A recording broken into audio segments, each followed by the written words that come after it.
Hello, my friends. Welcome on over to British Esports Association. It's time for Splatoon 2 Takeover. Feels weird saying that. It's been a very long time since I've done one of these, but hopefully you're all sitting comfortably. It promises to be a lot of fun here at the British Esports Association. I am your girl, TK Layla, the official BEA Splatoon 2 game advisor, and we are coming to you with a special collaboration today because we are teaming up with Dapple Productions to bring you the third installment of the Triton Cup. Promises to be a lot of fun. Of that, there is no doubt. We're going to get the tournament started relatively soon. I know currently we've got some teams checking in. But to bring you just quickly up to date as to what has been really taking place between our takeover that happened midway through last year. If you haven't seen that, you can feel free to have a look at that video via the British Esports YouTube channel. There's been a whole lot of tournaments, a whole lot of organizations have been coming on forward with their own tournaments, their own competitive fields, and obviously not just here in the UK, but in Europe, Japan, and of course in America as well. All over the world, people have been getting involved with some high-octane Splatoon 2 action. For those of you who are new, just a general quick rundown of how this game is going to be working. You'll see some of the top competitive players duking it out in what promises to be a lot of fun. We're going to start off with best of threes and then we'll rapidly evolve into best of fives. Most of the stage and map combinations will be somewhat self-explanatory. You'll generally get the gist of the game as it goes on, but TLDR, you're a squid or an octopus, well, an inkling or octarian as we like to call them. And essentially, you fire on the ground with ink. There's a whole plethora of different weapons. You've got rollers, brushes, buckets, you name it, it's probably in this game. Yes, even a massive tent, because it'd be like that. It'd be like that sometimes. And you utilize the ink on the ground. You can turn into your squid or octopus form and immediately get a benefit of an extra little bit of speed up and get the chance to surprise your enemy on the little aggressive push. We've got 4 competitive modes that you'll be seeing today. We've got Splat Zones, which is essentially King of the Hill, Ink a zone. It becomes your zone. Take it down to 0. You get the KO. We got Tower Control. Hop on a tower. Designated path. Get it to a KO. We got Rainmaker. Personal favorite. The big old Dragon Bazooka fires off a mortar. Get it to the podium. You win. And Clamlet, which is our American football counterpart. Gather 10 clams. Get yourself a power clam. Break the barrier. Our casters will be up to talking you through it and also explaining what the thought process behind each and every single one of our players and teams, coordinations, and just spelling it all out beautifully for you in as clear a font as possible. But yeah, with our takeover from last year, obviously we know we've had a whole lot of a boatload of games coming up here on this channel as well, so hopefully if Splatoon 2 isn't your fancy, there are a whole lot of other games that we do across our entire span. But massive shout outs to Alice and Dapple Productions for allowing this to go on ahead, and obviously from those behind the scenes at BEA for allowing this to go through in the first place. There will be a prize pool. I think it's €50, I do believe, is the prize pool as it stands at the moment.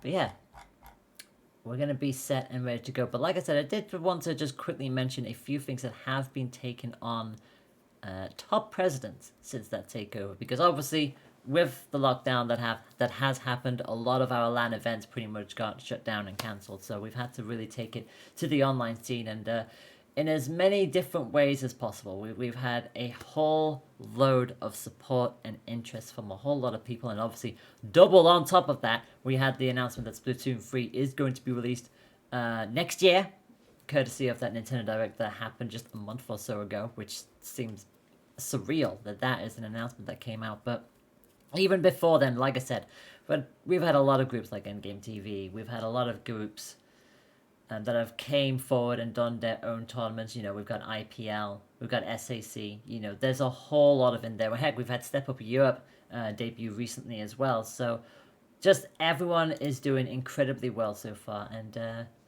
yeah, it has been a ton of fun so far to see everybody come forward. But, you know, the prize pools have also been dipping here and there, and, you know, not everybody has been able to afford stuff like this. But the biggest one of Precipice by quite a landslide was one that happened kind of out of nowhere, it must be said. Because it's not just about Splatoon 2, it's about a lot of other gaming communities as well. And the Melee community had quite a hard time going towards the end of 2020, where a tournament was being initially run, and unfortunately it was completely cancelled and shut down because of a program that they were using, which was unfortunate to say the least. And the Splatoon 2 NA Open then happened, and a lot of people in the Splatoon 2 community gathered together, rallied behind the Melee cause, and the top 4 teams who made it were then told that the finals wouldn't be streamed because of reasons. You could probably guess what those reasons were. And in the space of 24 hours, an event called the Squid House was put together with a lot of support, a lot of engagement, and what is still, I can't believe I'm even saying this, the biggest prize pool Splatoon 2 has ever seen.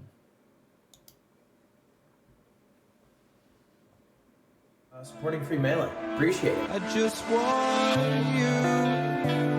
I just want you. The words I never said but wanted to. I'm losing you. I'm losing you. Oh, but these thoughts won't let you go. They keep running back to you.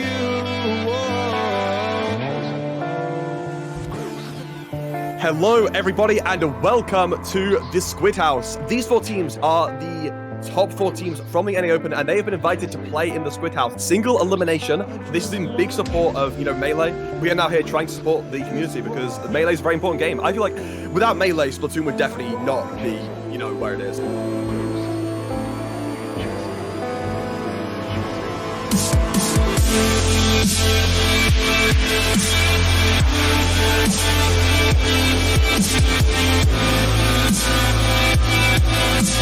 That's the series 3-0 in FP Wave Dash's favor.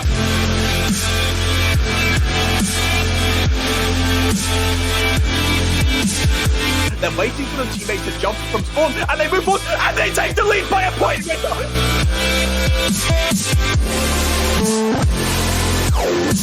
Melee like taking the first game to try and take this reverse. 2, only one time needed to take this game, and they're gonna find it.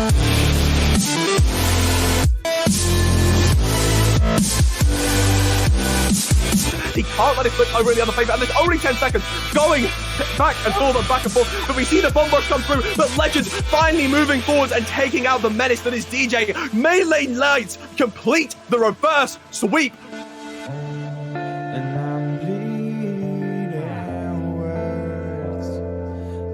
Escape me, the recall it hurts.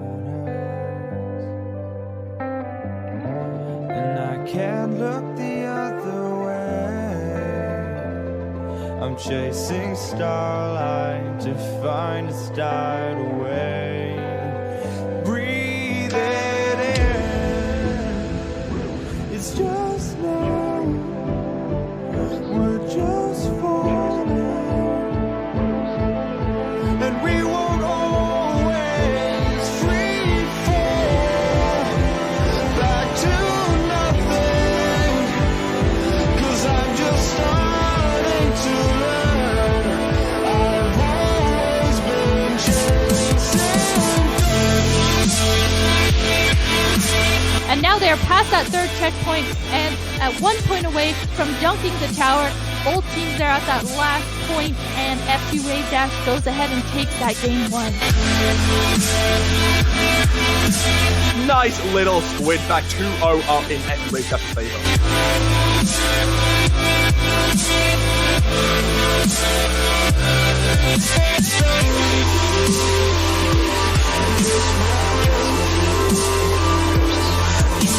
If this Ancient Demon find a lot of value. This could be an amazing push for Melee Light as they pop. It's only Kyo left alive. Legend's going to walk forward, but Kyo's there.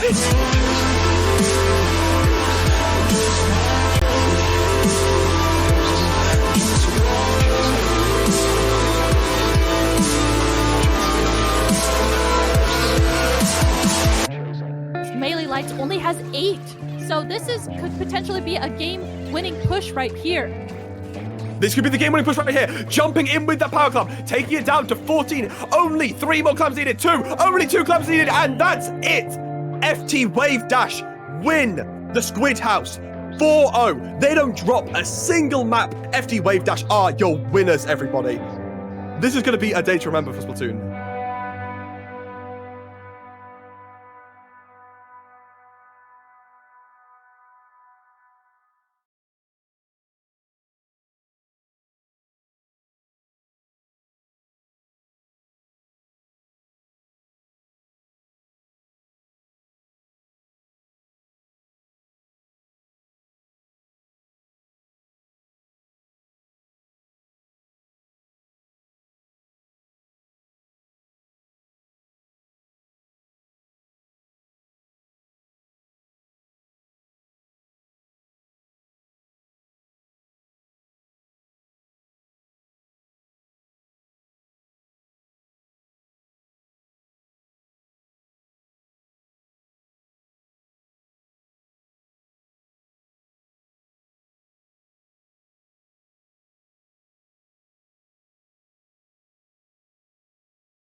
So yeah, that is pretty much one of the biggest events that we've had for quite some time, it must be said. The Squid House is just everything that happened during that day, during that entire weekend.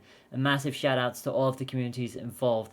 Seriously, that could not have happened without everyone being involved with that. But enough about the past. Now we go to the present. Now we go to Dapple Productions, who are going to take us through the Triton Cup number 3 here at the British Esports Association.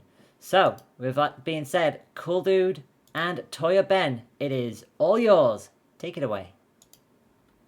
Hello, good evening, and welcome to... Wait, what was the name of the tournament? To the Triton Cup. Welcome Hosted by me and Cool Dude. Yeah, welcome to Triton Cup 3, ran by Dapple Productions and obviously being streamed by the British Esports Association.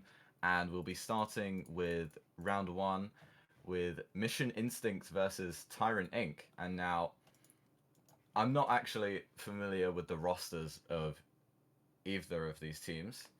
Me neither. But both of them having lower seeds, so it will probably be a pretty interesting close match.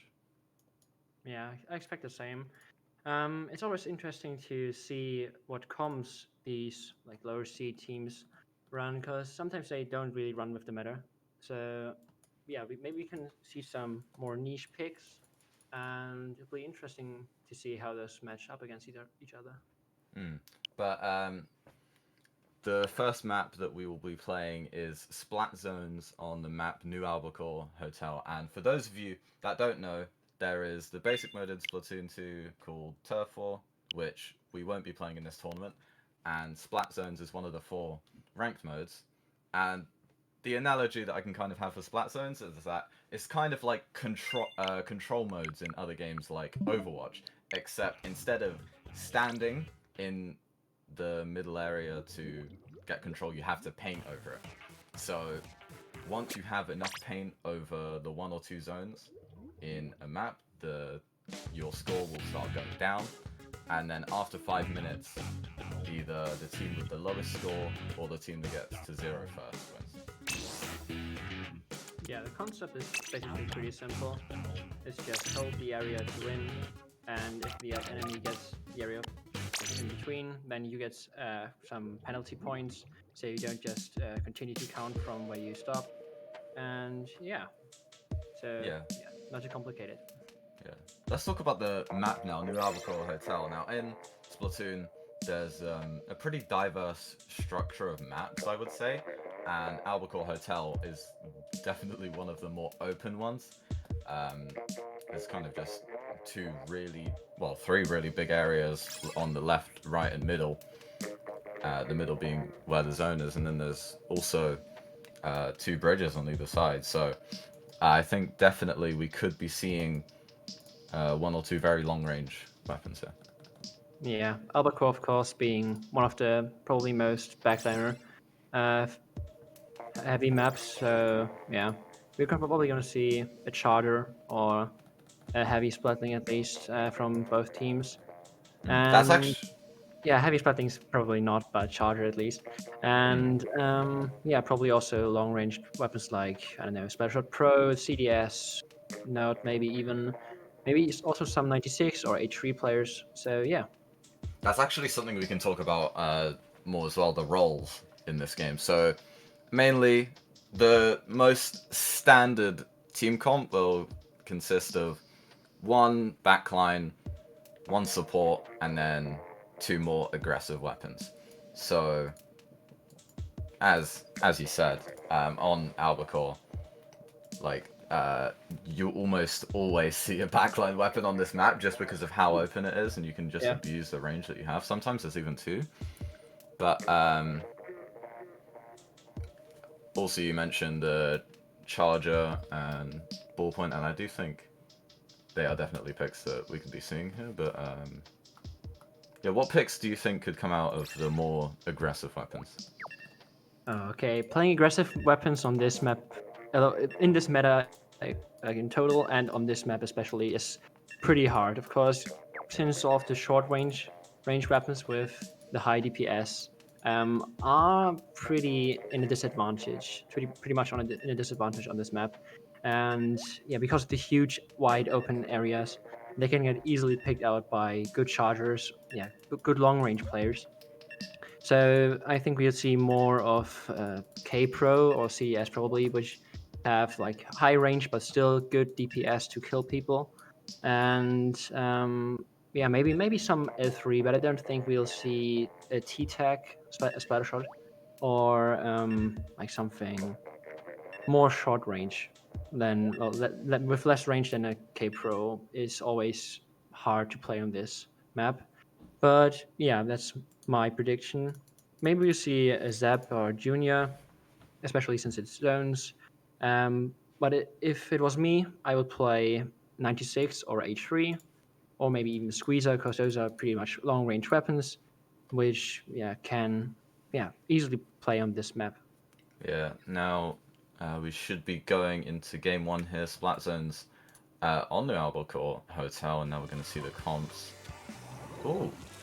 I would say standard coming out from the Tetras and the H3, but some picks we don't see too often, also the Hydra as well.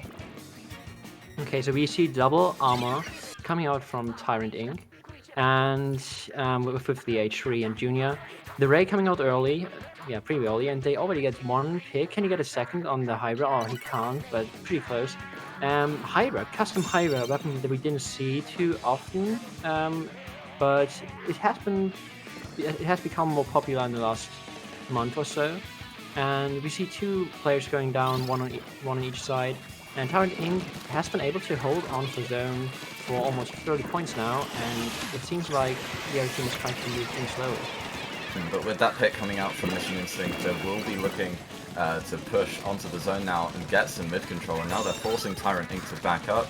Another Hydra just painting the zone, making sure it's in their control. But now the Stingray coming out from the side of Tyrant Inc., trying to apply some pressure so Tyrant Inc., as they are doing right now, can push back into the enemy side. Yeah, Tyrant Inc. using the armor and Stingray to push back onto zone was definitely a good strat. And they have been able to push up Mission Instinct quite a far bit. And now he's coming out the Booyah Bomb from the side of Mission Instinct, and they try to come back onto zone.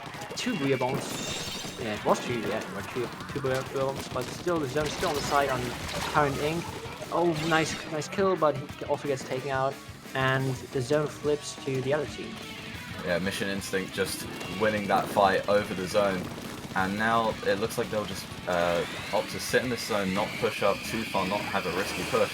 But now Tyrant Inc. using the Stingray, which could just damage through walls across the whole map, and Nebula trying to find a pick here, trying to paint the zone as well. But now the last member of Mission Instinct alive, he goes down, and now Mission Instinct are wiped.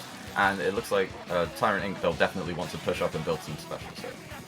Yeah, the 52 used the wall very nice and stole some time, but in the end he still got taken out. And we can see now that Tyrant Inc. is trying to push up even more than last time. Junior going up to Bright, getting some turf, but almost gets taken out. Wall very close.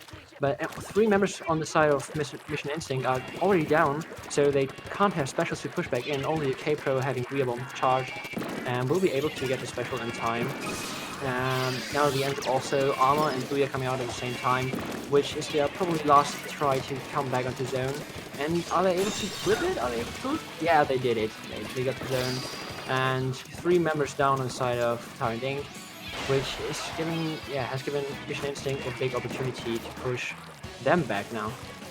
Mission Instinct needed that desperation push to get that cap and apply the penalty onto Tyrant Inc. to make sure that they won't get knocked out, but have some more time to survive in this game. But now Tyrant Inc. they have 2 specials. They popped the Stingray, but now they're just waiting for the other 2 members to get back, ready to push into mid. And the Zam might go down on the side of Mission Instinct, but they don't yet. And now it's just going to be a paint war over this zone. The Ink Armor comes out.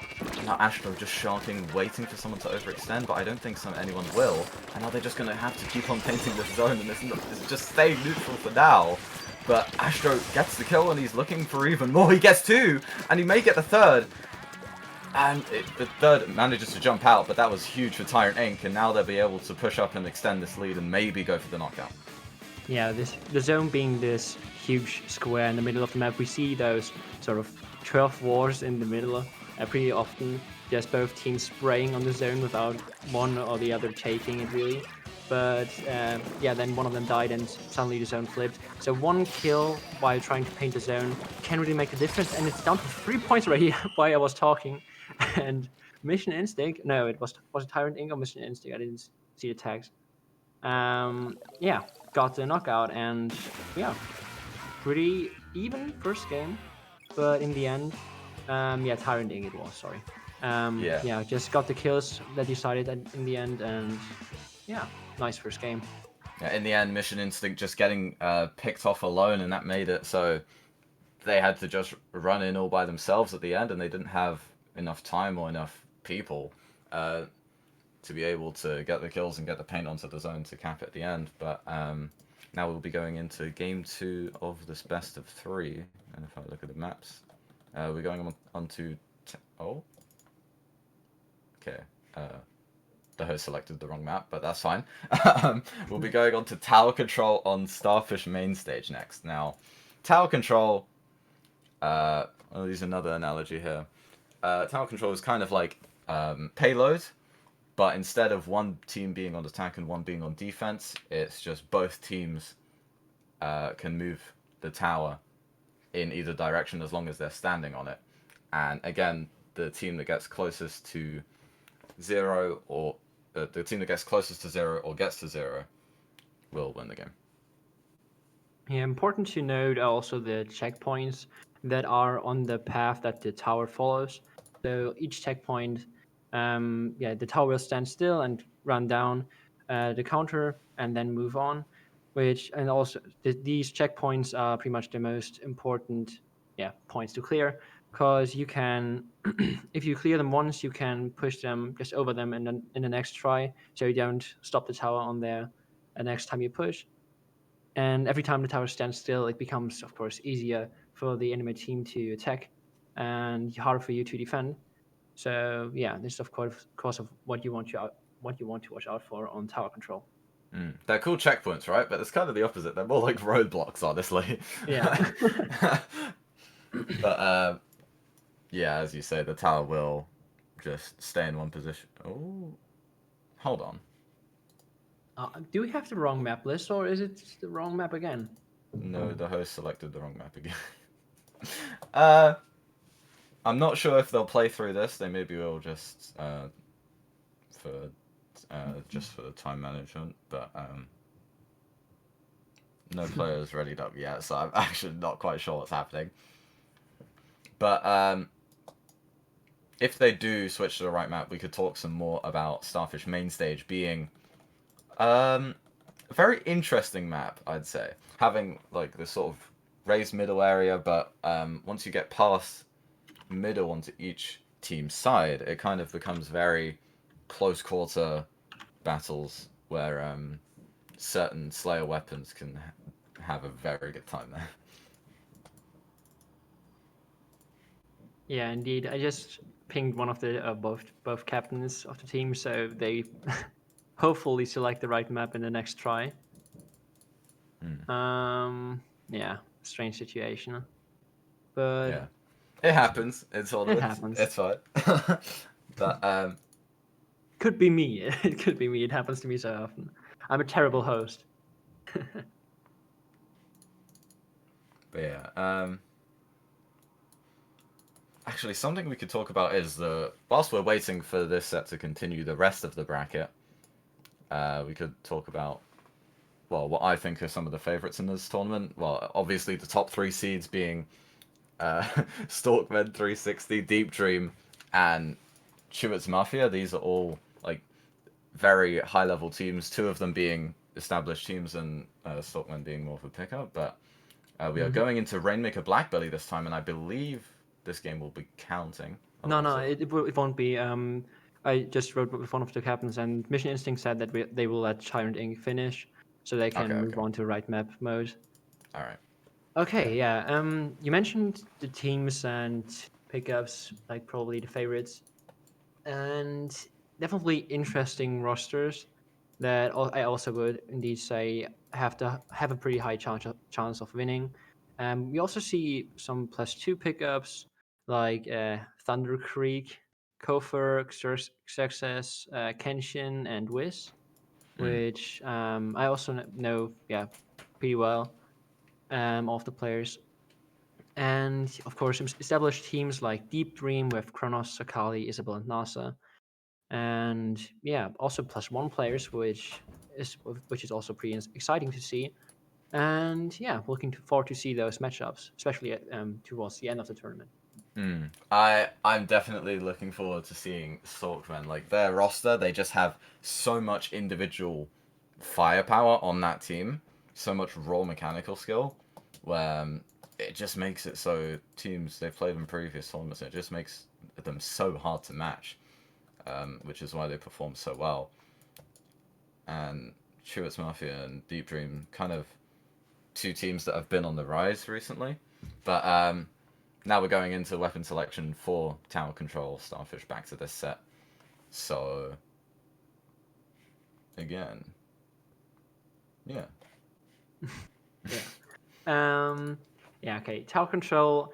Since since the backliner of Mission Instinct ran a Hydra in the last match, I expect him or her or they to expect them to go Hydra again, and Hydra, or maybe even like the Booyah Heavy, since those are the usual like heavy player picks on Tower Control, Yeah. and probably either Jet or Charger again on the side of Tyrant Inc. And I don't know if they will stick with double armor. What do you think? Well, I think um, going back to that Hydra pick with I think in theory it honestly isn't that good on this map, but it just when it's played, it always works so well. So I'm interested to see if it will come out again as we are starting the game on TC Starfish. And another thing to mention is that this map you can have really big snowball pushes on this map, but we do see the vanilla heavy splatling coming out instead of the Hydra, which also works, especially with the Stingray on this mode being seeing less usage recently, but still being very popular. I think the most interesting picks in these compositions is definitely the Dynamo Roller, the Kansas Dynamo Roller, which also has the Booyah Bomb that the Remix Heavy Spotting would have. but we don't see Dynamo at all, pretty much, in the meta right now. So this being picked is pretty interesting, and of course, being in the same team as Tetras is also pretty nice. So yeah, interesting to do, and looking forward to that. And yeah, Yeah. so We do see the Dynamo getting a huge pick on the flank there, and now Tyrant Inc. will be able to get their push started, it looks like, but, okay, I thought one of their players went down there for a moment, but they're just pushing up so far, and they're now pressuring the top right side, which means Mission Instinct can't really get anything done yet. Their team won't really be able to capitalize off of that Stingray, and a beautiful shot coming out from one of the members on Tyrant Inc., catching off a player. And now Tyrant Inc., they actually didn't really get that big of a push out of that, but they still are managing to hold mid control, and they're looking to get another kill here onto this deal. yeah, the armor got used pretty late on the side of Tyrant Inc., which maybe would have enabled them to push past the checkpoint, but it didn't. And now coming out of flank, 1v1 from Faith against this K-shot on the side of Mission Instinct. And yeah, neither of them get a pick, but it's still close 1v1. And neither team is really just playing objective right now, and they all just try to get the upper hand by picking one. So now, of course, being a 4v3, maybe Mission Instinct will try to finally, play about the objective. And as I say this, the Heavy gets picked down, and the Inkjet is over. So yeah, starting a push now as the enemies use armor is going to be pretty hard. Yeah, but Mission Instinct, it looked like they were just trying to get a push started, but they always had one or two members from Tyrant Inc. just sitting behind them, and it made them always watch behind them as the Dynamo is going on this flank again. They need to be careful of this. He has the BR bomb as well, but he gets taken down instantly. A very nice kill coming out from Faith, and he's looking to get a second, but he gets taken down in mid. And now, Tyrant Inc. Maybe going on the tower a bit too early. The Tetra doesn't really have much support, but they'll be looking to get some more kills here and extend this push. I don't think they went on the tower too early, because two members on the side of Mission Instinct were down, and they are down again. 3 now being down, which should make a big push on the side of Tyrant Inc. So yeah, they hopefully use this opportunity wisely, and they always start to push up on top left, which is of course pretty hard to do, but they still get the picks, and this push is gonna be big. Yeah. Tyrant Inc. getting past 2 checkpoints already, and that's another white. They could be lucky, looking to clear the 3rd checkpoint and even knockout here. This is a really big push coming out from them, and now the Tetra just going back to the top left side, looking to get some more kills. One member goes down on the side of Mission Instinct, and Tyrant Inc. are looking to end this, but Astro goes down, and now there's only the Tetra alive. Lonax looking to just paint around, get some more map control, build up their special. And Mission Instinct finally stopped that push, and it was very close to the game ending. Yeah, getting past those last 10 points with the Heavy on top right is pretty much impossible, since he just lasered the tower. And yeah, but nice defense, and they still have a chance. It's still over 1 minute to go, and we can see the armor coming out from Tyrant Inc. now, which since they are 3-4 is probably going to give them a better chance of defending right now in this neutral time frame. And yeah, probably Mission Instinct is just trying to get specials, maybe get a lucky pick, and then start their final push, because there's not much time left on the clock. Yeah, now Tyrant Inc. getting 2 kills onto Mission Instinct. This is 3v2 in their favor, but there's a flank in mid, and Nebula has to jump out. And now Tyrant Inc.'s push are getting stalled heavily, but they still have such a big lead that it probably won't matter. 30 seconds left, and now it's a 4v2 in favor of Tyrant Inc. again. Now the Tetra's just running in, looking for another kill, but Faith just hiding on the wall. Good patience there, but they need their team to be ready to be in mid to be able to get a push off. But the flank from the Dynamo will just completely deny that. Now the armor coming out from Tyrant Inc. is looking like it's going to be over. Yeah, I don't know, it seems it was pretty hard for Mission Instinct to push out of mid, because they had to use their armor to even stand a chance to initiate their push, but they didn't have the specials when they started the push, so they sort of ran out of momentum when they wanted to push, actually. So they were always just too far in mid and didn't really get out of this neutral situation, which, yeah, of course, heavily favored in Tyrant Inc. at the end, and they took the win. And I believe Tyrant Inc. 2-0 over Mission Instincts will be advancing in the tournament. And I'm pretty sure that we will be going straight to a round 3 match instead of round 2, since how double elimination works with odd amount of signups. That was the only round 1 match, so I'll probably be skipping around since the rest of those matches have happened already. But yeah, I'm not sure if we'll be going on a break up until then. Me neither, but I think But- our match is ready. Okay, Yeah, I so we make a believe- short break and then come back for the match of Deep Dream against Boreal. Yeah.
All right, and welcome back to Triton Cup 3, hosted by Dapple Productions, a new tournament organization making tournaments, content, and all that good stuff. But we are now going into winners round 3 with Deep Dream versus Bereal, I believe that's pronounced. So, Deep Dream being, we mentioned them briefly earlier, established team.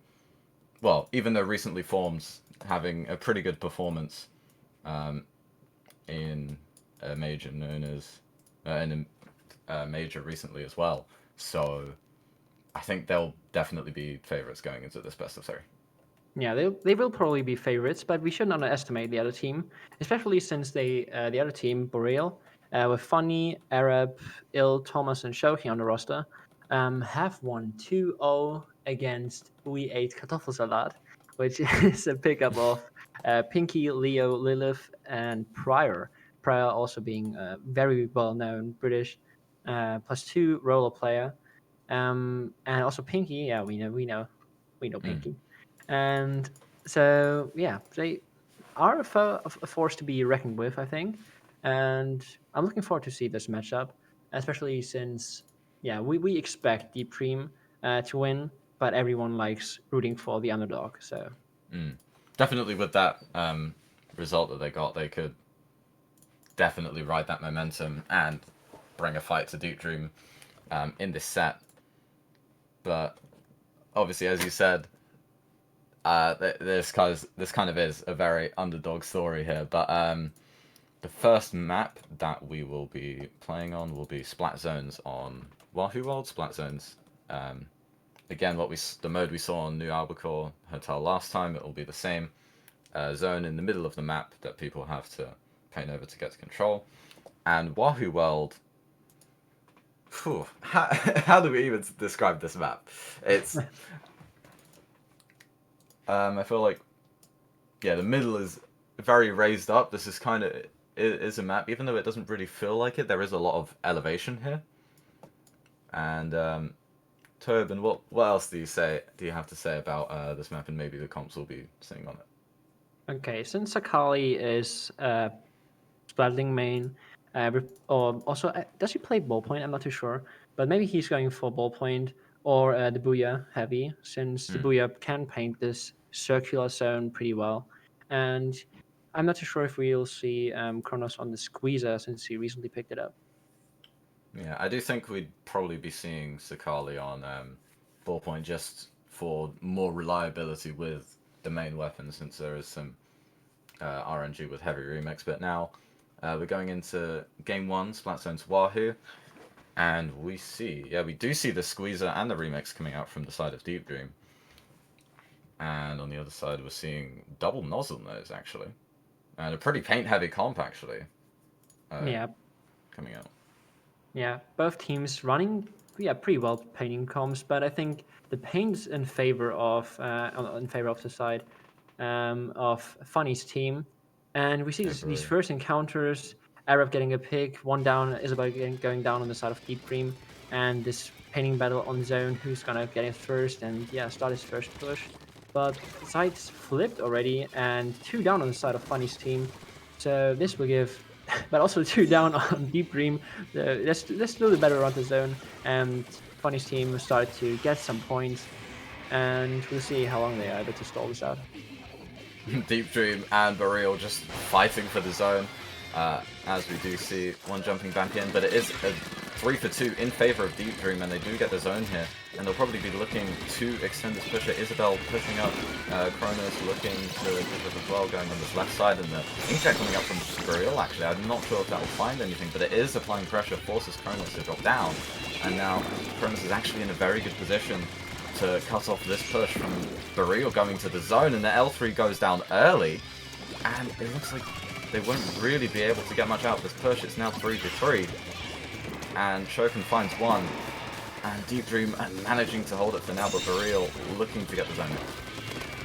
Yeah, and Deep Dream was able to hold on zone surprisingly long, but since, I don't know, there's people going down left and right, and so many people are dying next to zone. There's not one team really getting the advantage over the other, and it's just this zone pain travel, and then one goes down on that on on the green team, then two go down on the purple team, and it's just this back and forth. So it's hard for both teams to sort of really get an advantage a situation in mid right now. But it seems like Deep Dream is now able to sort of shut them off on top right, and yeah, get some points on the board finally, maybe even pushing past 50. Funny, has the Inkjet just waiting for an opportunity to get that, probably waiting for the Ink Armor. His teammate has that now, they use the Ink Armor and Inkjet combo, and the BR bomb comes out from the side of Deep Dream. Yeah, I got a bit confused there, but we do see 3 members of Boreal going down, and they're wiped, and there's only 20 points left for Deep... Oh, okay. Yeah, I did think I saw DC, but I couldn't tell all the colours on the top, so yeah. But were Deep Dream past 50? I'm actually didn't know. Yeah, me neither. So I'm not sure if that will be replayed, since there was disconnect on the side of Boreal. My bad, I took a bit long to notice, but that game just being very chaotic. It just looked like neither both teams had windows where it looked like they were going to have an advantage. They had say 3v2, 4v2, and then the other team just able to bounce back and get the kills that they needed to keep the game neutralized. Yeah, we didn't really see one team dominating the other, and so there was just a really situation where one team was on the zone and defending it, except for the end where the DC happened. So yeah, if you get a replay, I'm really interested on how it will work out this second time. If it will be as chaotic as we just saw, or become more one-sided, and like the team gets zone, kills some enemies, stalls the zone, the other team tries to get specials, push back in, like more this ordered stuff instead of kill, one side both down, and yeah, it was really chaotic. Yeah, okay, so we will not be seeing a replay since it was after 2 minutes and 30 seconds throughout the game, so just so the tournament can run smoothly, the rules say there won't be a replay for that, which is unfortunate for Boreal, but they need to be thinking that game was pretty close for them, so they need to go into this believing that they have a chance that they can win this map on tower control Inkblot, I believe it will be. I'm unsure. No, I just wanted to say that I was unsure what backline Boreal was running in the last match, but it was ballpoint. Pretty sure. Yeah. And okay, so I don't know. Sakali will probably stick to the Booyah Heavy remix, Yeah, and or he'll go for the Ray one. But we really didn't see the Ray like a lot in the, especially in tower, in the past few weeks, and Heavy has become a lot less popular. It's more Bomb Rush and Booyah Heavy right now in tower control. Yeah, we could be talking. We could talk about some of the specials that we could be seeing here, as you talked about the Heavy and the Heavy remix having the BR Bomb and the Stingray, and now I feel like previously Stingray has been a very popular special for tower control and Rainmaker, just because you can use it. It's a straight line that goes through walls, and you can damage people through walls. It's insane. So and you see the people through walls. You see them. Yeah. At the start, yeah. Not why you really shooting. use it, but you see them, yeah. Yeah. So if you can fire that at the objective, especially on tower control when they have to stand on the tower, you can't just walk into a Stingray there. So if someone is good at Stingray, it's very deadly. And also since we're going on Inkblot, I think a very popular map in general. And since the middle area is kind of just lower than usual, I think we could be seeing a lot of potentially some Inkjets here as well. Yeah, we still often see Inkjets, even though they aren't as strong as 1.5 years ago. Inkjets are still pretty good if you are good with it. So like Inkjet is one of the specials that has a a skill ceiling that you have to break through, and in order to really deal like damage on the other team. Yeah, it And can be very skill dependent. yeah, if we see Inkjet, it will be combined with armor, because without armor, it's really hard to use Inkjet because you just get lasered out of the sky. But now, going into tower controlling, well, game 2, Deep Dream do have a 1-0 lead from that game, and if they win this second one as well, they will win the series. And from Deep Dream, you're seeing, I believe, the same comp coming out from them, and a very similar comp coming out from Burial as well, except switching that CDS to a splash. I'm pretty surprised that we see H3s from both sides, and especially since H3 isn't a really easy to play armor weapon. But I like seeing H3 players, and also Obito, the most known H3, said that he wanted to see more H3 players, especially at the top. So yeah, looking forward to see harder to use long range H3 players, and also I like seeing Squeezers, since I'm a speeder main myself, and my good friend Kronos here on the Squeezer that he just recently picked up. Yeah, we'll see what he's able to do with it. And now we see Deep Dream getting a wipe onto Burial. Burial got a 3 down onto Deep Dream earlier, but they weren't really able to capitalize and get a push out of it. But now Isabel just runs into the enemy base and manages to get a trade. And now 2 down on the side of Burial. Deep Dream are just really pushing up, and they also have the Booyah bomb as well to help their teammates. Now Kronos just dancing around on the platform, looking to find an opportunity to get a kill. And now it looks like Deep Dream's push has been stalled and ended now as a delayed wipe comes out. And now Burial letting Deep Dream get that first checkpoint. They got a part of the second as well, and now they're looking to bounce back and get it. Unlike Burial, Deep Dream has gotten the past the first checkpoint, and this is going to make it a lot easier for them to push a second time. And we see an early wipe, really early wipe for Deep Dream, which will give them the instant next chance for their push. And we saw the Inkjet really early coming out from Burial when they wanted to push without any armor, so it was sort of useless, but which of course, they wasted their special sort of. And now we see Deep Dream using their specials a bit more coordinated probably. We'll have 3 down already, and the push is over just as it started. But they got the objective past 50 points, down to 46, I believe. And Burial, in the first 2 minutes of this game, twice it looked like they had such a good opportunity to push, and then they just got completely wiped by Deep Dream, and this is their third opportunity. They need to be able to get the picks they need, and they're looking to get the first, but I believe that NASA does go down eventually, and now Deep Dream, a 2 down Burial and a 4v2 looking to push up and get some more control here. Funny. Just using these burst bombs to get some damage off, and he gets 1 kill, but he gets taken down before he can find anything else. And Array finds a second, but now Burial are wiped again, and they couldn't. They didn't manage to find the lead off of that. Yeah, we saw some better special coordination from their side though. Like they were able to use the Inkjet and armor at the same time, which made it really scary.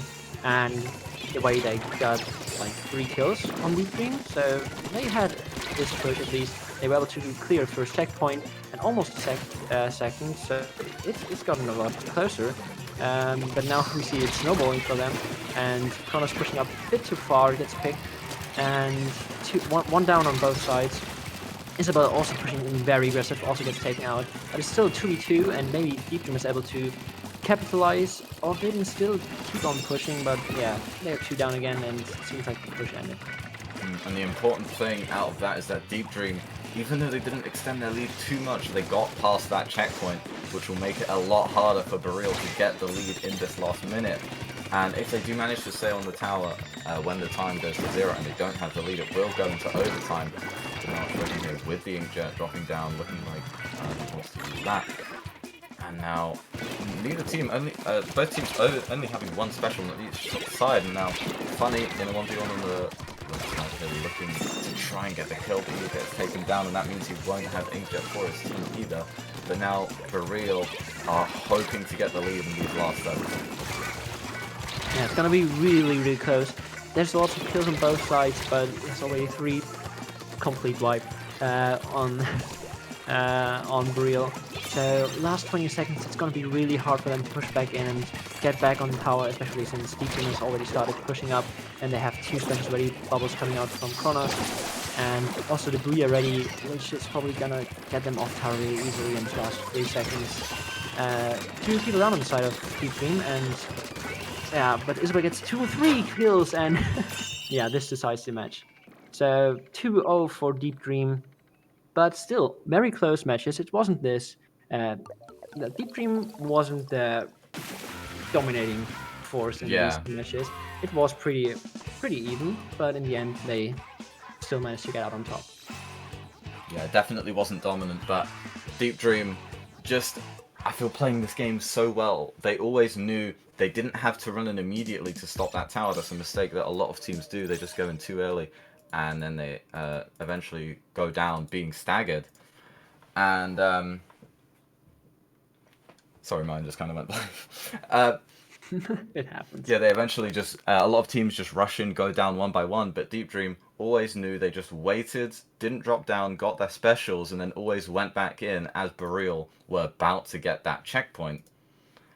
And then, yeah, they were about to get their checkpoint, but Deep Dream were just there and ready to get a wipe, and they got that so many times. We saw Deep Dream just being a bit more coordinated team, which in the end just made the difference.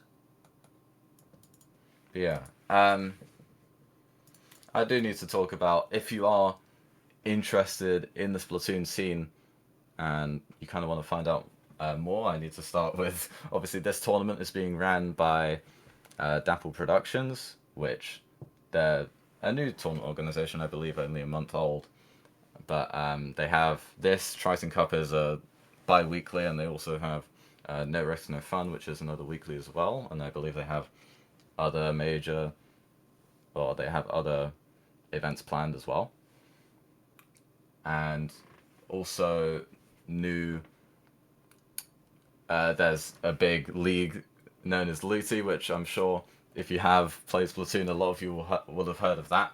That will be starting in the middle of April, I believe, and I think sign-ups will end on April 3rd or something like that. But they have skill-divided divisions, which means that you'll be able to get practice off of your skill level. But yeah, going back to this tournament. Not going back to this tournament. We also have to mention Pride, a big tournament coming up, also organized by Dapple Productions, which will see some very good teams pre-selected: Climb, Grape Juice, Radiance, and Deep Dream. Teams from NA and EU competing, and to raise money for LGBTQ plus organizations. And it's a charity tournament, so we'd be happy if you check it out, and hope you look forward to that. It will be happening on the 10th of April at 8 p.m. CEST or 2 p.m. EDT. Yeah, how could I forget about that? That will definitely be a big event, as you said, April 10th with 4 teams. All of the sets will be streamed, including Deep Dream that we just saw. So they'll definitely be hoping to have a strong performance there. And but now, I believe, we're going in winners round 3. I'm not sure. And we see a really interesting matchup. We will see Deep Dream against Chewits Mafia, which both fairly new teams, but known players that I think this is going to be a very even matchup, and I'm not sure who I should favor right now. Yeah, Are we watching this match, or are we watching the other side? I don't. I don't. No, we're not. We won't be watching Deep Dream versus Chewits as we just saw Deep Dream on stream. But in that matchup will definitely be a very close series. I think that could definitely go to Game 5. But we will be watching the other side of the bracket, another winners round 3 matchup, and it will either be the boys versus Thunder Krieg or Spectrum and Kearney versus I think Stormman.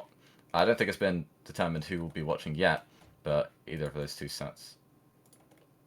So yeah, I'm excited to see. Okay, yeah. Sorry. Yeah, we will be going to a short break before, but we will be returning with another winners round 3 matchup in Triton Cup. Don't go anywhere.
Hello and welcome back, and we are going into another Winners Round 3 matchups with Storkmen 360 versus Spectrum, and I'm really excited to see how this set plays out, because I think Storkmen are definitely very big favourites here, being the first seed as well, for good reason. Like 3 top players pretty much, and they've had really good performances recently, so I'd like to see how Spectrum, I believe them, they're a German team with a sub, so it'll be exciting to see how they perform against such a this matchup firepower. is probably I expect it to be pretty dominant, but I'd be surprised, and I'll happily surprised if we see a fight from the side of team names. Spectrum. Spectrum, yeah. Yeah, but yeah, we probably see Madness going for the now. Domo, I don't know what he usually plays, but shooters. Volty going Domo for the Carbon plays- and Axis on the H3. Domo plays a lot of weapons, and actually we're seeing Volty opt to use the Nautilus, and I would say if there was one map for him to switch off with Carbon, it probably would be Albacore, but Nautilus is something I haven't seen him play in recent times, so this is going to be interesting to see. Storkmen just getting the original cap onto the zone, and now Volty just being careful of the season that he doesn't want to get picked off. Oh, and now Storkmen actually 3 down, and wipe, and Spectrum have mid control, and they're about to get a push started, but Mandis manages to get a pick, and giving Storkmen an opportunity to start their pushback in. Okay, yeah. So Sicko, the charger on the side of Spectrum, definitely shouldn't be underestimated. He was on +2, but recently got back into competitive with this freshly founded team, and yeah, we should maybe the +1 team as Stockman is sort of meaning, because you don't play a good tuber. I mean, seriously. No, Madness has been Madness- playing Gucci yeah. Burn in a lot of scripts, so he could actually try with this weapon. He does well on it. But now we see Storkmen having a lot of map control that they're pushing up so far, but access does go down, and now Rain is pushing in on the right side, but he is alone. He'll need his team to work with him. And now Storkmen almost getting down to 20 points, but they're 2 down, and this should be zone control flipping to the side of Spectrum. It does go that way. And now Domo on this bridge just trying to apply some pressure, defending his only pops the armor to allow his teammates to push back in, but the armor comes out from the other side as well. Now, kind of just a stalemate for now, not too many kills. As I say, that one does go down on the side of Spectrum, but just a lot of kills coming out from both teams now. It's, yeah, as we said the last time we saw this map mode combination, there's often this paint coming out from both sides on the big square shaped stone. Nice inkjet shot from Madness. 2 down on the side of Spectrum, and Stockman has been able to get their control back in mid, and yeah, I don't know, like Spectrum really needs to get their specials ready and push onto zone together as they try it now, and yeah, they should focus objective more now. But when you see Madness on that inkjet, you need to be scared of him, because you know he's going to hit shots. But Storkman being 3 down, and now Volty is in a 1v2, and he could opt to just try and paint the zone now, try to neutralize it, but he goes for the kill instead, and he gets onto the H3. And now the Elita on the side of Spectrum just can't manage to catch up Volty, just hiding behind cover and jumping around, and he gets another kill. And he allowed Storkman to come back in and get the zone in that time. A really good stall from him. And now Madness going down on the side of Storkman, and we're just gonna Spectrum just waiting to get their specials and being able to push back in. They pop their first armor, and they're gonna be popping their next armor soon to try and get control of the zone. Yeah, Volty really managed to open up an opening for his team all by himself, just getting those 2 really important picks. But as we said, this Stockman has 3 members down, and Spectrum is able to really just push very far back into mid, get the picks, and yeah, also get a hold back on zone. And this is going to be interesting now because we see both teams really struggling to find kills, but all teams are using specialists to try to get back onto zone. And Counter's getting really close to the one of Stalkman, but three members going down on the side of Spectrum, and Stalkman now back in control, and a complete wipe on the side of Spectrum. Madness again making huge plays with this inkjet. It just... I have no idea, man. He just manages to get these kills, and Spectrum were all bunched up. But now Spectrum need to find a way back in. They're just spamming bombs before they drop down to try and push Stalkman back. But Stalkman, they're just in the base of Spectrum pretty much, and it looks like they'll be able to get a knockout here. They're down to 5 already. Volty gets a trade, and that should be it. Stalkman take game 1 in this best of 3.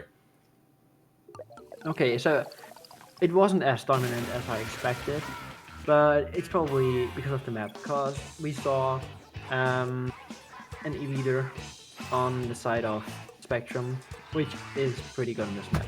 And you can just control huge areas if you have aim as good as Silco or better.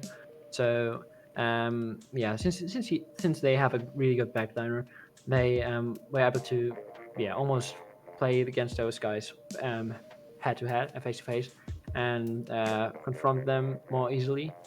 And Madness managed to do good on the good cube actually. Yeah. Yeah.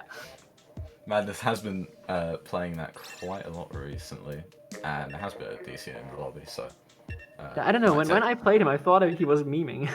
Like, but... I mean, I think he knows it's a very unpopular pick, to say the least, but he makes it work, and I think with you mentioning that last map being not as dominant as you expected, Stalkmen, not all of them being on their comfort picks, I would say. Doma, I've seen him play backline before, so that's not too out of the Especially ordinary, Hydra. him going on Hydra, yeah.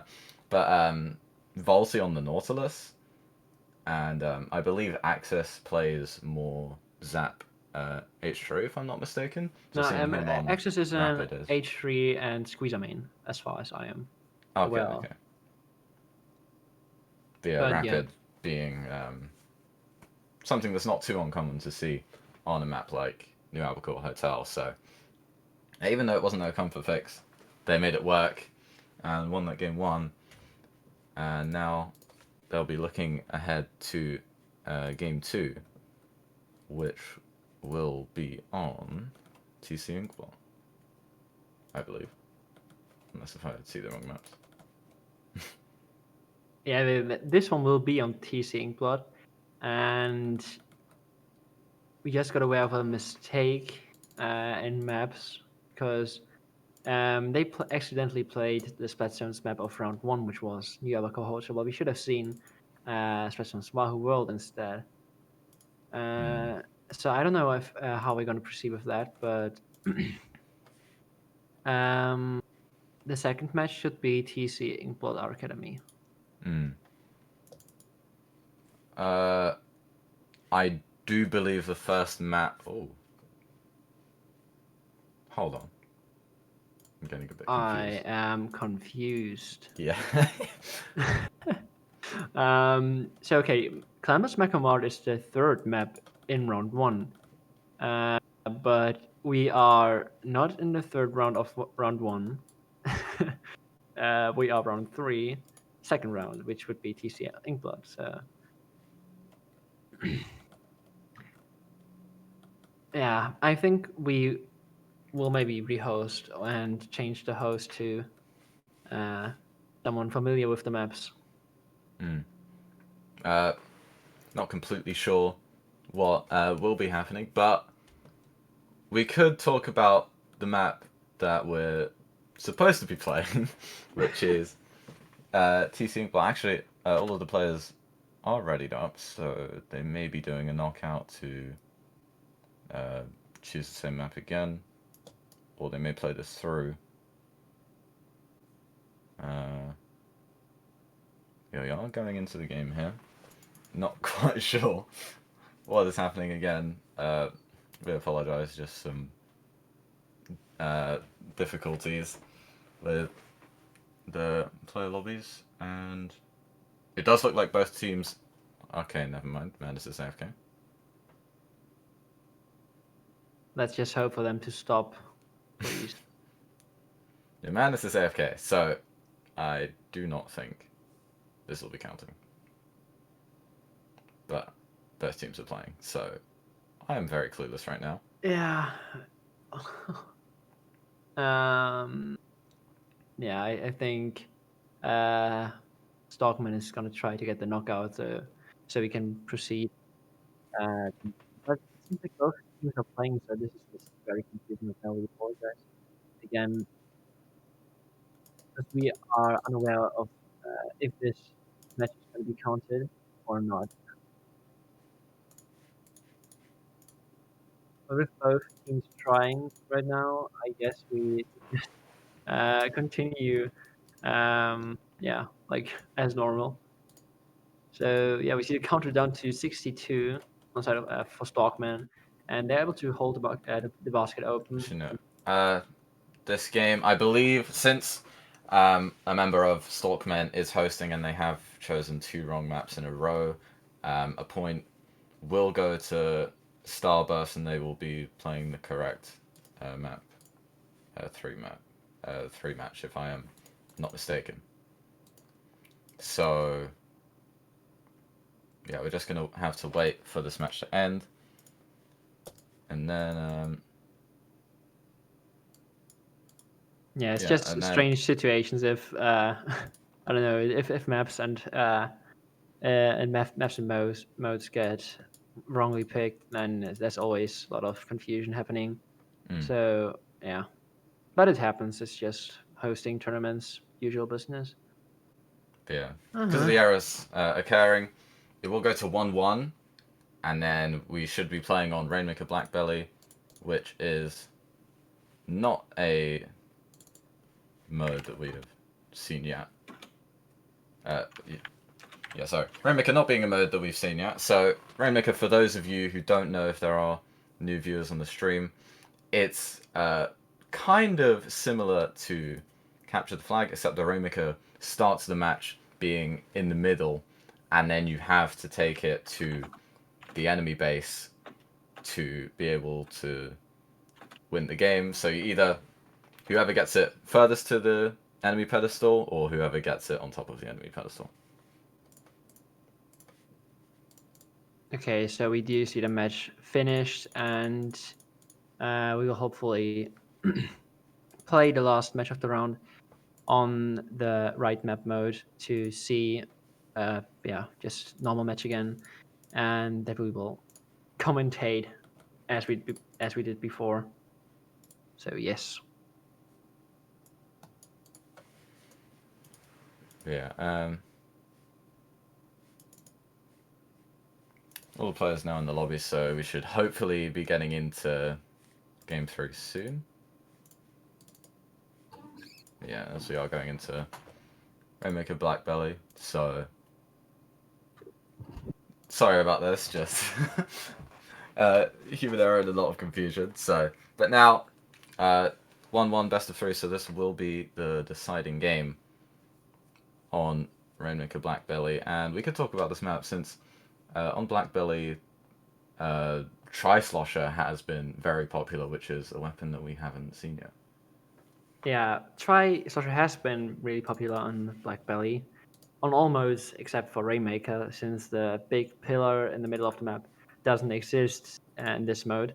And so, for the people that are unaware and not really into the Splatoon, uh, into the game, maps differentiate between the modes. So they are sometimes just built completely different, dependent on the mode that you play on them. So there sometimes are extra blocks or structures added or some removed. And yeah, so on this map, the big pillar that makes up like a lot of the map Top usually, mid, yeah. top mid is removed, and the complete area in the mid is just more flat. There's just this bottom uh, structure of the tower, but it's not complete. So there's a lot more area, but the tri structure usually capitalizes off this huge height difference and is able just to slush off it and jump down and drop his burst bombs onto like other players. So since this benefit doesn't exist on this map mode combo, we probably won't see any tri-slushers. But I expect a Ray to come out from both sides, since Sicko is a charger main. And yeah. Yeah, we Yeah. definitely could be seeing either a charger with a Stingray or maybe a custom Jet Squelcher, just to have that Stingray option there, so they can basically end or at least stall a push when the team opts to pick up the Rainmaker. We are seeing a Tri-Slosher come out from the side of Domo, and we are seeing the Jet Squelcher come out from Sicko for the Stingrays. And now we're seeing Volty going into mid early here, just looking to paint up this left side before he just runs in dangerously. And Toyo, then what do you know? Okay, so we saw Spectrum going for the first pop immediately, and only Volty trying to get a paint onto Rainmaker, but this enabled just for Spectrum to get huge map control in the middle of the game, in the middle of the map. And we see two players going down, one on each side. So neither of the teams really has a huge advantage right now and is trying to push. Rainmaker, the objective, is still ungrabbed and still stays in mid with no points on either side. But we see Stockman trying to get the first push now, but only got 1 point on the board so far and 2 members down. So I think this push stops as early as it started. Yeah, 3 down on the side of Stalkman, and Volty will have to back away, but he actually gets 2 kills onto Sicko and Fresh, and now he's just trying to catch up to the Rainmaker. His teammate stops it, and that looked like such a bad situation for Stalkman, but now, for Spectrum, sorry, and now Stalkman just completely bounced back after that double from Volty. Now, here's the bomb rush. Stalkman will be looking to push on this top right side, as they get a pretty minor lead so far, and it looks like since Volty is the last member standing, this push won't go any further. Yeah, it really depended on how good Stockman would be able to use the momentum that they got from the kills that Volty did. But yeah, since they went 2 down really early in the push, they didn't really get the objective far past the 50 points. But Volty finds another pick. Booyah Bomb has been used. Rainmaker still ungrabbed the mid, and they are able to pop it again. And maybe they will start, another push, 2 down, 3 down, just 1 respawn on the side of Spectrum. So Stockman is pushing really far up already, and it seems like this push is going to be a lot more dangerous than the previous one.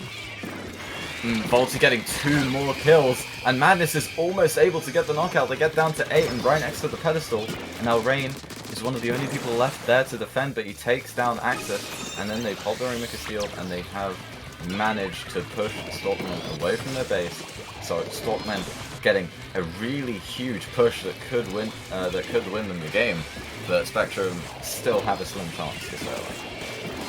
Yeah, there's still almost half of the time left. So yeah, Spectrum has still a lot of chance to come back into the game, but the counter being already in the single digit, it's going to be really, really hard for them, especially since 2 of them are down already. Gets taken out by Volty, who is playing really, really good and gets the picks with his carbon roller really well. And this is going to be another really dangerous push again. It's getting close to the 8 points again, and another pick from Domo coming out. That is already 3 down, so this push also ends as soon as I start to think that it was really good.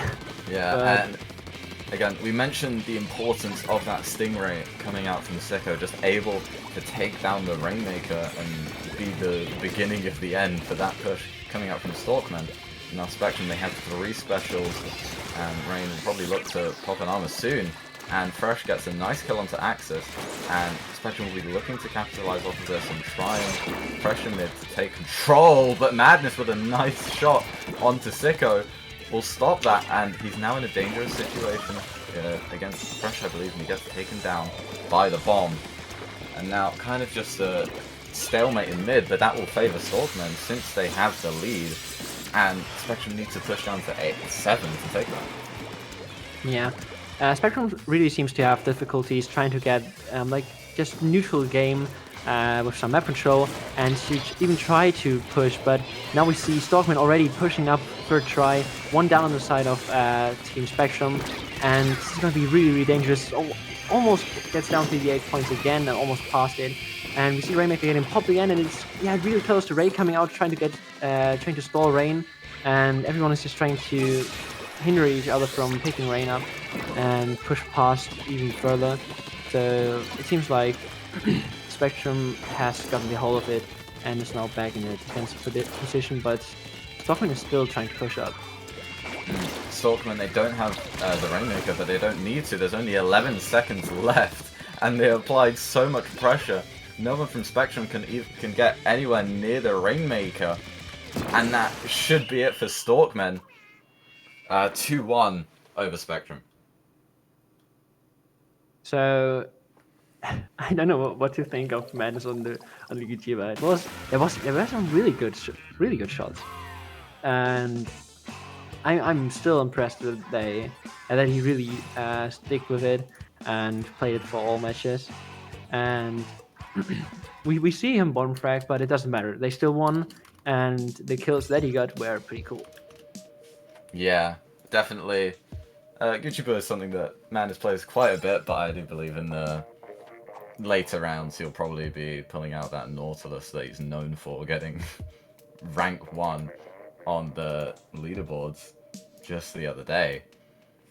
But I believe we will be going to a short break before our next set, so don't go anywhere, and this is Triton Cup 3.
Oh, maybe I should turn on your stream.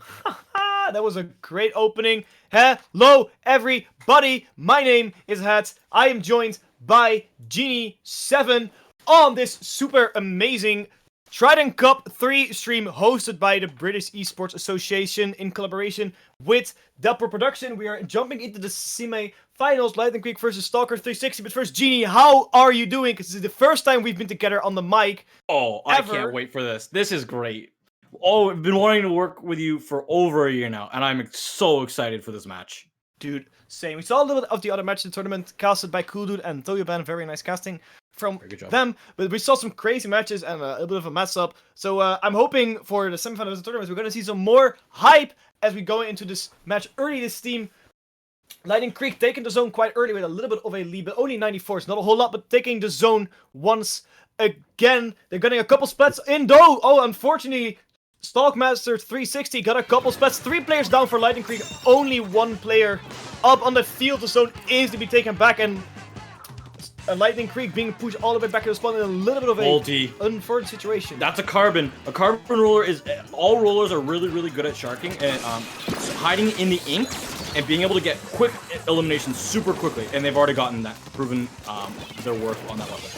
Good job by Volty there. Yeah, Volty got some really nice splats with the carbon roller. It's such a scary, scary sight. Volty, we saw in a little bit early matches, the Birth Bomb game of them is very, very strong.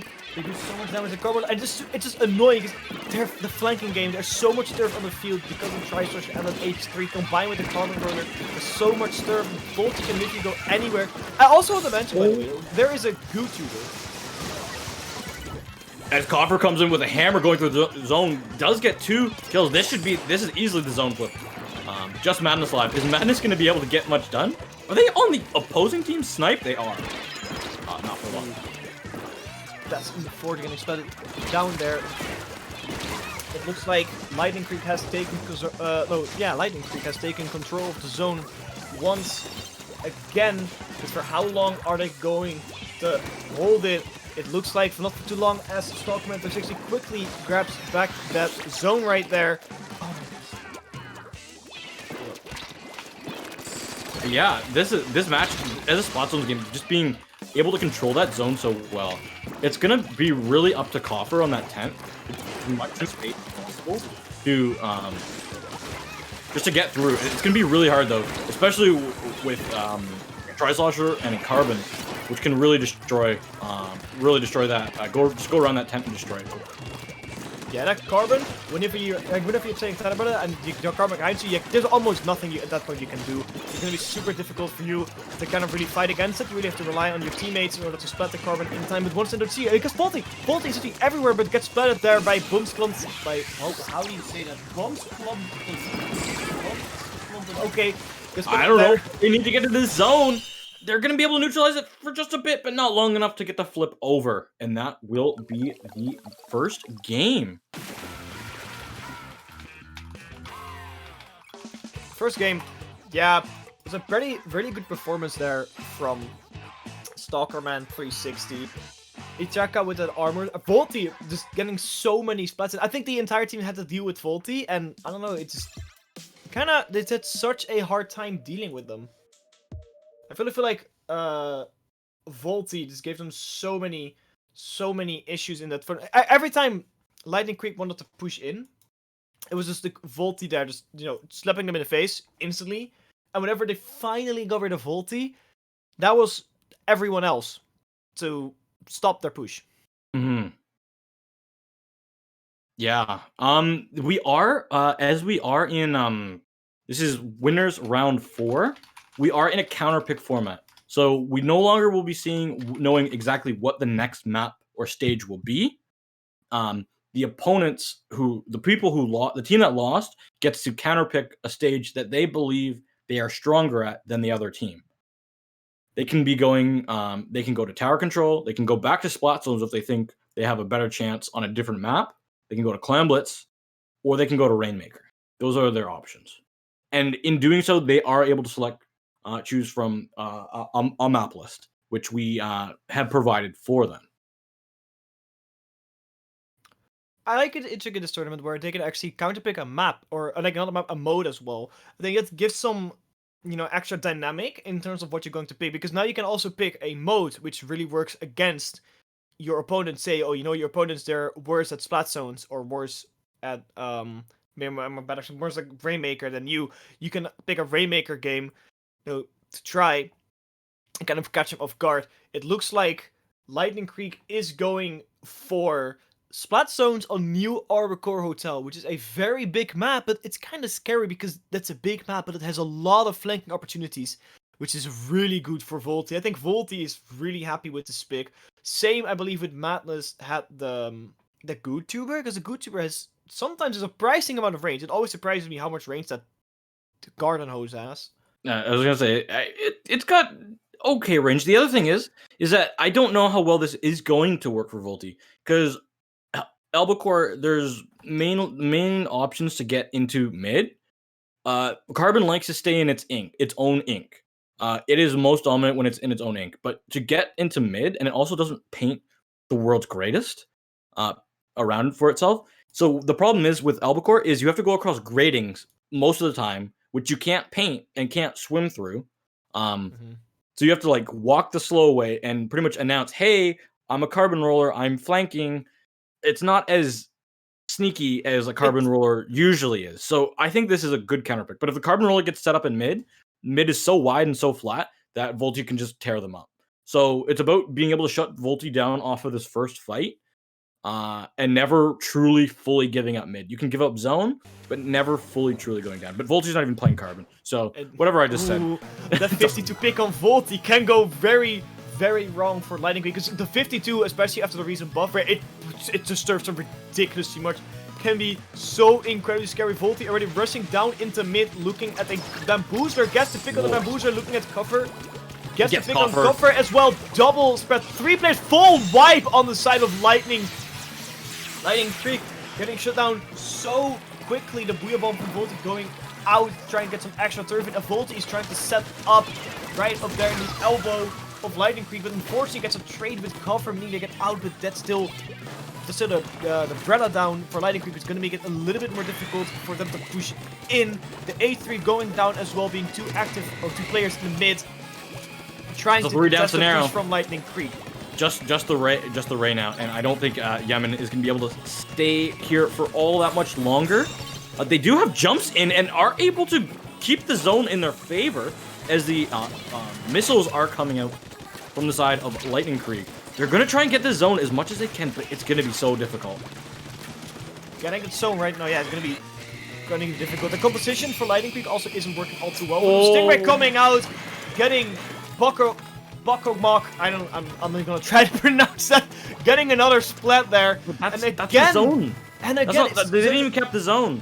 Lightning Creek wasn't able to cap their zone. This is looking very dangerous, especially with Volty just being able to put that splash roll to prevent any jump, just being able to go towards zone. Coffer's not going to be able to paint this thing with a 10 umbrella, and that's going to be game 2, the counter pick. Ooh, that counter pick! Wow, that went away so incredible. I didn't think Lightning Creek got a single game in. They got a single push in, and they failed.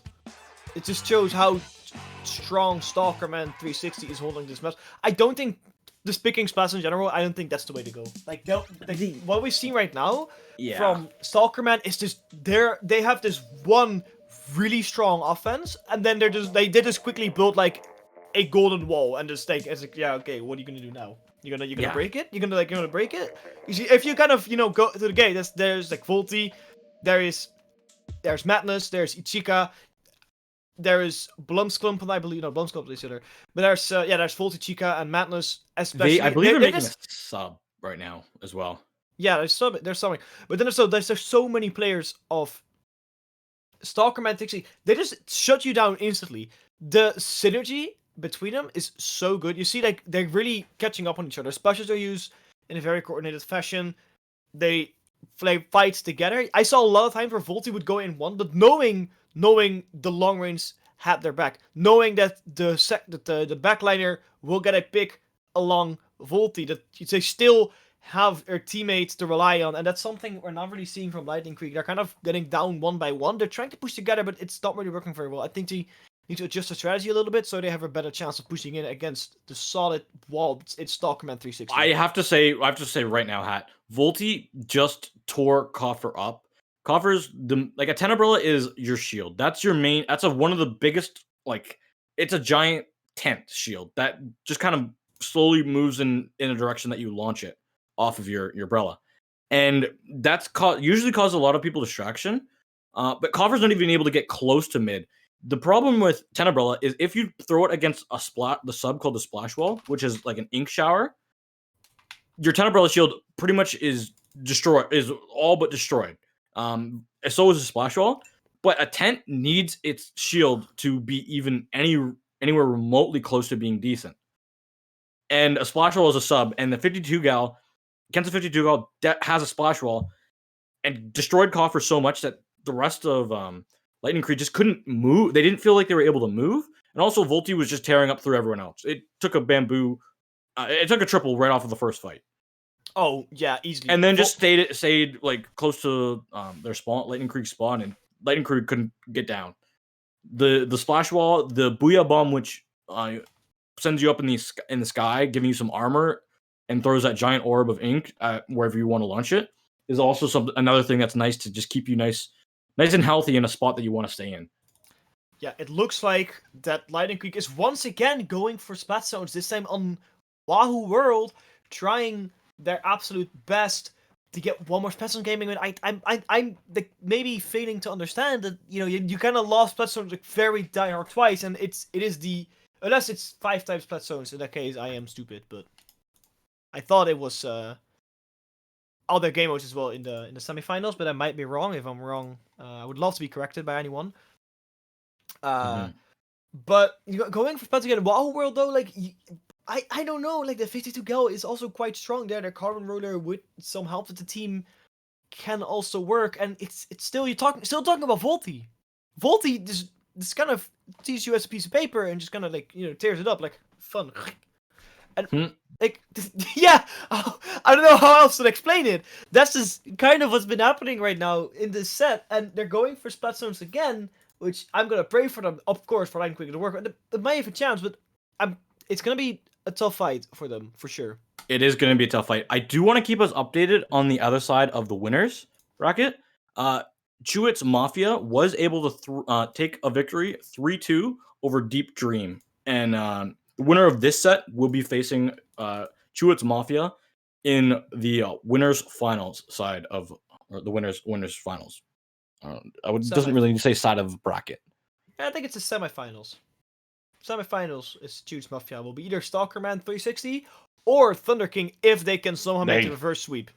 It's going to be especially hard with counter picking. So let's just hope they can win this first map and keep some of that momentum. Need to build up a little bit of momentum, even if they're going to make a trip down the losers bracket.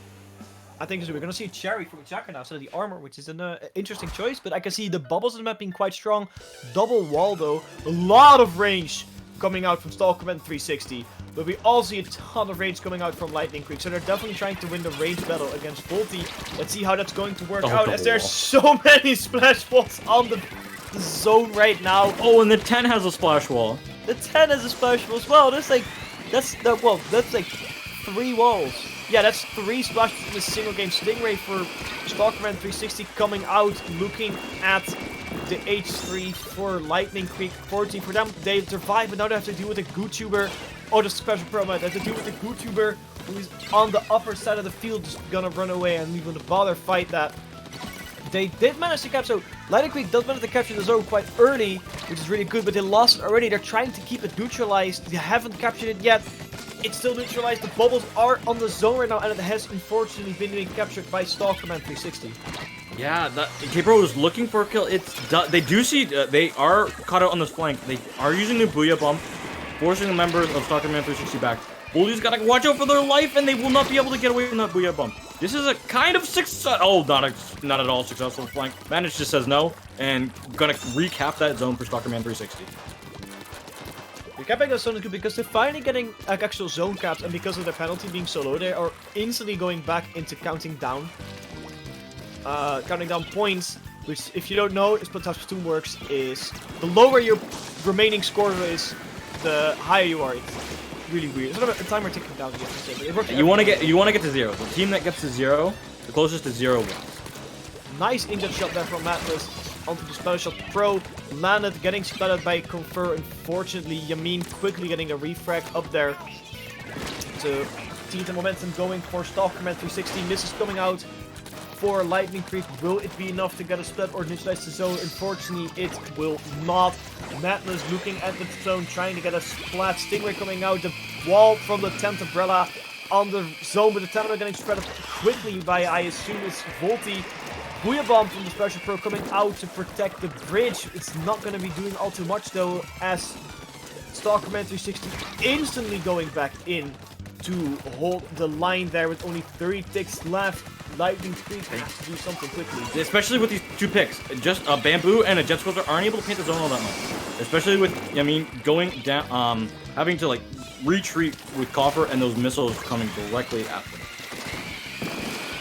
Yeah, but those missiles are going to be super difficult to hold the zone, especially when you're kind of in mid. The missiles going to be painting a lot. The 3 players are down for Lightning Creep. Oh, that's 4. It's going to be difficult. It's 4. It's a late wipe. Instant free cap for Stalkerman 360.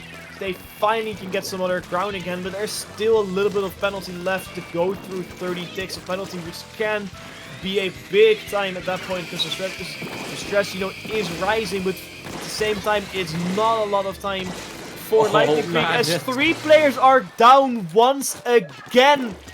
4 players make it a full wipe. It's not looking too good. The penalty's over. They only have a half a push to really try at least neutralize it. The bubbles are coming out. Don't have any of a push right now. 2 players down again. 3 players with a trade, and only the Bamboos are left, who's not going to making it in time. With a full 3-0 set for Stalkerman 360, winning both the counter picks from Lightning Creep. Wow. I think that was. I'm just gonna be straight up honest with it. That was very dominant. Stalkerman 360. That was absolute domination. The ink started looking red for me. That was a little bit too one-sided for my liking, but that just shows how dominant they are. I don't even know if they're a team. I think they're just a pickup. I'm pretty sure it's a pickup too. I've never heard of them. I've seen some of the players by name, but I haven't seen them play before. No. That was really good, but now they're gonna see what they're gonna have to do against Chewits Mafia. I'm very interested to see how close these 2 games are. Our 2, I believe these are our 2. Actually, Chewit Mafia is our number 3 seed, so our number 1 and number 3 seed are going to be going at it. I'm really excited about this match. Oh, I am. I think every time I see a bunch of high-seeded teams playing, you know, in a set, that makes it super interesting. But if we saw Stalkerman 360 going absolute ham against Thunder Creek, they lost a set against Spectrum and Kearney earlier in the tournament in round 3, and 2-0ing Tyrant Inc. Well, this is the number 1 seed against the lower seed, so I don't think I should be super surprised. And Chewits Mafia has won 3-2 against Deep Dream. So Deep Dream also a team to watch out for later in the tournament. They won 2-0 against Lumeris, I guess. And they won 2-0 against Sky Knight in round 4, 3, and 2 respectively. So it's going to be a very interesting set, but we already saw what some of the players could do, such as Yamin, Madman, Ichaka, and Volti. Especially Volti is the one I really want to put my eyes on again. Same with Madness, because Madness and Volti were, I think, the star players. They did so much work for the team. I'm not going to say that Yamin and Ichaka didn't, because Ichaka with the support bubbles and the armor, that is more subtle, I think, but that's really lifting a lot of weight there. And Yamin just being the general backliner, you could always fall back to Yamin. Yamin was there, you could really just fall back to them. Yeah, get a little bit of a grip. That just the way they play is just so synergized. It's really thought out. Would be surprised if it's really a pickup. Like I would be surprised. The way, judging by the way they're playing. Judging by the way they're playing, they're definitely very strong players that all know kind of the roles that they need to do, that they're doing in their team, and are doing it well. I'm very interested to see for Chewits Mafia, because they're also a very strong team. So I think they'll be able to exploit some of the weaknesses that no other team has been able to give Stalkerman 360 yet. I'm very interested to see what they're going to be able to get done. All four of the players on Truth Mafias are strong, are very intelligent Splatoon players. So I'm very. This is going to be a great match. Oh, definitely 100%. It But I starts feel off there's with also a gear that some of the members of Stalker 360 haven't quite gotten to yet. So if they go into that next gear, if they're already in that gear, we'll see.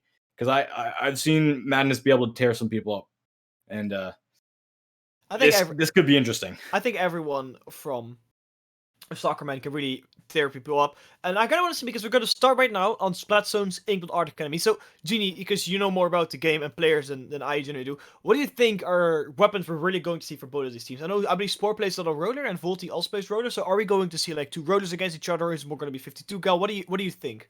IPS is Potato Junior, man. That's pretty much what he says all the time. He's Potato Junior, man. Not saying he's bad, but saying he's Potato Junior, man. If you know IPS, then you know what I'm talking about. I'm interested because Spore's probably gonna play Brush, and there it is. Spore's Brush is the elite of the elite brushes. So this is where it could really truly come down to. The Brush versus the Carbon, though. The Carbon usually can just crush the Brush immediately. Oh, I think so too. Yeah, especially with Sol, because it's Volti on that brush. But yeah, like I said, Spore is a very strong brush player. And I think a brush player with some of the weapons that Starcraft is running is quite scary. Oh. As I say that, Chewits Oh Mafia instantly gets wiped. Commentator's Curse, they did manage to capture zone for a little bit. But after the wipe, it's not going to be for too long that they're too long for holding the lead. With the lead's already going to Stalker Man. And they're instantly setting up on the defense on the high ground of This is scary. This is scary. This Volti on the is really plat. scary. Volti on the plat is plat, going to be just there's nothing really that you can do. You're going to lose some members before you even get there. Volti's not even truly on plat, and Chewits Mafia has lost 2 people. Chris on their dualies culture, definitely a strong player on these dualies. So Chewits Mafia, they don't have much time. They're going to be losing time. This is going to be hard. A junior versus a Carbon. You have armor, but what truly can you do? Needs help from their teammates. Sport is in the backline with his baller, causing a lot of destruction. Definitely really helped out with a cap. Oh yeah, I think a lot of the time, like when you're playing a brush, sometimes it's better off just to capture the zone, just to buy your team some extra time, because like the buying time gives you a little bit of a breathing room, forces penalty onto the opposing team. It's going to help. Matt is now coming out with the Inkjet, looking for a couple players. I believe that Spore that they're seeing right now, trying to get Spore forced. He doesn't make any pick. Volti for Stalkerman did fall though, so does Ichaki, making it 2 players down, and the lead is all moving going to Chewits Mafia. There's only a couple ticks left. This could be it. Madness going down by Chris. Once again, it's only 3 players up on the field. The lead has been lost. Now, finally, we see Stalkerman not being in the lead for the whole game. As there's only 2 players for Chewits Mafia on the field, though. So it looks like they're going to lose in the zone here. But man, they suddenly kind of popped in, grabbed the lead quickly, and then got splatted and stopped. It kind of went back to what's back in the beginning. But there is suddenly like a big old pressure there for Stalkerman taking with a big bomb from Sandbridge. What is happening? And they captured the zone once again. Genie, what is going on? I don't even know. Volti did a smart play by using their suction rush to try and cap that plat, but got punished out by a bomb on Inkable. Oh, Sport proving me wrong.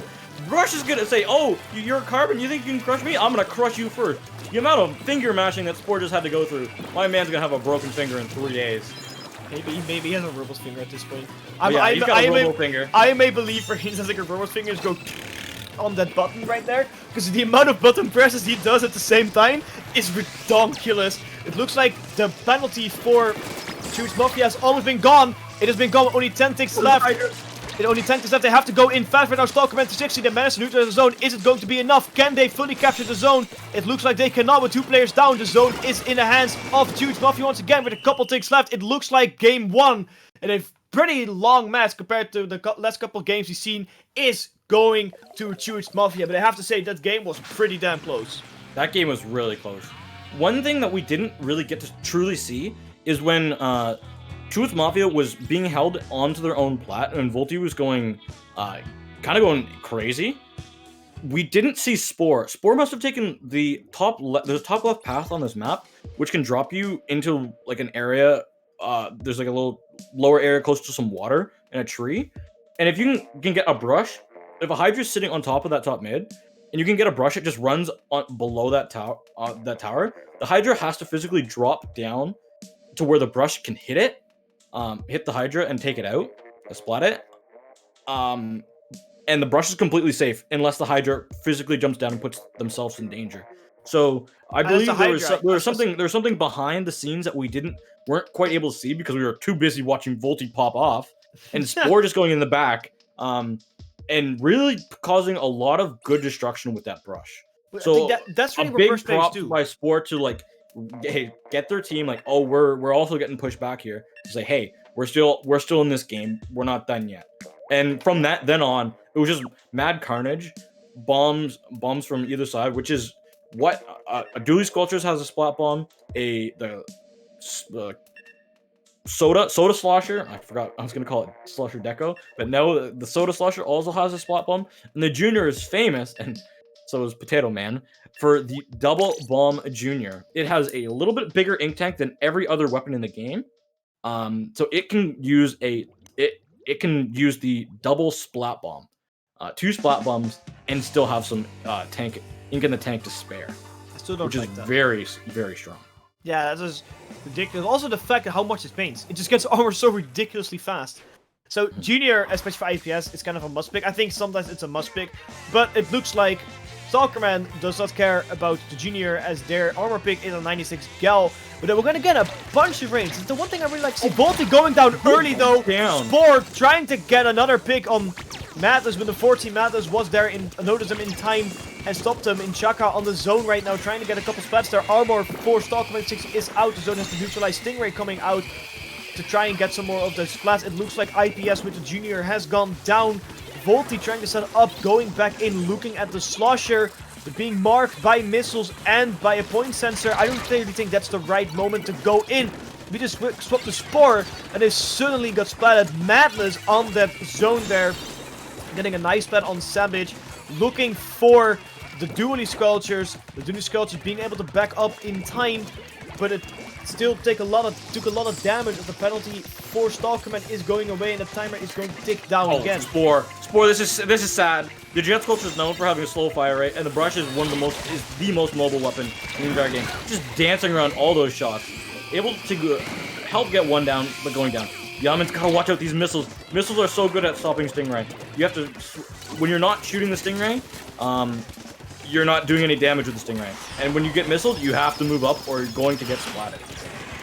Yeah, I really like the way they're using missiles here. They're using it quite often, so to of course to get some information with teammates. But what I see like every time I see them use it, there is something on the field that they do not like, and they want to get rid of it instantly. Even if it's a little bit too much sturf, it's a Stingray. Every time something pops up, they use it. I believe they also have two missiles on it, right? They have 2 missiles. You don't normally see the regular Dually Sculptures over the custom Dually Sculptures, and you very rarely see. This is the hero replica of the vanilla Slosher. Looks a little different than a normal Slosher, but does the exact same thing, and it has missiles as well. Yeah, those missiles are really causing Stalkerman to see a lot of trouble here. The lead is again in the hands of Its Mafia, but it looks like 2 players went down again, and the zone is captured again by Stalkerman. It is going left and right as Volty gets splattered there by Samich. Samich looking for the next one, seeing the Nautilus, but I really don't think that's a fight you want to engage, especially at the range, even as a Slosher.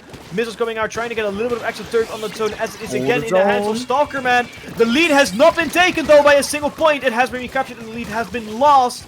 But the zone is going left and right. 2 players down for both teams, making it a little bit of a 2v2 situation in mid with Yamin with that Stingray, trying to get someone but having to move so much just to adjust properly, trying to splat someone in the base of Its Mafia. Yeah, it looks like I believe that Spore there trying to get a little bit of a flank in, but 3 players from Stalkerman are in the base of Its Mafia. The baller is on the zone, would be enough to neutralize, and unfortunately not giving game to Stalker Mafia. And it's been a quite close game. I liked how the zone went left and right all the time. This game is going in Stalker Mafia. It's not just Stalker Mafia as well. Stalker Man 360. We combined their 2 names. Both of us did. But anyway, this is a great set so far. Very successful counter pick from Soccerman 360, because we saw last set a counter pick, and that did not go all that well for the other teams. So Yeah, Lightning Creek's counter picks weren't really the hottest right now, but I feel like these teams are, I think, a little bit more experienced in, having counter knowing picking, their strengths, knowing their and- strategy, knowing their strengths. We really saw Volty, but I want to say we really saw Madness getting some really good stingrays there. Was it Madness? Oh, sorry, I think Yamin. I'm sorry, Yamin getting yeah. some really strong stingrays there. Not really to get a lot of splats with them because they didn't get too many splats, but they really forced some movement, and they really forced all the movement back towards Chewits Mafia spawn. Every time a stinger was used, they had the instant counter missile, but Yamin only moved at the last possible second just to have the stingray up a little bit extra to push the players from Chewits Mafia on their spawn. They very well thought out play there, as with that Volty, Chica and Madness could instantly jump in, get the splats, or force them back even deeper. It was a very unusual but interesting strategy. Because the thing is that Chewits Mafia, you think, how is Yaman able to get so much value with that Jet Squelcher, a very not the most mobile of weapons, and especially with Stingray being locked in one spot. A brush is so fast, and like if you see that Stingray being popped, you can run at that thing, and the Stingray either can just stay there and take the splat and go back to the respawn kettle, or even when missiles are starting to come at it, but somehow able to get so much work with so much pressure, and didn't feel like there was all that much pressure. That was kind of good work from their team, to know that when the ray goes off, it's just so hard to counter it. Even though Chewits Mafia had 4 really good counters to it. Yeah, I feel like having the counters is one thing, but being able to use them properly and on time is the other. And I feel like the timing sometimes lacked a little bit, because they didn't really anticipate Stingray. They only used the missiles after the Stingray was used. Because we did see, what I did see was Yamin did really actively go back to really set up in the proposition for Stingray, and I think if you can notice that in time, you can missile a little bit earlier to maybe delay the Stingray, or if it's the perfect timing to really force it to move, because then the second they use it, the missiles are about to land, which make it so much more difficult to really make use of the Stingray. I like to see Chewits Mafia looking a little bit more at the whole situation, not really the short term, but also the longer term. Like seeing, when are players playing a bit more passive? Because with a Stingray, you're going to play a little bit more passively once you have it, so you don't want to lose it. We are going to be seeing Rainmaker on the Reef. One of the most... the Reef, in my opinion, I usually don't put too much opinions in my commentary, but this is, in my opinion, like one of the most balanced maps in the entire game. But Rainmaker is very, very, very, very, very, very, very, very aggressive, and can just, like... This is one of the maps that it can be over in a second. As we do see the 7 come out. Oh my. Let's go, Spore. That blue 7 pick is a very interesting moment. I think a Rainmaker on this map, I could clearly see why they went for it, knowing or having the lucky guess that some little bit less range will be used on the side of Stalkerman 260, which are instantly correct. Matt is going in with the Inkjet, looking for another splat, as they splatted the Sludge. Unfortunately, Sludge has not been splatted, but it gives them a lot of ink. With a Rainmaker to instantly push in. Stingray coming out from Yamin as well, trying to get a little bit of extra. It doesn't seem anyone is getting splatted by that Stingray though, but it's pushing back so many players for Chewits Mafia, as Yamin has been splatted, or Madness, I'm sorry, has been splatted. The Rainmaker trying to get up there on the plat, unfortunately doesn't quite make it. And now there's Rain up, and the junior IPS has possession of the Rainmaker, with their team pushing ahead so much, trying to get some extra turf in, looking for that lead. It got the lead, but not by a whole lot. With that push 7 going down very early, with anyone going down really early, it's really hard to truly get a good Rainmaker push. You kind of need all forms of offense in Rainmaker, usually in every mode, but Rainmaker is even more so. And losing one of your like most volatile weapons and aggressive weapons is really, really strong. We're going to see Sport come out with a stamp and stamp Achia back to spawn. Yeah, forcing players back to spawn is a very strong thing. The hammer was very nice, getting a splat and forced back. Man is getting a little bit of a cheeky splash there on Samage. It's a very, I think it's a pretty interesting pick. It's a niche pick, but it was nice anyway. The Rainmaker is in a very interesting position, all the way on the left side, which is not something you see super often, as the mid push is somewhat preferred, as it is really closed off. And I'm going to push the high ground. Savage getting a nice plant there on that Inkjet, really shutting down any push that Stalker Man 360 was trying to achieve there. Resetting the Rainmaker all the way back to the center. For those who don't know, the Rainmaker, if the bubble is popped around the Rainmaker, it will reset after a little while to go back in the mid, so you count this instantly and infinitely camping that was a huge issue is between one, if you remember all the way back then. The camping a Rainmaker was crying in a corner.com, quite literally. Yeah. Finally making a reset and trying to push it again, but only the 52, they're getting a little bit of a lead. But not the lead has not been quite captured, unfortunately. I was looking at the wrong team, I'm sorry. The lead has not been quite captured, and the Rainmaker already back in mid, looking to go all the way, or looking to go in a little bit deeper than it was before. It was pushed on the side of Stalker 62. It's Mafia doing trying their best so hard to get a little bit lead. They do have the lead, actually. Whoa, I am. Yeah, alright. Truth Mafia has had the lead. They've had the lead for a while. Stalkerman wasn't able to quite get it, but we are seeing them trying to go back into mid. They were going to try and get a little bit of a push off, but that was stopped by Stalkerman 360. As we're going back into a very neutral fight. As I say that, the Rainmaker is grabbed, and Truth Mafia is... I think this was a little bit too aggressive. They're going to give up so much of mid. Yeah, giving up mid right now, I don't really think is what you want to do, because it does give Stalker 60 a little bit of an opportunity to push. Unfortunately, it doesn't look like happening. Matt was going out with Inkjet once again, trying to get a splat. It doesn't really look like it, but they're going to put a lot of pressure. And the last shot got a little bit of splat on Spore there. Very nice. They're looking to push a little bit more extra into mid. The Stingray from Yamin coming out. Madness trying to go up with a plat, getting in. The Rainmaker is on position to get a lead. To get pushed away back with bombs again, with only two players up for the side. Oh no, the Stalker is going to be enough. No, it is not. The defense is lacking. Stalker 60 pushing it all the way to 31, getting a quite significant lead here, considering the amount of match we have left, and that that dart is quite difficult to push, making it quite a significant lead. Only less than a minute left, 45 seconds to be precise. It's going to be a tough one. We need, and as I didn't even get to say it. I just thought it, and I already commentated Kirsten. What I was gonna say is that what Truth Mafia needs is they need to get in the mid. They need to have all 4 members up, and they need to be able to get 2 splats before they lose anybody. And before I even said it, I thought it, and they already lost 2 people. Them, not the other team. Yeah, this isn't great.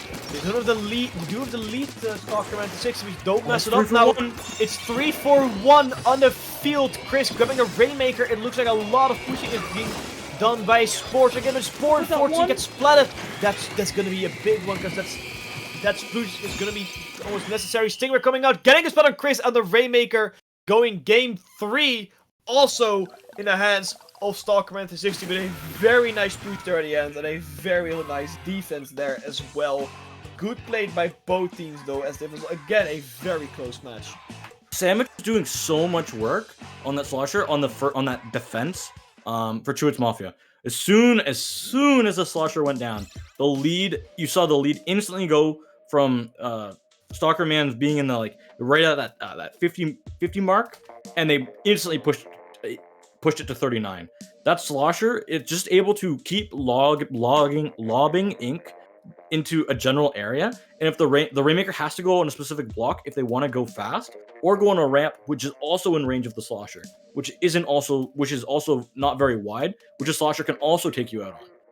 Really, the only member of Stalker Man that was able to really get there is maybe Madness hitting a really good shot with a bamboo, or Yaman getting some cheeky burst bombs and jet sculpture hits to take them out. And whatever the combination is, when Sandwich fell, so did the lead.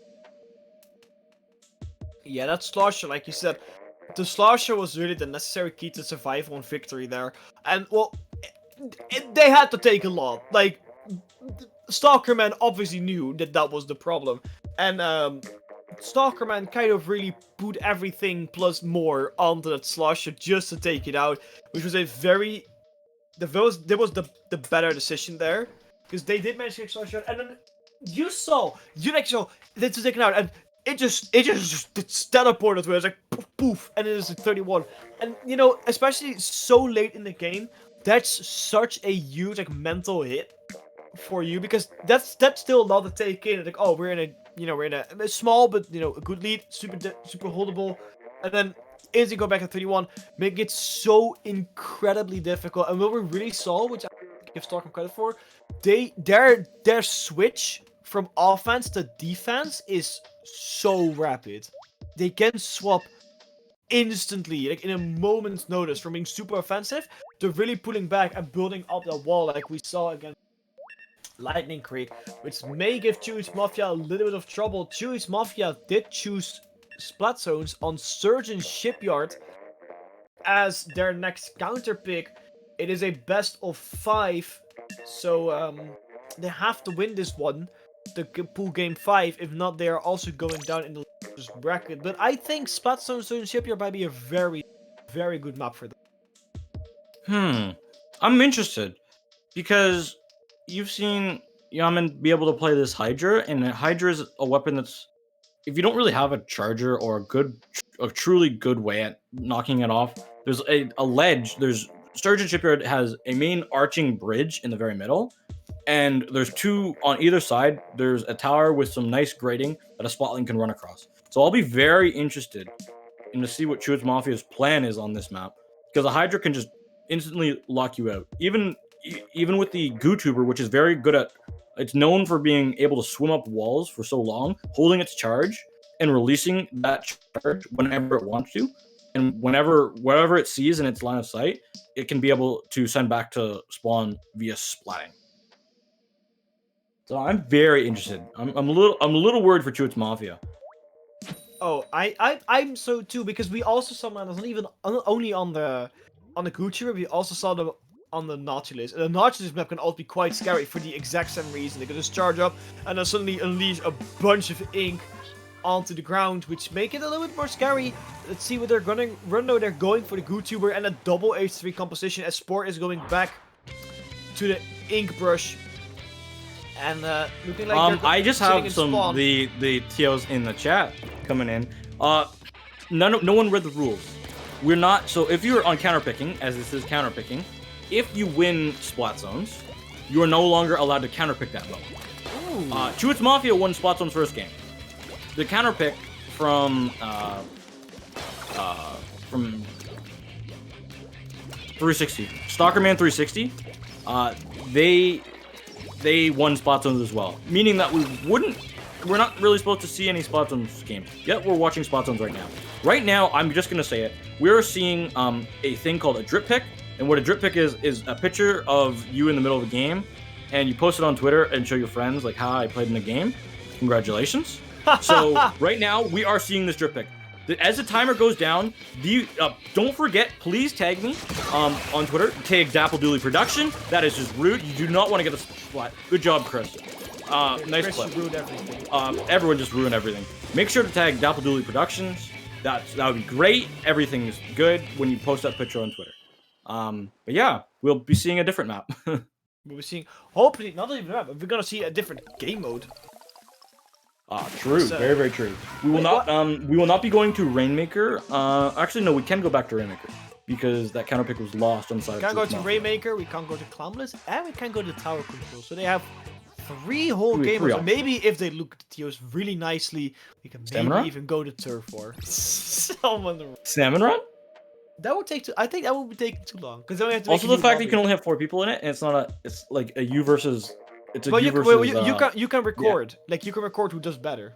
Oh, okay, true. And there's no spectator cam. Hey, can we have spectator cam in Salmon Run? That would be awesome. Dude, I wish. I don't know why we need it. When are we gonna get? Like, I want. You know what I want? I want Salmon Run, but with like 8 players, and they have like there's like 2 baskets, and they have to get this like the most amount of eggs. Oh, Salmon Run. But they still have to. They still have to work together to beat all the bosses, but like they have to get the eggs to the correct basket. That'll be so interesting. But yeah. That's gonna be so crazy. We need a new system. The Switch can barely handle regular Salmon Run. Yeah, that's. Have you seen it on max level hazard difficulty on high tide? Oh, I saw like whoa. Poor Nintendo Switch.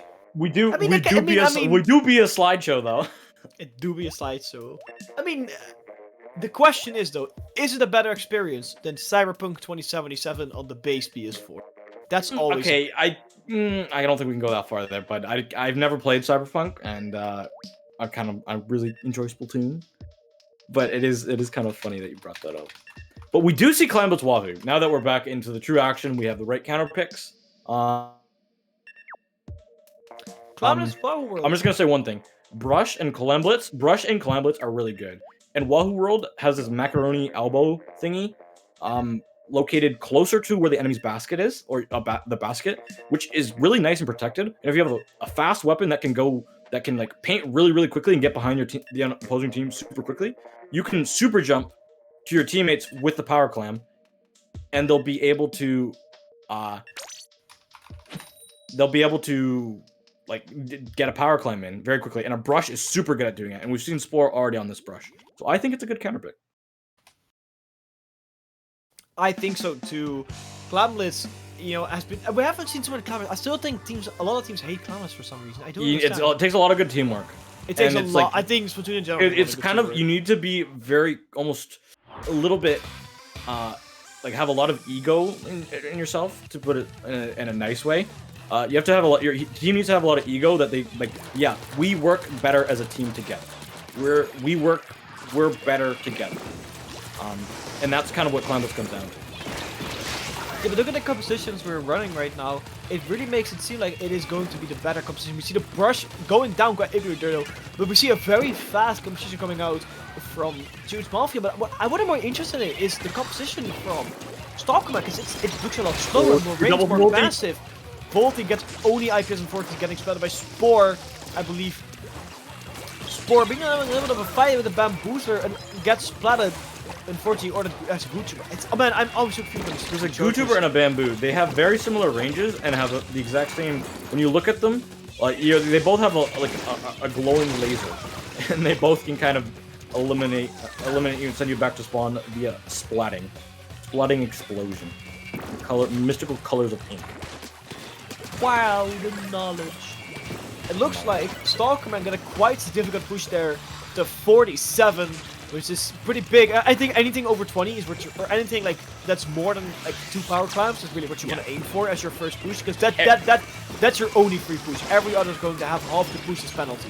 And having it for Clamblitz scoring, as members are going down on either side. Clamblitz, just for a quick refresher for everyone, if you score a big glowing power clam, the thing that you might be able to see, that's the only way you can break a basket. It scores you 20 points. And every little clam, those little golden thingies, if you make 10 of them, you make a power clam, and each single one that you score, and Spore, just going in circles, each single one you get in there is 3 points. Just for that, Spore keeps doing this. Oh, Spore gets an Ink Mine kill too! Oh my gosh, Spore with a bunch of clams too. It's enough down power clam and getting splattered right in front of the basket. They're losing so many clams. It's Justin Jr., but look at so many power clams all the way forward. Can they get enough though? Potato Man! 56. Potato Man, IPS Jr. Can they get enough? He gets Battle Madness. Looking for the second. Unfortunately, not quite there. 3 clams away from the lead, but having to deal with so many people getting so many splats there as well. That was ridiculous. Well, at least getting 1. It looked like 20 in my eyes. It were 20. So many players surviving for so long. 53 though. That's still quite respectable. Only 1 clam and 1 power clam and a normal clam to open the basket and get back all the way into scoring points. It's not all too much. There is a power clam on the side for Stalkerman 360 though, which might put a little bit of extra pressure onto Jude's Mafia, but Spore easily going for that power clam. Does not care though, knowing they come win the fight, going to the baller, trying to get a little bit of bamboozler there, but unfortunately it doesn't happen. Volty quick on the jump on that brush, shutting it down quite quickly, making sure Spore is not going to annoy them. Madness, hello! Nice shots by Madness coming out on this. Having so much confidence to be able to just, yeah, I'm going to go in there, I'm going to hit the shot. A little bit too much confidence to go in and try and 1v1 a brush, or 2v1 a brush and a slosher at very close range. Yeah, it's a little bit overconfident. I'm gonna agree there. We did see a lot of Blastful Madness, but that's not a fight you should interested in taking in particular. There's a lot of clams on the side for Stalkerman, though. It might prove a little bit of be maybe a little more troublesome for Huge Mafia, as they are to slush it down, and to slush it in one of their key defenses, really, because they could stand up there on the high ground. It's rapid. Really, it's going to do this at the rapid going in. Armor is up. No, he missed. They missed. They missed the power clam force. He did a little bit of a jump trying to recover it, but there's still a second power clam in the hands of Ymir. Can it be enough to pop the basket? It doesn't look like it's enough. Well, it doesn't look like it's used at all, actually. Very smart to push it back as the bridges are retreating, giving you extra breathing room and your time to get back. 23 clams on the side for Stalker, man. It can't just be enough to secure the game. They are in the lead, but the lead is not really significant, so I can imagine they want to do a little bit extra to secure it. 2 players down right now, though, for Stalker, man, so it doesn't look too good. 2 for 2. Can they hold it for only 30 seconds? The more better question is actually, can Huge Mafia get a push in, as there are 3 players down right now? It doesn't make it very easy. IPS going down as well to Madness in jet, and it gives them a big ol' opening to go and push in that power clam. You're gonna, Stalkerman 360 are just gonna try and wait for as long as they can to get one little clam to end overtime. Right at the end, or as soon as overtime starts, they're gonna try and get one in, and that's what we're gonna see them do, as they're so close to being able to take this game and this set and this series, and they will close it out. Very nice. We're best of 5, right? 3-1. We're best of 5, but it's Yeah, still. I'm gonna make a call and then just be like, oh wait, are we best of 7? And look like a dumb. It is still the semifinals, so we still have a whole loser bracket to go through. It's a very, very well played games here by both of these teams. But Stalkerman getting a very strong performance there. But I'm not gonna say Huge Mafia also put on some solid games here. It very just looks good. like. I think what really happened though is Sandwich's A rank really let them down. That was a joke. That's, yes. Some people don't like playing Clamblets in solo queue Oh. because it's the most team-oriented thing. I So when want you to play be a game mode that's like completely based on the fact that how well does your team perform, and you can't communicate with your team in any other way besides Booyah in this way, and your teammates like to have their mind of their own as well. It's a whole lot of communication. It's a mess. Some people just don't even want to play it, and it's also kind of funny when you go into scrims, like prestige level 250, and they're like, oh yeah, I'm still like A rank in clams. Getting X rank isn't even too. I even got all X rank. I didn't even play the game actively.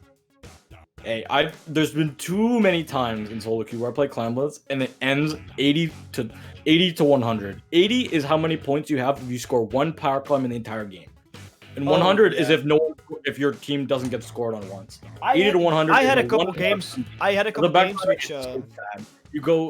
Clamblets can go for too long.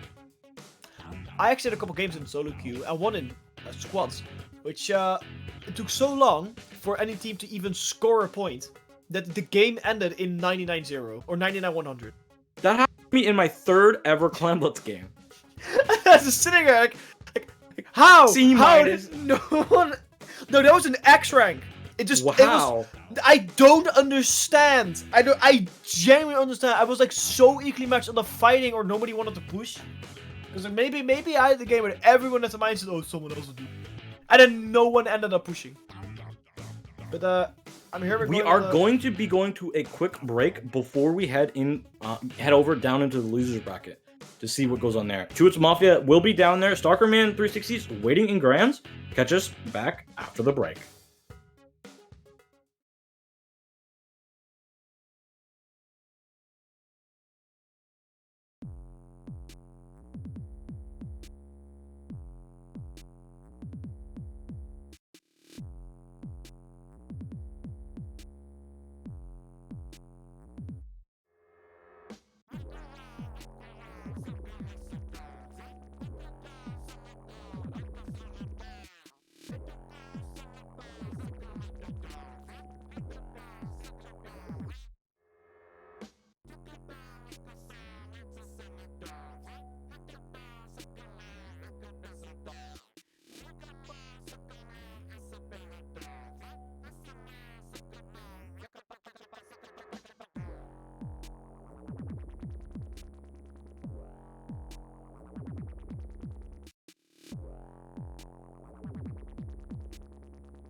Hello everybody, welcome back to Triton Cup, hosted by Dapple Production in collaboration with the Esports Association from the Great Britain of the United Kingdom. That was not the way I wanted to phrase it. Not the way. By the British it's kind of say by the British Esports Association. Dapple Productions being the new cool kid in the block of Splatoon 2. Splatoon tournaments, community work, Splatoon content, and community events. We're going into losers round 5, if I am correct. Yes, I am. Losers round 5, Deep Dream against boys. Me and the boys about to destroy Deep Dream is what they're thinking right now. We're going to start off on Splat Zones, Inkblot Art Academy. Now, Genie, we saw Inkblot Art Academy earlier in the tournament, which was the last set actually. Stalkerman against Chutes Mafia. So I hope to see some differences here, because these teams are different. We see a Brush and a Squiffer out of all weapons. It's going to be an interesting set. Oh, when you see a Brush and you see a Squiffer, it's always going to be a good game. We do see NASA and Isabel rocking their Tetras, and H3 is classic, and Sakali always on that spotlight. Coming out for Deep Dream. This will be a good set. Yeah, the splatting and the foil squeezer as well. It does have a lot of long range, a lot of defenses, but I think the way they're gonna play it, a nice splat there from 9K onto the Brush there. I think pretty important, because the Brush on the top is quite annoying to having to deal with. The heavy Sakali with the Booyah Bomb trying to push the Squiffer down a little bit in a forward situation. The armor does go out, forcing Sakali back. Can they fight the Squiffer though? It's still a little bit more one duration. The zone has been captured by the boys. Getting a little bit of a breathing room, and they're really pushing back the Deep Dream. Yeah, being able to push them back so far is really good, especially getting that Squiffer onto that plat. Getting the spotting down is a very, very, very good thing. And when you're losing your front line as well, Isabel, she goes down quite early on those Tetras. But members going down from either side, the boys lose 2 members. What kind of fight is this? Yeah, it's a really, everyone is losing everyone. Isabel and the Tetris going down is a very big loss for especially for your front line, because it's only front line you really have on the team. The foil squeezer, sort of a midline front line hybrid, I think. But I don't know if it really can compete with some of the weapons we're throwing against this, especially Medic New and the Anzap. It looks like though Deep Dream is really holding a tight grip now on the boys, pushing them all the way back to the upper half of their plat. The Brush, one third, trying to go in. The armor is out. The hammer as well. A hammer being thrown, though, knowing that using that there would not be very situational. Rapid fire ideal. The Brush is once again going in 1/3. The zone is being neutralized by the bombers. Will it be enough? 2 players down for the boys, and it looks like it will not be enough to get the zone away from Deep Dream. No, Deep Dream keeps holding on. It's going to be really, really, really hard for the boys to come back. Because the defensive weapons, especially with members going down, the defensive weapons from the Squeezer and the Nozzle Nose and the Splatling, just being able to lock out with you from so much range, and that would be the end of the game. That's a very quick one. Yeah, it was. It was a good one though. I agree. It was a good one. I'm just gonna make a little bit of a comment on Deep Dream Comp. Have seen they have had some very good results in the past, even winning the first Triton Cup quite a few weeks ago now.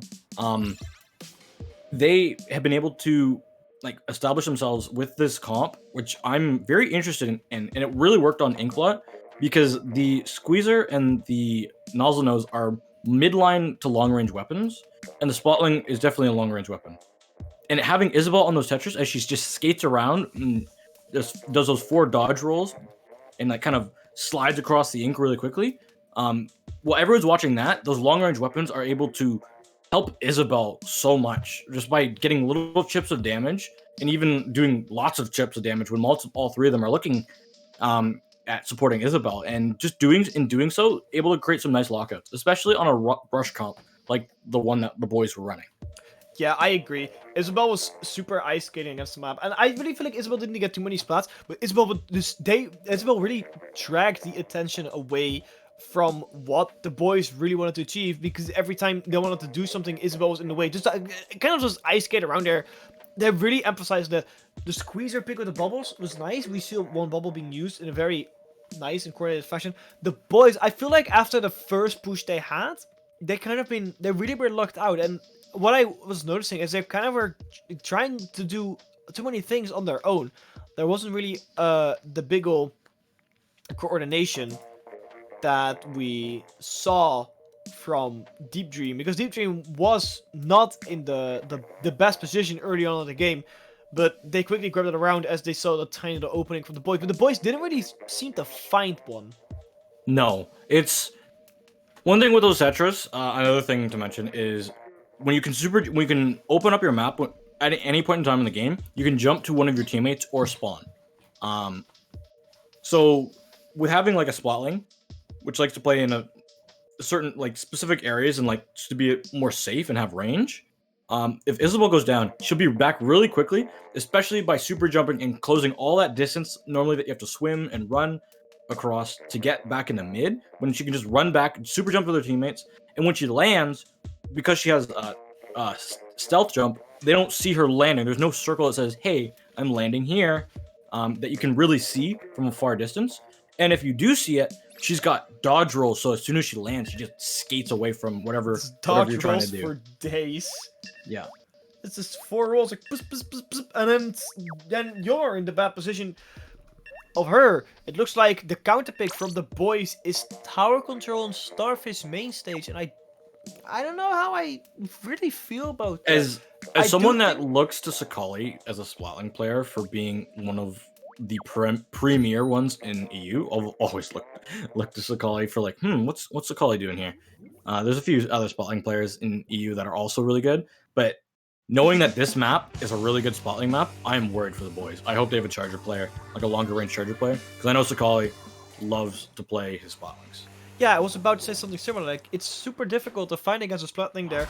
It looks like they're going in a very similar comp, only trading in the foil squeezer. Oh, not even the foil squeezer. Just the K-Gal.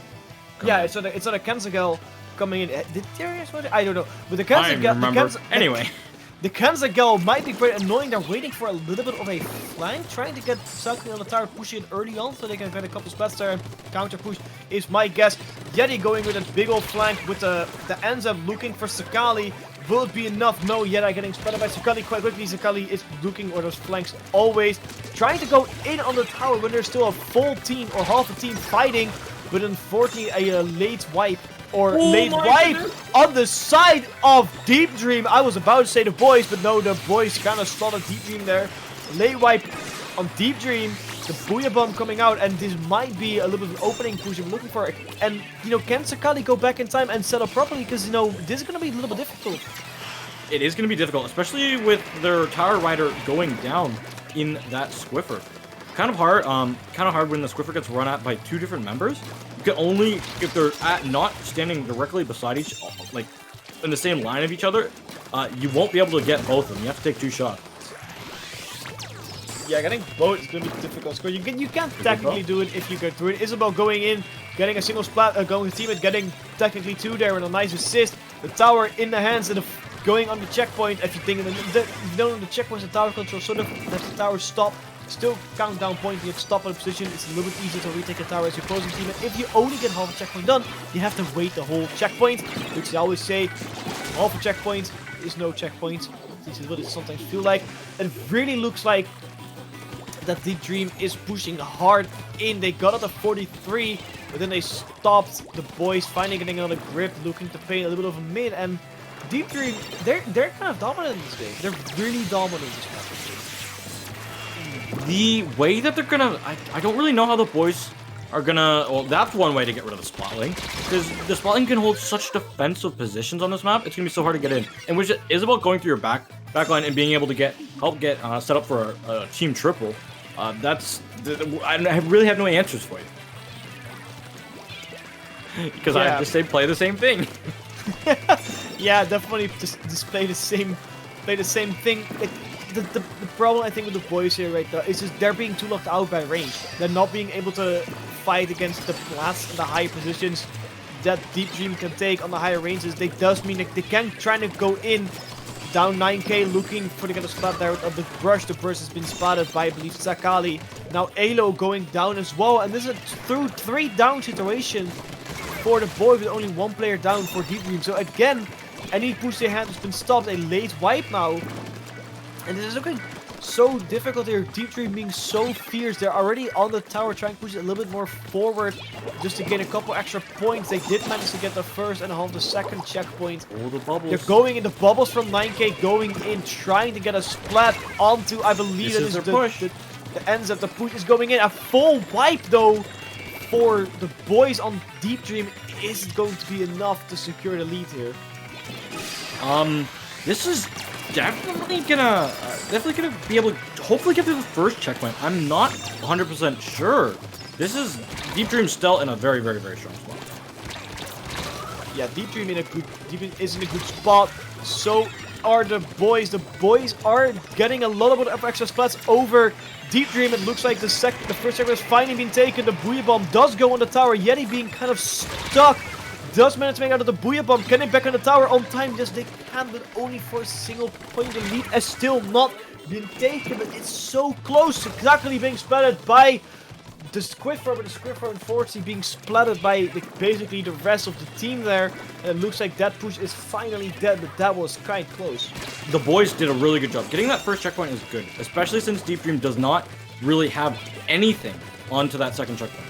They didn't get very, very far through it at all. So this is definitely, we're not even in miracle territory. This is very, very winnable for either side. Especially with members, 3 people going down on the side of Deep Dream. Going down for Deep Dream might be enough for the game here, but it's only 20 seconds left for the boys. So I think there's a lot more pressure on them than there is on Deep Dream.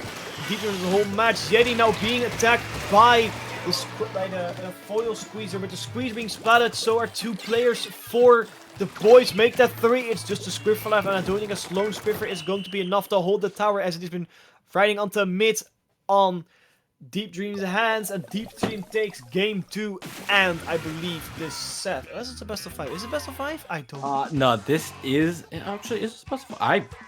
Let me get that information for you real quick. It's a best of 3. We have been informed by our lovely streamer here. A best of 3 means Deep Dream will take this set with a quite nice but close 2-0. Meaning next round we're going to see instantly, I think, because it's already ready, is Deep Dream against Thunder Creek. Now, Thunder Creek, we've also seen in the stream before, and they weren't doing all too well against Stalkerman 360. They did make it to losers round 6. So let's see if they're gonna fare better against Deep Dream, but I doubt it. It is it is seed 2 now instead of number 1. So there is hope. I'm just gonna take a quick look at our bracket here. I'm trying to see if there's any teams that both Deep Dream and Thunder Krieg were able to like do, and they were both able to beat the boys. The boys losing to Thunder Krieg 2-1 in winners round 3, and then a Deep Dream just beating the boys in our last match. So that's probably something. I don't know. They both beat the boys. That's the only thing I've been able to kind of see. There's no other gauges. Yeah. It's normally So, nice when one team loses it, like, oh, that team beat that team, but lost, and then the team that they're going to play against, oh, they lost to the team that the other team beat. You know what I mean? Yeah, that would be interesting. Unfortunately, the boys lost to everyone. The poor boys. But just those two teams. It's a double elimination. So you know. Double But anyway, elimination loses bracket, so I think for them it's more or less single elimination at this point. yeah. But Deep Dream against Thunder Creek. Thunder Creek seeded 5, Deep Dream seeded 2. We saw some very strong performance from Deep Dream, but Thunder Creek maybe because Deep Dream isn't as like so hyper aggressive with long range. That is Stalkerman 360. They might fare better actually, because Deep Dream does play a little bit slower than Stalkerman. Yeah, very very true. I'm interested because I think for right now, yeah, the Deep Dream does play. They do play that much slower, long rangey pokes. So Thunder Creek does have a very very very strong chance of being able to like last much longer, especially them running. They were the team that ran Coffer on the 10th, so I'm very interested. There's no real good analysis breakdown I can give until we kind of see how these two teams like truly start faring against each other. Yeah, I don't really know what to expect either. I'm gonna agree with you there, but we're gonna start on Splatoon on Surgeon Shipyard, which we saw earlier. We saw earlier. It can definitely be anyone's game, but I think Sakali is gonna have a little bit of extra fun here with that heavy splat link. But maybe does Sakali play Nautilus? Because Nautilus is still my biggest fear on this map. It's definitely the spotting of most people's choice, as Madness was able to prove earlier on how destructive that weapon can be. Interesting to see if Sakali. I don't really truly remember. I do know Ballpoint and Heavy are like the main Sakali's main choices. Yeah, Ballpoint and Heavy. We might actually the Ballpoint because it has a lot of extra range. But I think the Heavy will be the more obvious choice. I think the safer choice because they haven't fought each other yet. So I think the first game is always more or less comfort picks and see what the opposing teams do and then kind of really adjust on that. So I think that's where we're going. We're going to see a very similar composition that we saw against the boys from Deep Dream and Thunder Creek. I don't know if they really have comfort picks left after what happened between Stalkerman. Though they won a cup, they won a set after that. So yes, I think there is a lot of hope there and still some comfort pick. But I think they're going for a little bit of a safer playstyle now. Mm-hmm. The thing is that you need to remember about Thunder Krieg is even though they did lose quite commanding fashion, they're still a strong team that deserves to be as far as they are. You never know if someone, I don't know, was having some VC issues and not able to get some good communication on. So being able to, I think it's very important for them to have won that set in that loser set that they did win and are here, which got them to the point that they are now. So they have shown that they have the mental fortitude to be able to rebound after a loss like that. Which definitely I haven't seen a loss like that one-sided since like League when you see like a bunch of top players actually somehow run into some C ranks. Oh yeah. Oh, I kind of have to unfortunately agree there. gonna be a tough one, but tough build to start with Thunder Creek started it like a champ, going back into the action in a more defensive. Both teams are running a more long-range defensive comp here, with the most notable weapons being the 10th Umbrella for Thunder Creek and the Tetra Dualies from Isabel's Deep Dream, or Deep Dream's Isabel. We're going to see where Thunder Creek early picks out the zone, Ooh, I think we're gonna have as some it grips. looks like the Deep Dream isn't playing. Confusion? That's some confusion there. Hello? Oh no! I don't know. looks This is right. interesting. Look what they're doing. They're just trying to bash that shield, which is not bashable. So good luck trying to bash your head against that. It's not really gonna work out for them. So unfortunately, I am genuinely wondering why they're not playing. I don't understand. This is the map, map mode. This is the map. They're just banging their head into the force field. They take ink armor. Will they be able to crack through it with the ink armor? I do not know. They're gonna try. Copper's gonna try and put a 10 shield through. Does not work out for them. The timer is going down even more. The bubbles come out. The bubbles get It was just a plan. Oh my goodness. It was just a plan. Now to fully capture the zone and win the game.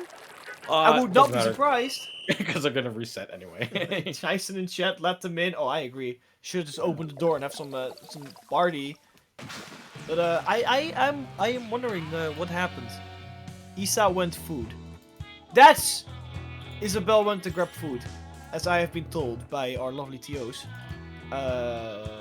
Yes. Do we have any spoon sponsors we need to shout out? Shout out to my mom's cooking.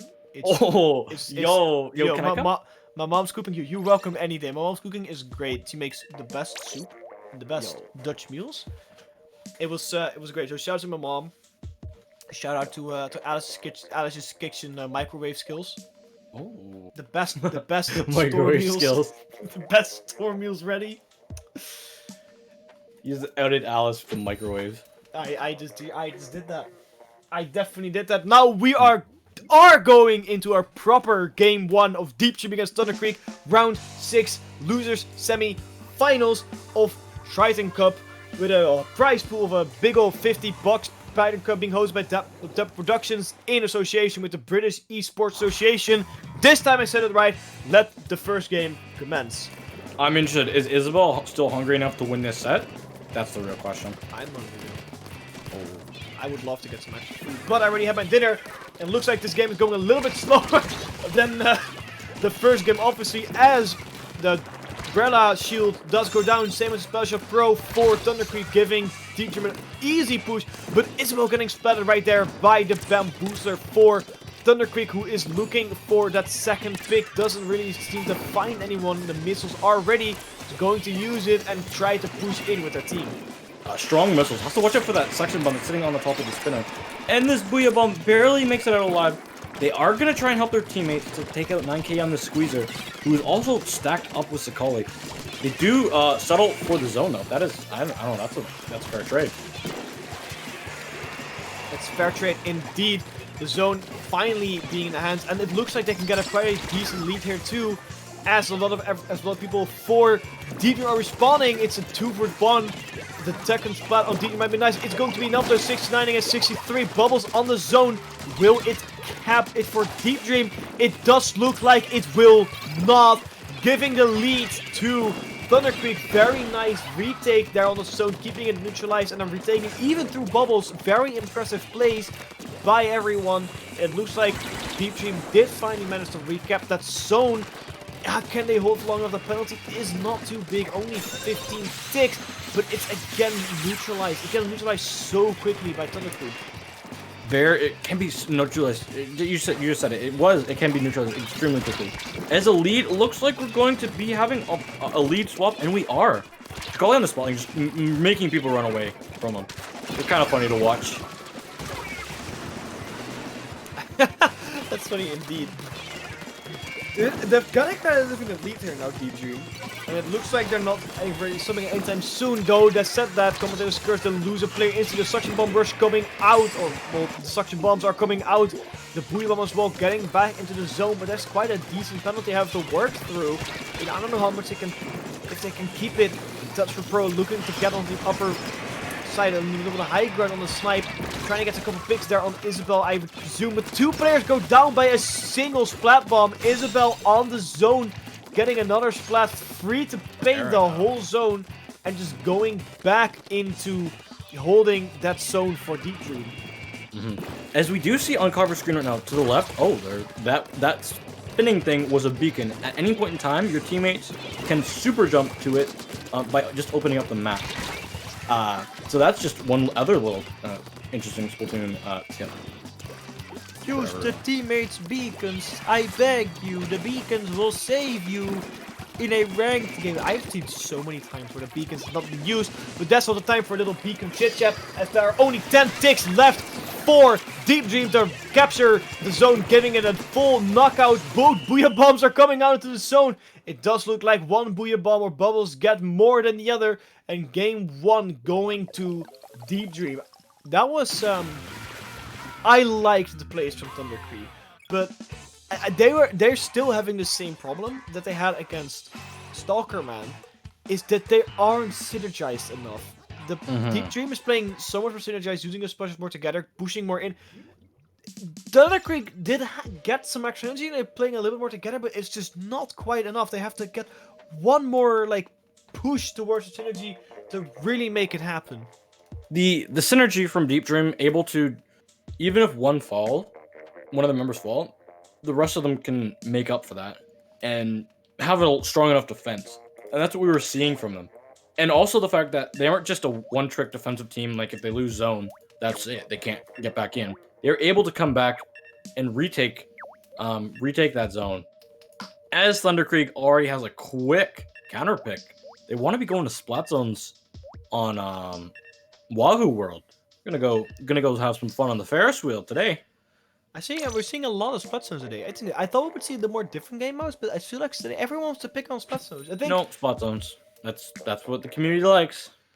we like splat zones. I did actually expect, after seeing so many hard splat zone losses, that we would see more different game modes pop up. Especially Rainmaker Tower Control, I thought would be more popular, but no, splat zone still seems to be dominant. Splat zones Wahoo Worlds we've also seen, not from Deep Dream, Oh my goodness. We're just bubbles. like locking in the weapons.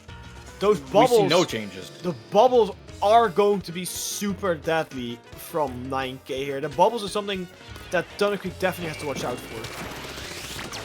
At the there's one way to really truly get rid of bubbles super quickly, and that is in the form of splashdown. So Coffer also has bubbles on these senses, and Isabel has that special called splashdown. In doing so, Isabel will be able to destroy any of those bubbles that Coffer tries to put out on his own.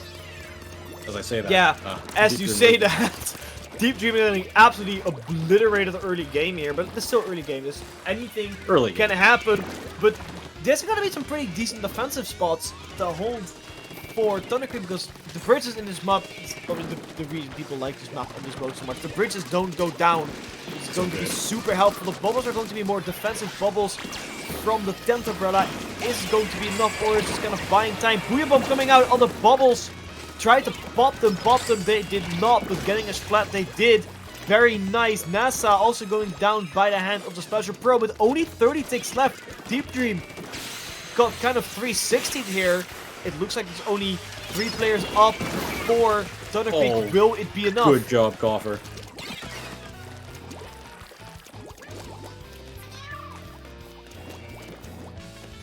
Do a quick KO there for by Thunder Creek, very nicely played, only losing the zone once.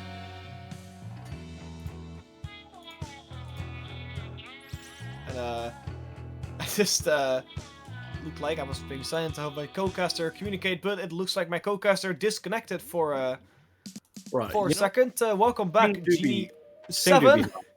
Ping do be high though. We do love the ping. Genie7, I just from the man from Canada, casting in Europe. The great timing, but that game was just in the hands of Thunder Creek, and they did not let go. They didn't even lose the zone once. Deep Dream didn't even touch it. Solid 100-0 KO from Thunder Creek. Good counter. Opening up.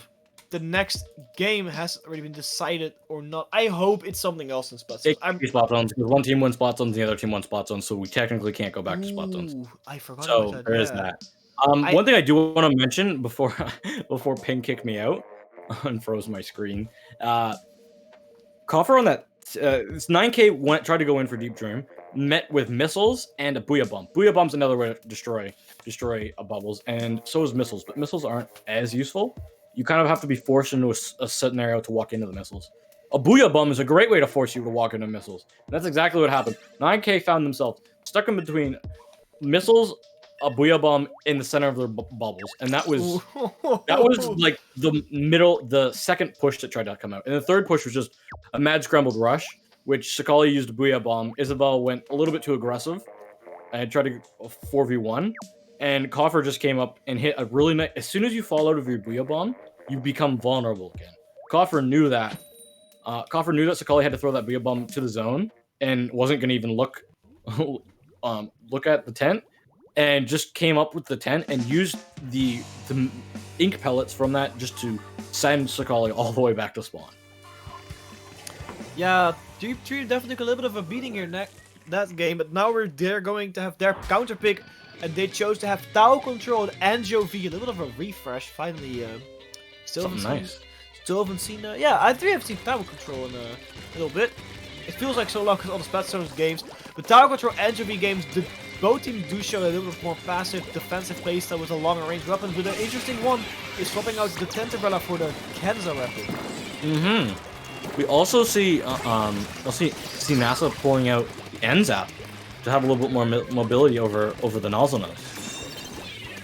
I really feel like both of these teams in this game know they have to play a little more aggressive, because we see both like two more aggressive picks in the forms of, again, the Rapid and the nozzle nose.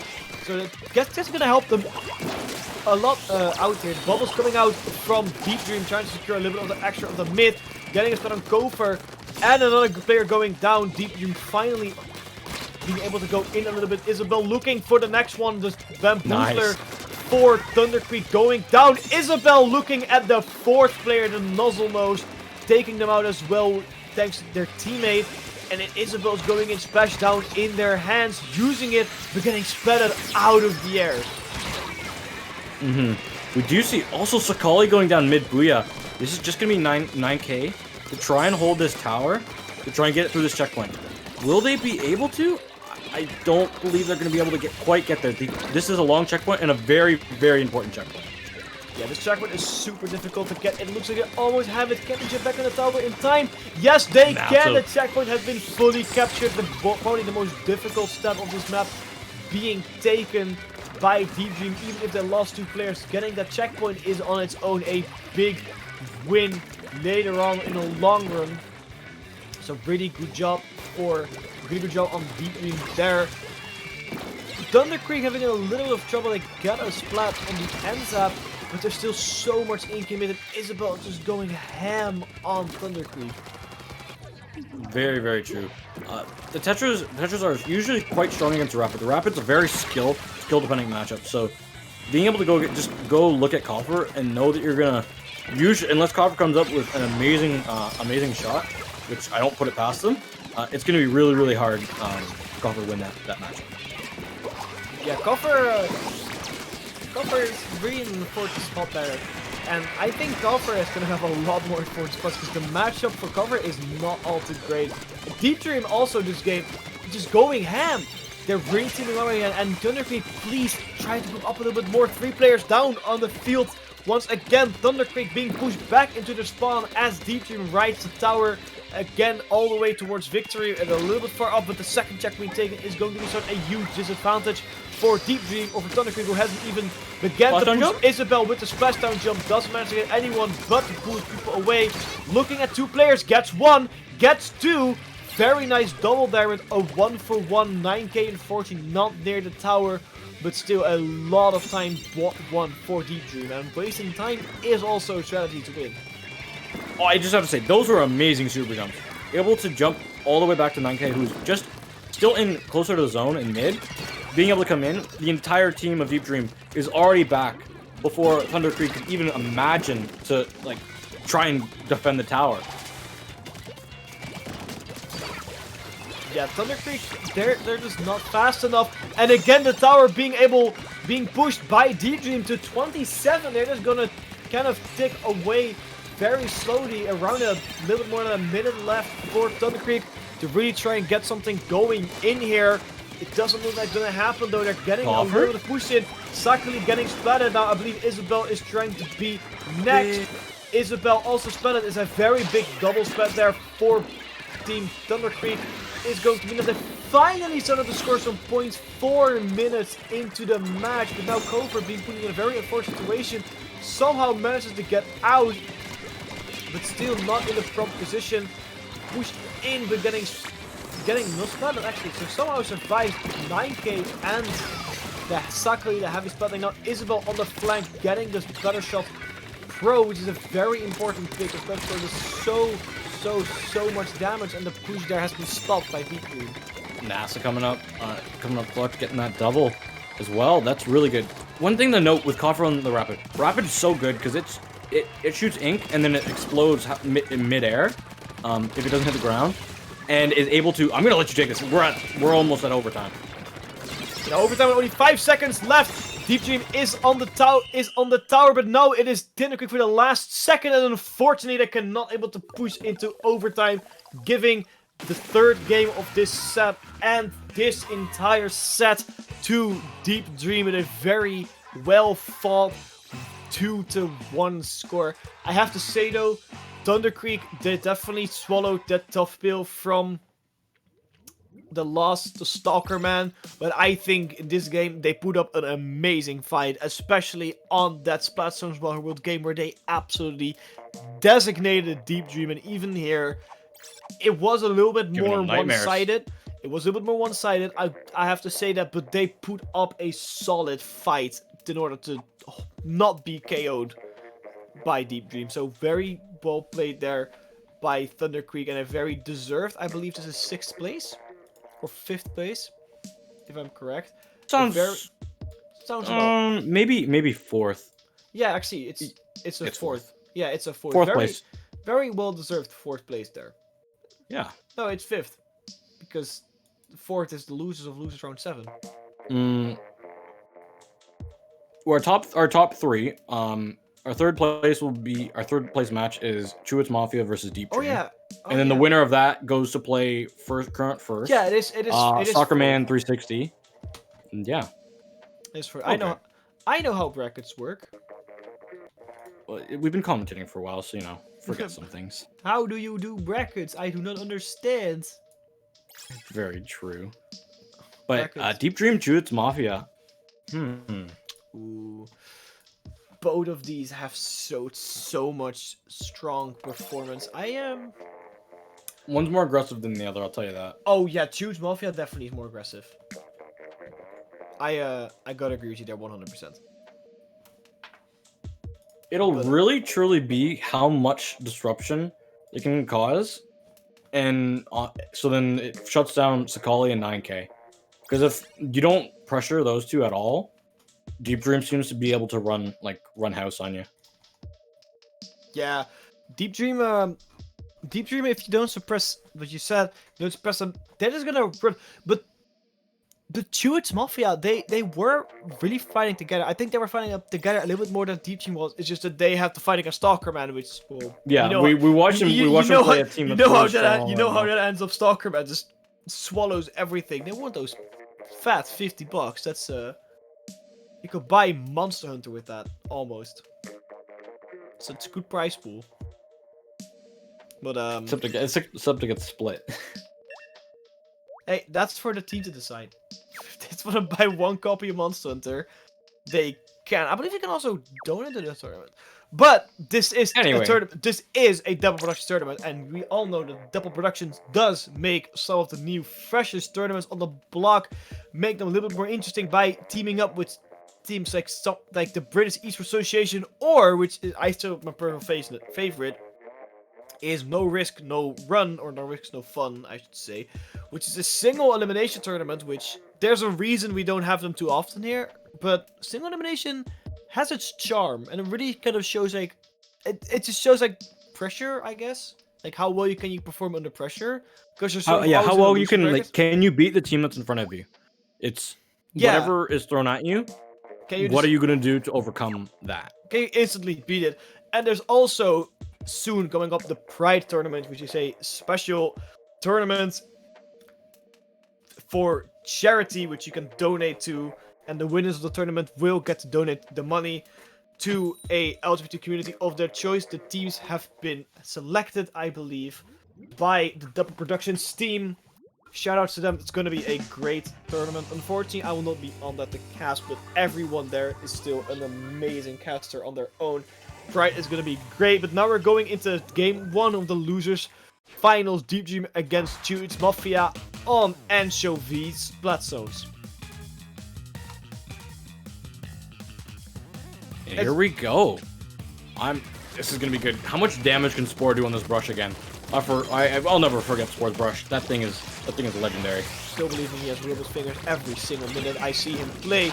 It does look like Deep Dream is a little bit faster, keeping that zone. Brush now, or the Spore now with the baller, looking at the Sakali splatling, but Sakali unfortunately getting a splat on this as it's turned into a 2v2 situation. Sakali trying to escape the bomb with a Booyah bomb, but unfortunately the Booyah wasn't fast enough, getting him splatted as well, giving the zone to Choose Mafia. Everyone going down left and right in this early scenario, as the zone also goes to everyone and finally settled it a little bit in Choose Mafia's hands. Yeah, the Mafia went a little bit too... just one person went on the plat. It just Chris. Unfortunately not able to get in there. These Bubbles Bomb combination should definitely 100% cap the zone. And it does. The Bubbles is a very nice combination. It's just an easy capture, and especially in zones that are super flat like this, it's so easy to spread it out. Get a couple spots. But Sam with a bomb, getting a surprise pick on NASA onto the zone with combination rain. Even an easy cap, and pretty Deep Dream doesn't really get do anything with the zones they capture. Just get retaken so incredibly quickly. Sakali, Isabel struggling so much to get the splats in against Spore. Spore finally going down in the hands of NASA. Booyah Bomb is coming out. It is going to capture the zone. Isabel putting another splash in there just to, capture a little bit extra, I suppose. But how long can they hold it? There are so many specials ready for Tunes Mafia. Gonna make it quite difficult. The Bubbles are on the spawn though on IPS, making their life a little bit more tough, but it looks like they just avoided them with ease without even losing their armor. That's a trade going down. The lead should definitely be going in favor of Deep Dream as it does. What are they going to do with these missiles? Isabel trying to dance around on the sand, looking for something else to get done for the team. Just being able to hold on to the zone for so long is very good though. Yeah, holding that zone for so long is very nice, but can they keep that lead going? 36 is not a whole lot. They managed to neutralize it finally. Can they keep it neutralized as Samurai on the Slosher? They can actually capture it. Very well played there by Deep Dream, giving a lot of extra time, but the penalty for Tunes Mafia is only 27 ticks. It's not a whole lot. The missiles are coming out. Going to be a little bit forcing everyone away. Sakali getting a lot of the missiles onto that zone there. Can easily be painted though. It's kind of risky if they push a little harder. The armor for Tunes Mafia is going out. 2 players down, Isabel and the foil squeezer, and because of that, Tunes Mafia is going to capture the zone with quite a bit of ease there. Spore putting a little bit of defenses on that zone. And if from the Ink Mine, let's see if they can get a spell with it, or at least paint enough to keep it so neutralized when it's in danger. Keeping the zone neutralized, just that little bit. It's like, oh, you think, oh, 2 go down to this 1 bomb, 9k, more like 2. Very nice bomb there. The lead has unfortunately for Tunes Mafia not been taken only by a singular tick. Left 36 against 37, a very similar 30 tick cooldown.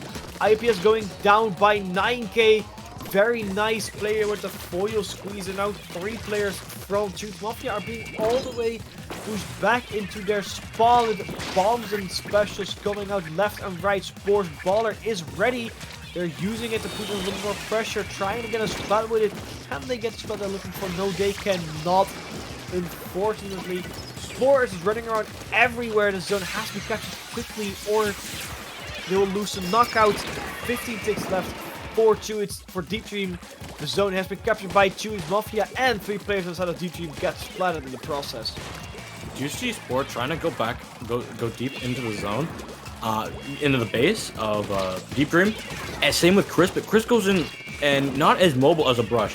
Luckily, Sandwich is able to get a revenge splat, but will Chewits Mafia be able to hold on to the zone for long enough? They're going to be very close. Splashdown, bubbles, it's going to be extremely, extremely close. They're still somehow have the zone. Sandwich is looking to go to get some picks and get the zone. Just Sakali. Sakali's going to go down as well, and that's going to be it. There is a super jump coming in, but that's not going to mean all that much when the zone is still in control of Chewits Mafia. That is going to be the game. Sorry, I took that away from you. Very nice. Don't be sorry. It's alright. Very nice play there by Chewits Mafia in the end, still managing to get the lead at quite almost the last second, really.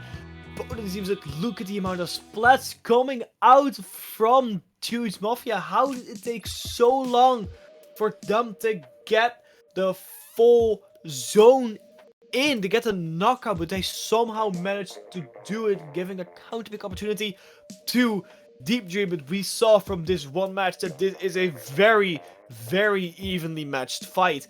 We have to see if it's going to be a game 5. Again, Chewits Mafia now cannot counterpick Splat Zones anymore, which is going to make the life a little bit more difficult, I imagine. Because Splat Zones is really the preferred game mode for both of these teams. As we really see in the compositions, it's really turfing compositions, right? So I think Splat Zones for Chewits Mafia, especially because of Spore, is really the preferred one. Though Clamlets is also Clamlets can work. Clamlets is a big second. Tower control, brush on tower control is like, I don't know. It's like trying to push over a brick wall with your own hands. Have you tried that? Yeah. Like an actual like formed brick wall that's not just a bunch of bricks piled on top of each other? Okay, in that case, no.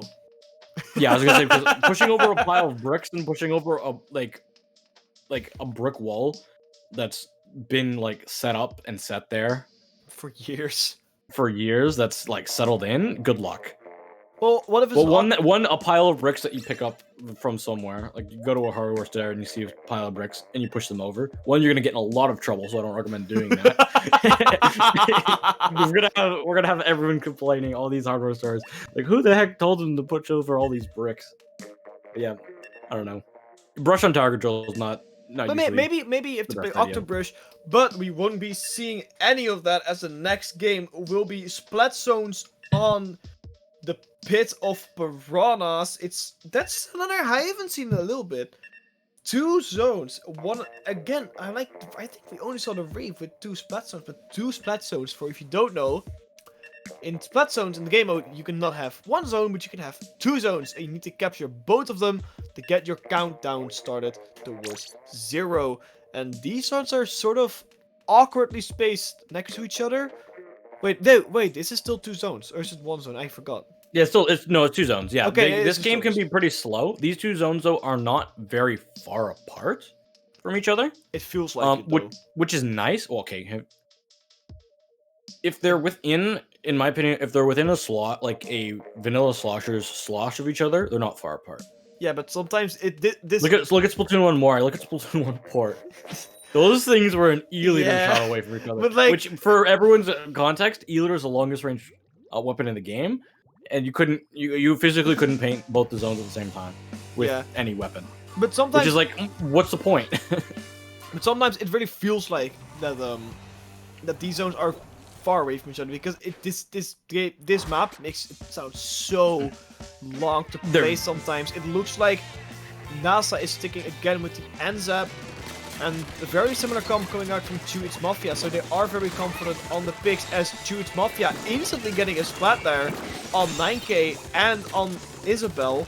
2 players down so early doesn't look all too well, as they managed to capture both zones within the first 20 seconds.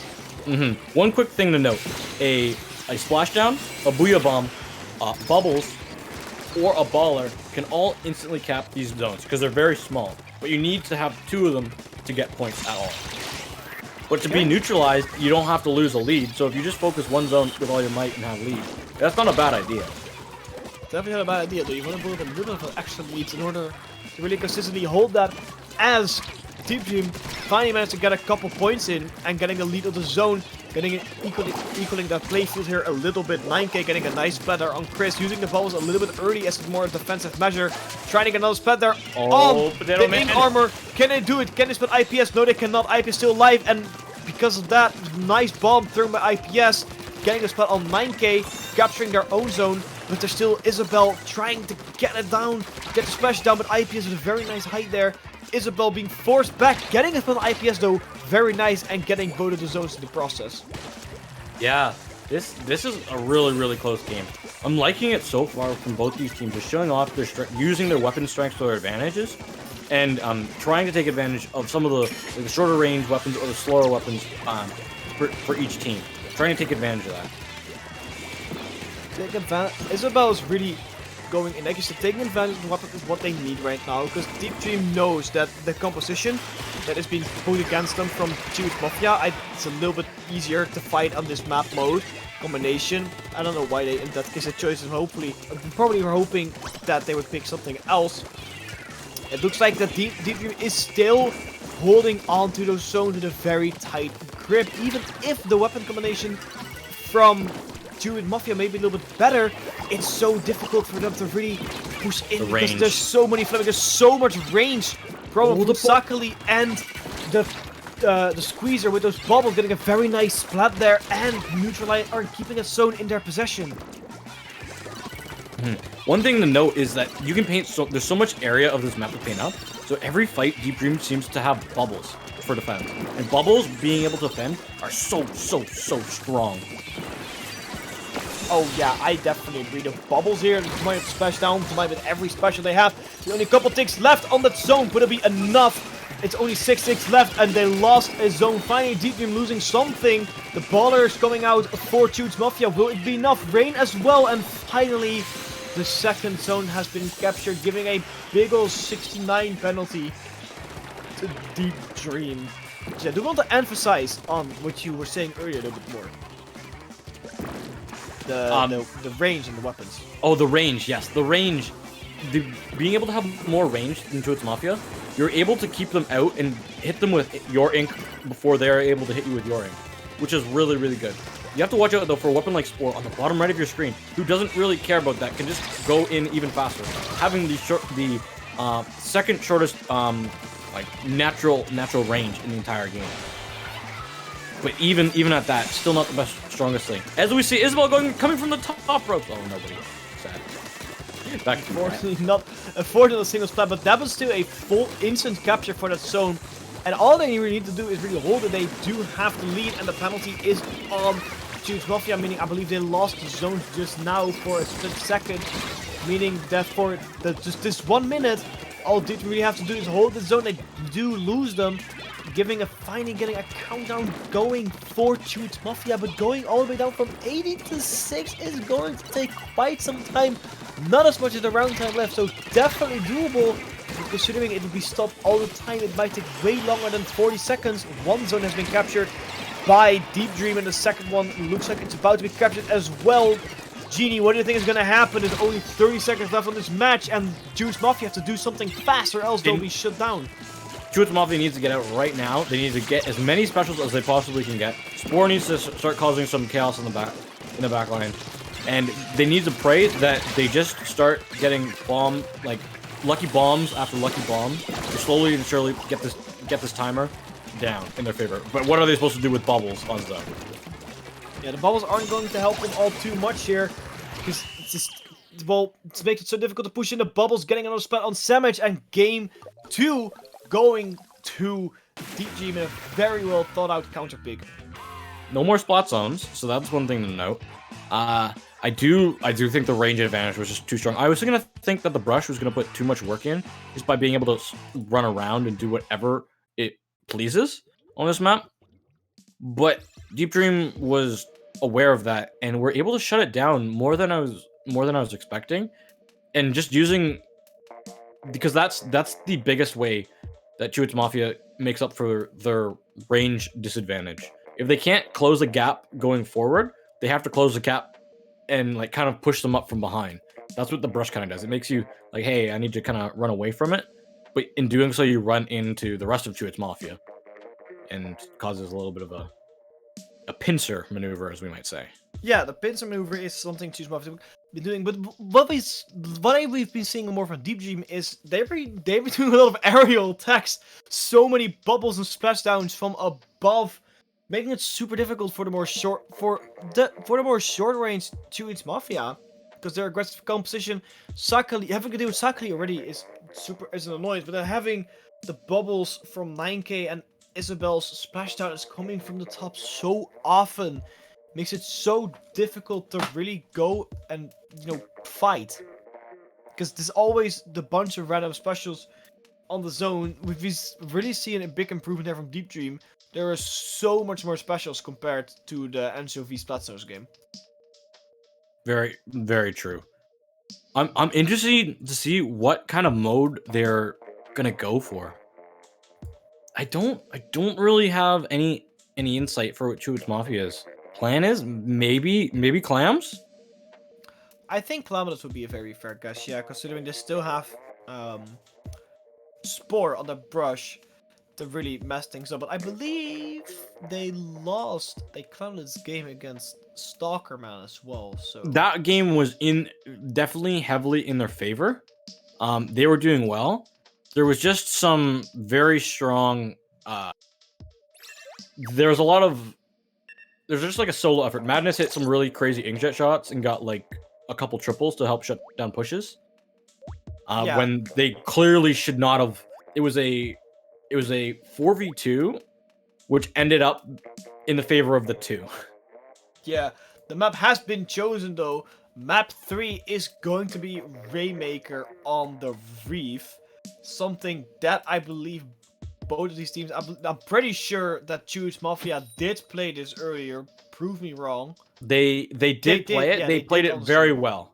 They played it very, very well on Yeah, that was the one. Against- They was the one that lost against the Slush Show. I'm pretty sure they're very confident that they can beat Deep Dream in this. But again, Yeah. it is Sandwich being so incredibly important here with that Slosher.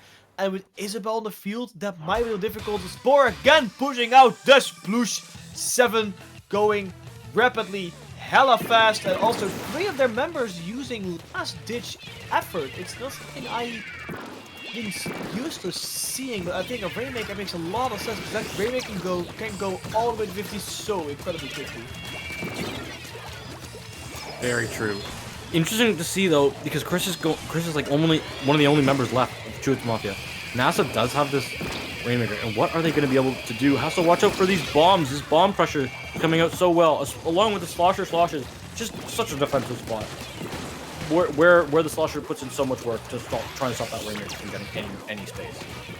Yeah, the Slosher from Sandwich is really pushing down anything that's going up there, which is like the whole reason why I think I picked this map mode again. It's just to really emphasize with the Slosher's push combo, just to really prevent pushing. The problem is, I think, with this competition is they don't really have a proper backliner, and they can't really fall back to other than their spawn, which can take up so much time. Chewits Mafia also had to deal with that Stingray from the Crystal Jet Scrolls, so making it so unnecessarily difficult to really start any pushing. They have to kill that, or have to splat that before they can really go in. Spore also is down, so dually squads, so that means 2 less players on the field to cooperate with them. Slosher going down as well, making it a late triple splat for Deep Dream, and it's not looking too hot for Chewits Mafia. We have been seeing in the past, like a slow transition to a lot of backlineless comps, and Sakali is being one of the few true strong standing people that keep having this. But as we see this lead go even further down, not crazy, but I do think there's a splashdown jump in, and they are able to pop the Rainmaker with it. The splashdown Rainmaker is very nice. Popping a Rainmaker is good, but only getting it to 47. They didn't really gain much of anything there other than putting a Rainmaker in a very stupid spot and giving a little bit of an opening for Chewits Mafia to start their own push. It looks so wide open, but it has to go. It has to go in first, and again, the Stingray making it so unnecessarily difficult to push. So the Rainmaker has been shut down by Sakali. Very nice on the defensive ranges, keeping it tight, and 3 players going down for Chewits Mafia. Chewits Mafia needs to close the distance faster. They're not closing that gap faster. They almost need like a speed boost just to get their team in that fight to start the brawl. Because you can't. The Squeezer has a hard time if it doesn't have bubbles for the brawl. The Truth Mafia is showing that they're still brawling and they're still going. Unfortunately, losing. Isabel just got yeeted from. Oh my goodness, 4. Oh, Please. the map on the bridge. Isabel just despawned the hammer, just shot her down. But is it going to be enough for Huge Mafia to get continuing the push? Is the real question. The Rainmaker did get reset. Like, take a little set. Somebody please clip the hammer. You know what? I'll just clip it myself. Clip it. Just clip it. so we have the clip. Don't worry. I pressed the clip button. But anyway, you got the clip, but at what cost? For the first Spores case. At what cost? They're almost gonna get the lead. They should be able to get the lead off this, especially with the Stingray being in that position that it currently is. They do lose their members. They keep losing members though. I think it's just Isabel, and it is Isabel. It's definitely Isabel. Who else is gonna be in the back line? Just messing them up. Of course, it's Isabel just being behind, being super annoying. Isabel taking it out from behind with those dualies, and now getting the Rainmaker into the most unfortunate and irritating position. They can actually get a Rainmaker in, getting spotted in like why would you even put the Rainmaker there ever is what Huge Mafia is probably thinking right now. This is only a minute left for them to get the push to 46. It's not a whole bigger distance, but every single second that distance mentally grows bigger and bigger as it's making harder to push it. Every single push that the custom range jet or the custom jet sculpture is not splatted is one push basically gone already because of that Stingray. You almost need the missiles. You need Sandwich's missiles just to, like, somehow get the jet down. Or the rest of Deep Dream needs to be down. But as soon as they go down, Isabel's already back. So it's a lose-lose right now for Truth Mafia. Yeah, it's definitely a double loss there. IPS has to dodge the Stingray for so long, but it's not going to happen. As the Stingray does so much damage against the Rainmaker, they did instantly pop the shield, but now they have to fight for 10 seconds straight, and only one player being active on the field to grab the Rainmaker, making it borderline impossible. It's going to reset. I have to grab it now, and unfortunately, they didn't manage to grab it as Game 3 also goes to Deep Dream. Yeah, that was... I don't even know. That was a weird counter pick.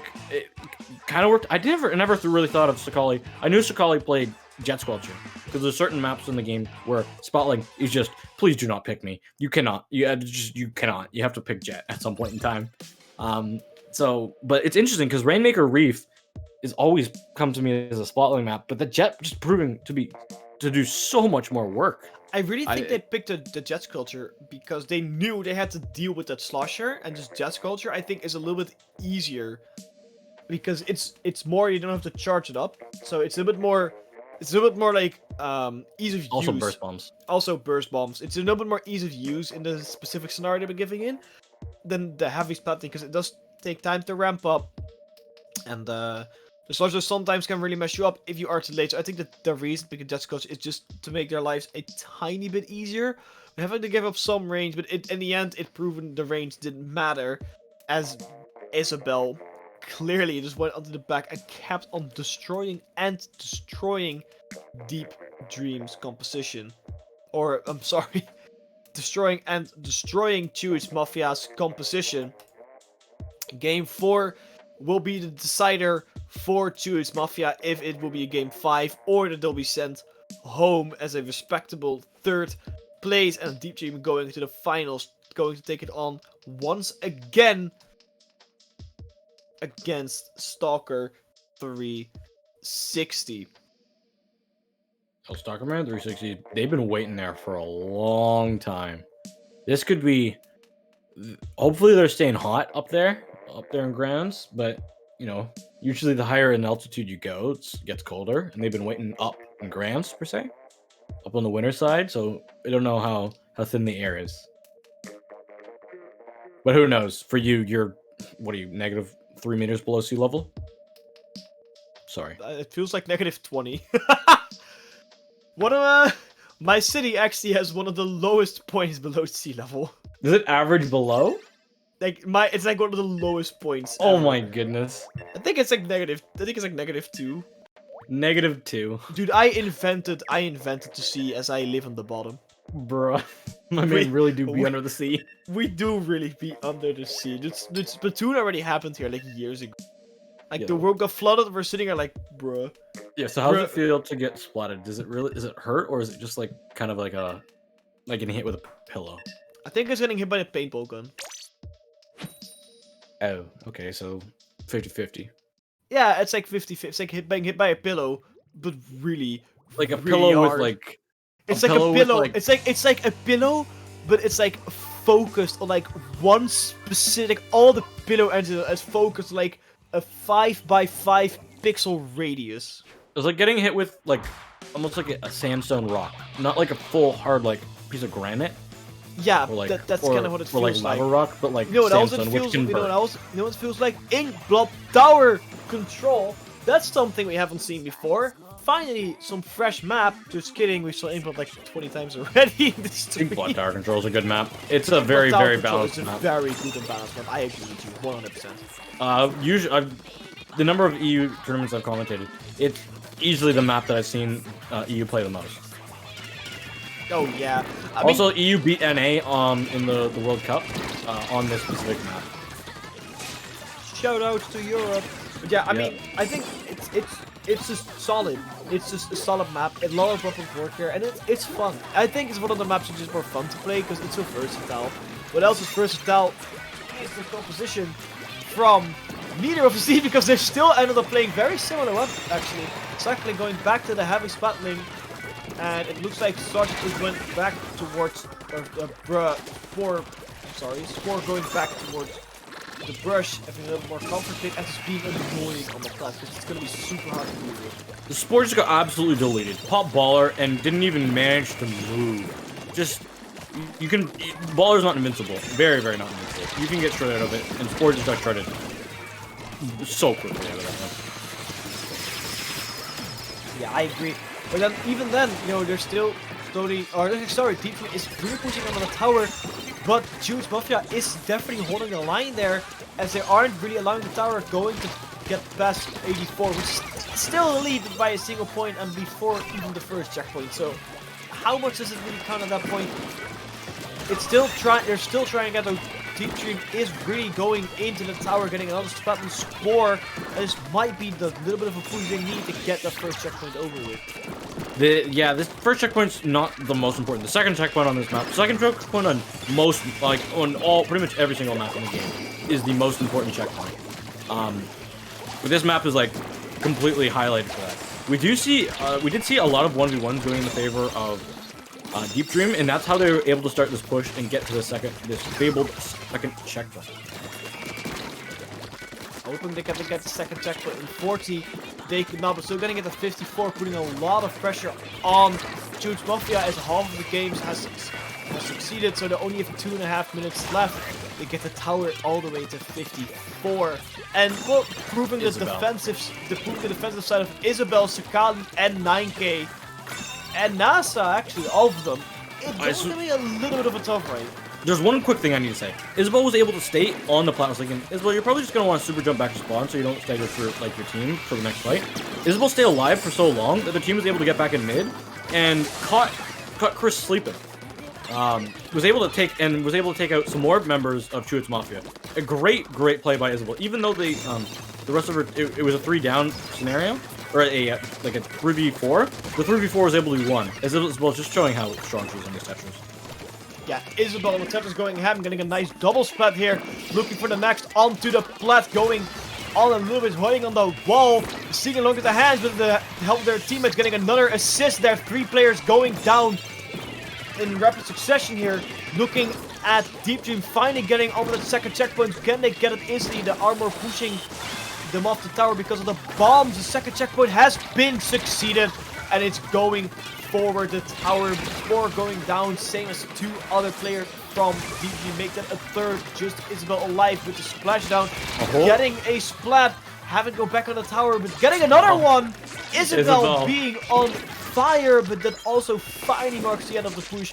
for Deep Dream as there's only 1 minute left for Choose Mafia to go back in and get that lead. That's just so strong when you can have a player that's playing out of their mind like that, just to get things that you're not really even supposed to get. That's well, how are you supposed to really plan for that? Not Just really. lose, lol. Just lose LMAO. I think they can still get it though. 35 seconds left. It's going to be so incredibly tough. The Booyah Bomb and the bubbles are ready, and for Chewits Mafia, it's just the armor that's up, and the bomb Isabel does That's get how you do it. splatted by, I believe, IPS. Can be done. The bubbles are coming out. The first checkpoint has been captured.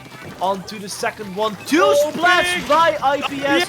Getting a giant double splat, but the Booyah Bomb is still up. Getting a splat on IPS. Is just savaged there on the tower.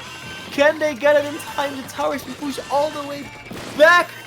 Is it going to be possible? Genie, what's going to happen? I have no idea. All 4 members are back out alive. They have this tower. It's going down. There is a squeezer going down. They have members going down each side. They just need to sit on this tower for a little bit longer. 6. They get it. Oh no! Do they get it? I don't think they did. I don't think they got it. I think they tied. Oh my goodness! Deep Dream able to hold on with just 1 point. I didn't see the lead get swapped. Who sat on it? Who was able to get that kill so quickly? Or spot so quickly? Oh my goodness. Deep Dream pulling that one out from the Miracle Books. IPS was like, you know what? Usually Junior's not a weapon you can carry on. Let me just get 3 potato bombs here. Those were some big boy bombs. I have to admit that.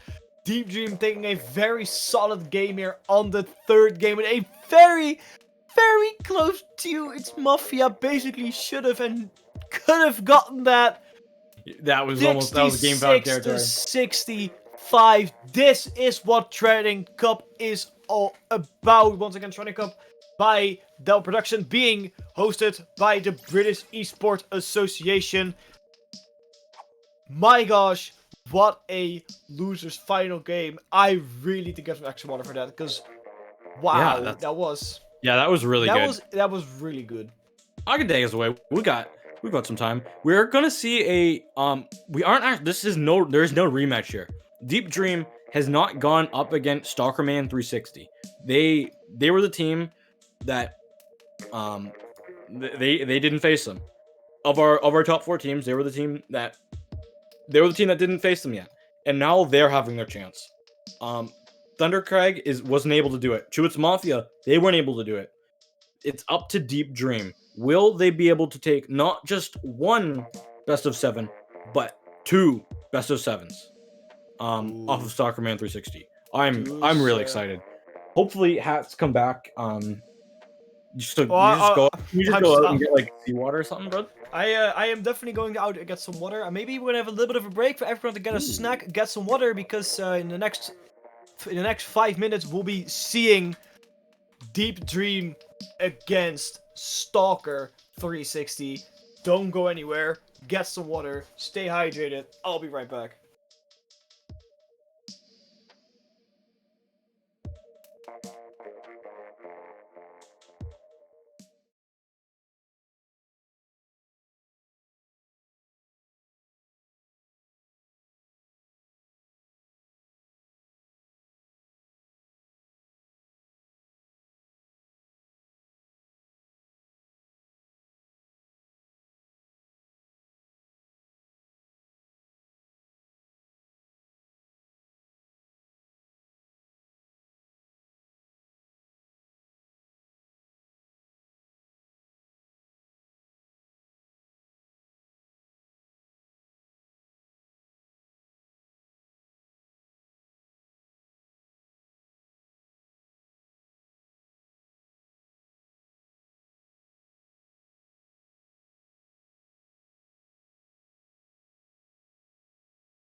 Welcome back to Triton Cup 3, brought to you by Dapple Productions in cooperation with British Esports. I am Juni7, joined again by Hat. Hello. Hello, and after a quick water break and a choco break, we are back for Grands. I don't want to hear the word chocolate milk.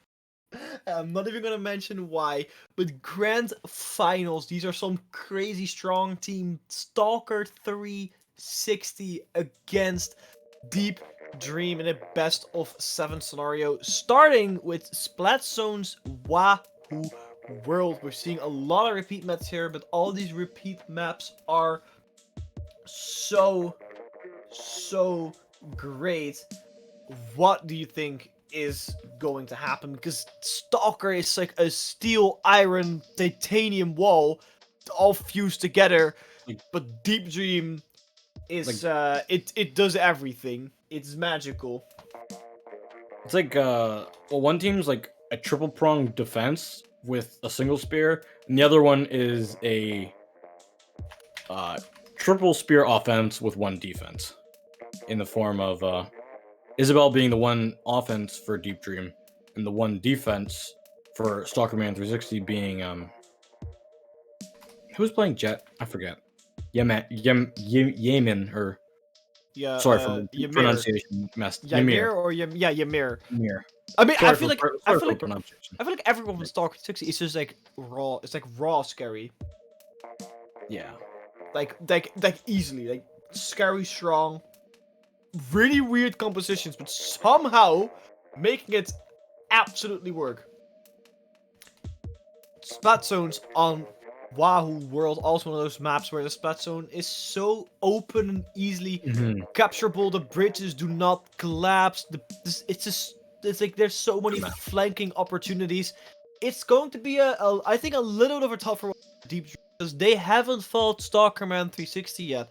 So maybe the first game they're not gonna know what they're gonna face because every single team gets not absolutely obliterated, but basically obliterated. Yeah, every team has been I feel like has been obliterated in game 1. Yeah, Truth Mafia had a response in game 2, and then game 3 was close for them, really close, but they ended up losing it. And then game 4 was also not so close, but they also kind of just faltered right at the end. Spectrum did take a game of Stalkerman though. Okay, yeah, that's good. 3. So maybe that was really good. So Spectrum ended up losing to the boys. So we're going to see. It can go everywhere really at this point. I think it's gonna come down to 9K on the bubbles. Oh yeah, it's definitely going 9K on the bubbles freezer. Yeah, I agree, 100%. That's the win. That's the win condition here. How many bubbles can you get? How many splats can you get with those bubbles in zone? What kind of value can you protect your team with those bubbles? Because there's just when you have to go to the bubbles, or the bubbles don't have to come into you. The bubbles are super deadly because they do not move all that quickly. So it's really going to be interesting. The other thing is Volti on this carbon can just tear around your bubbles and say, I don't really care about them. So this is going to be interesting. Yeah. Looks like we've seen some very expected comp, the GoTuber and the Volti with on the carbon roller being two things we saw coming. Madness getting quickly spotted here by Isabel. As they're looking for Volti. Volti versus Isabel that's a fight I definitely want to see 100%. NASA going right after Yamin. Yamin getting spotted so quickly. Volti getting a refract though. 3 players down for Deep Dream is not looking all too hot in that zone there as it's easily being recaptured by Stalkerman. This is going to be down to 9K right here. They have to watch out though, because there is a carbon right around that corner. Oh my goodness. Gets away with the bubbles too. Are they able to get that Madness on this inkjet? No, Madness being just far enough away not to be spotted by those bubbles. That was massive. The reaction speed to be able to know that, to realize that, hey, there's a carbon here, a shark and carbon hiding in this ink. I'm gonna pop these bubbles, and it does get the elimination. Unfortunately, not fast enough. Now this push is gonna be starting to come out inside of Deep Dream. Yeah, the Deep Dream must have doing something right now as the timer for Stalkerman is ready at 42. The zone has been captured as 2 players for Stalkerman 50 has gone down. Stalkerman, Ichaki getting a splatter on Sakali, getting refract by 9K. Everyone's going down left and right. Volti also being splattered there by, I believe, Isabel. I would presume Isabel. That'll be the main fight there. 9K now looking for that YouTuber as in Madness. Gets them with the bubbles and still having a bubble left with the defense. With Volti getting 2 splats there. Or at least 1 splat. This is kind of weird. Volti getting a nice splat there on 9K. Looking for the second one. NASA also going down in the zone. Once again in the hands of Stalkerman 360 just in time. Only 3 ticks away before it would be captured by DG. Chicken Rush, definitely not the best bomb rush to cap the zone. But can be useful at times. Goes a little bit too headstrong into a spot lane. Not the best idea if you're a carbon player. Especially a charge spot lane. A charge spot lane is scary, but a firing spot lane that has full charge is even scarier. Yeah, I have to agree. That was a little bit of a ballsy move from Volti there. A little bit too aggressive. The Stingray coming out gets the spell on Sakali. Very nice there. The Stingray can maybe break the zone with only a couple ticks left before they lose the lead. But I do really think Stalkerman is going to give the lead just to get a little bit extra breathing room. But there's only 3 up on the field. Volti has been splatted.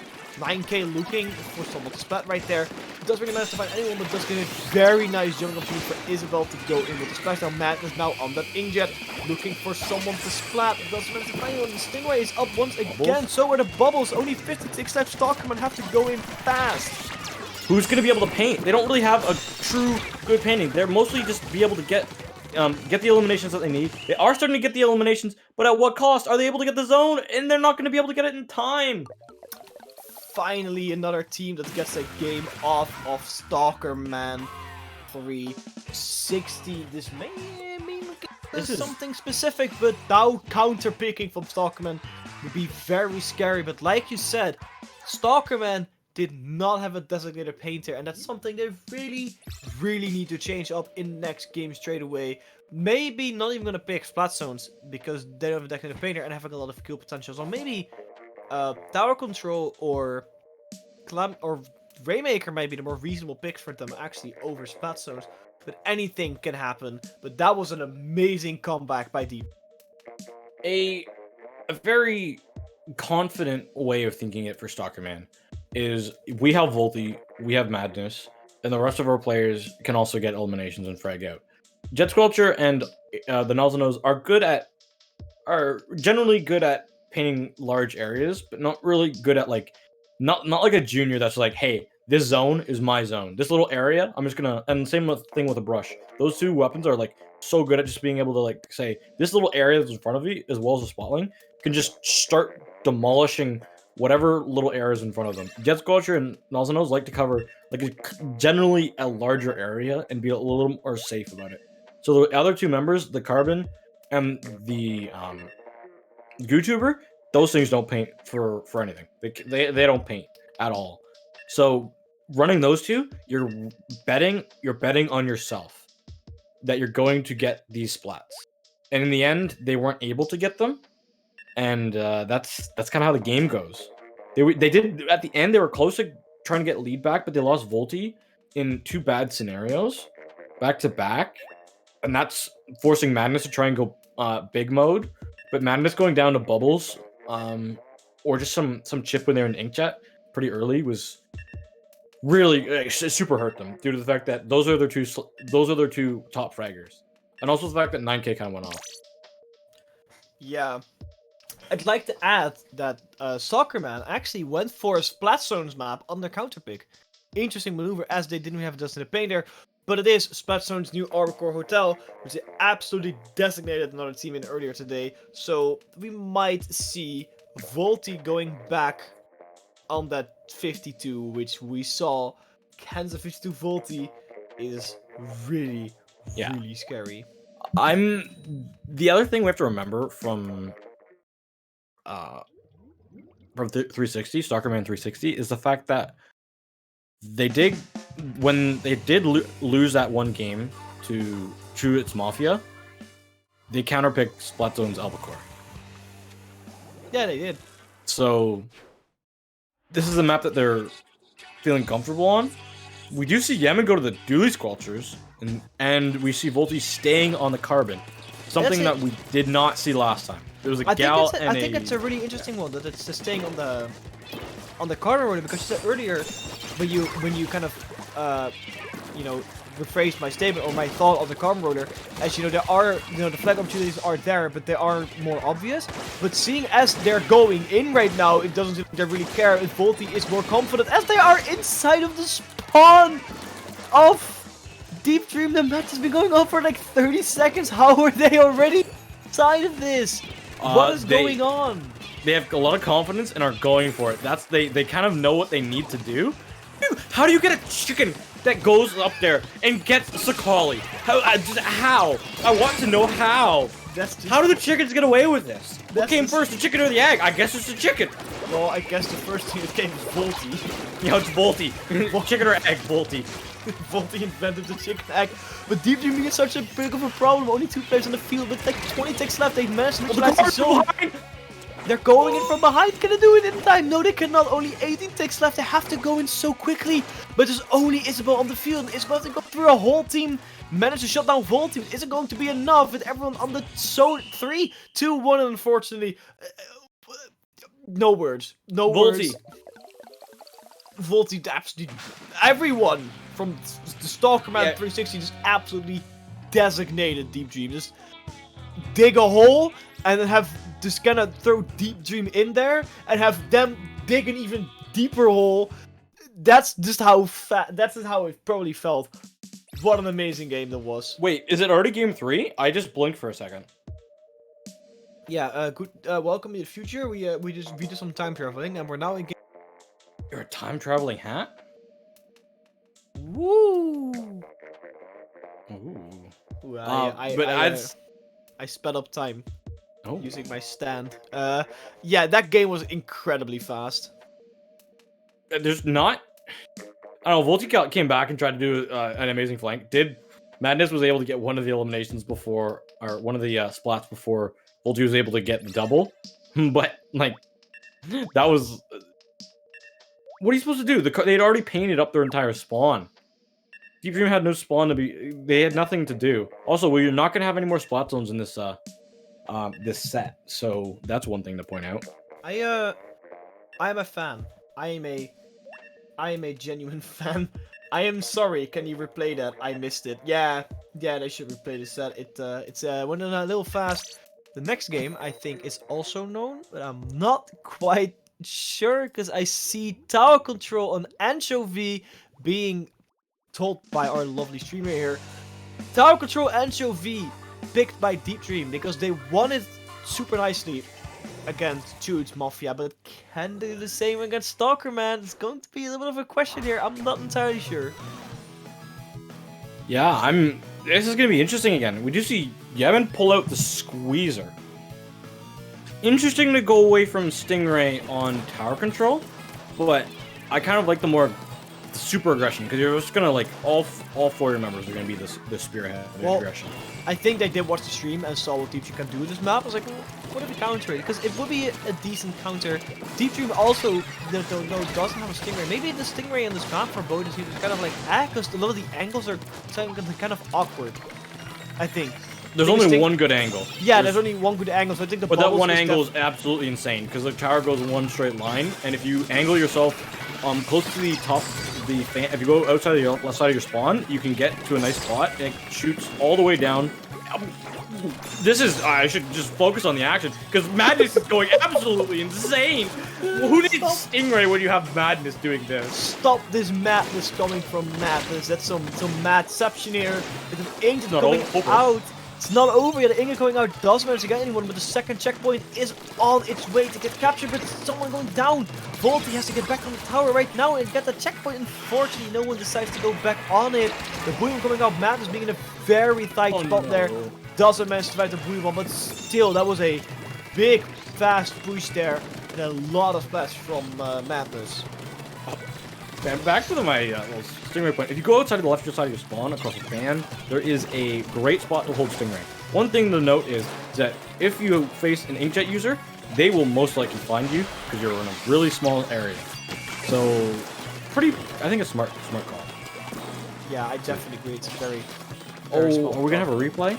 Are we gonna have a replay for this, or are we going to have a replay? Ooh. It is below 50. I don't know what the rules exactly state for it, but be an interesting one. It looks like these teams are taking the playing on knowing that it has been past 50, but that's very unfortunate for Stalkerman 360 because this could have been their game with the disconnect from Akali or the H3, I should say. For the H3, Ichaki being it very unfortunate.